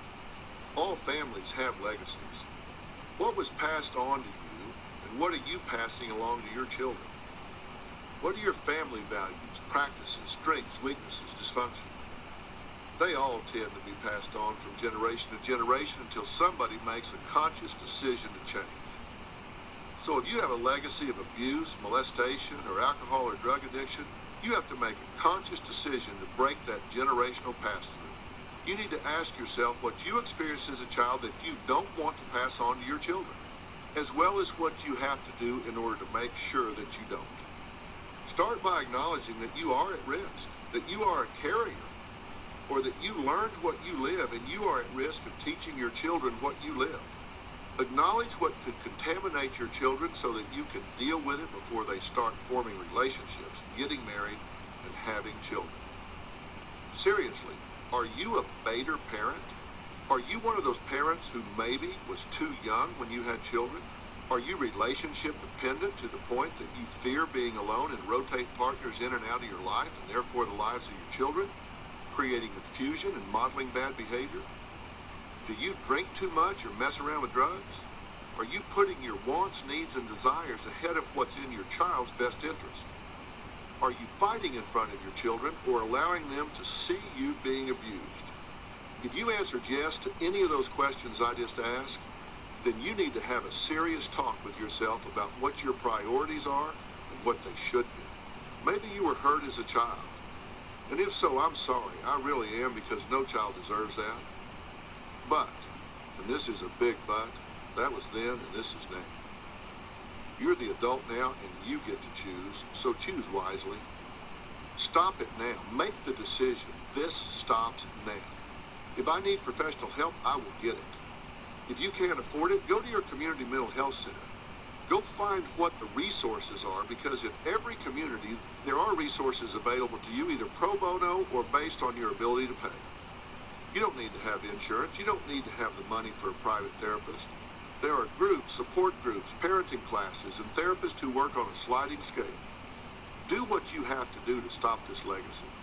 This needs to become a huge priority for you, and it all flies under the flag of your job to prepare your children to prosper in the real world. Full circle. Remember how I began this book? With a promise to help you understand how the world really works and who you really are as you go about dealing with this real world? Well, now you should understand why that was so important and why it required your urgent awareness. It's only when you reach that understanding that you can pass on the right legacy to your children so they can reach the level of hard-earned understanding through your parenting. And remember, when I said I don't even want you to change who you are so much as I want to add to who you are, if your life wasn't where you wanted to be when you started listening, I hope it's getting there now.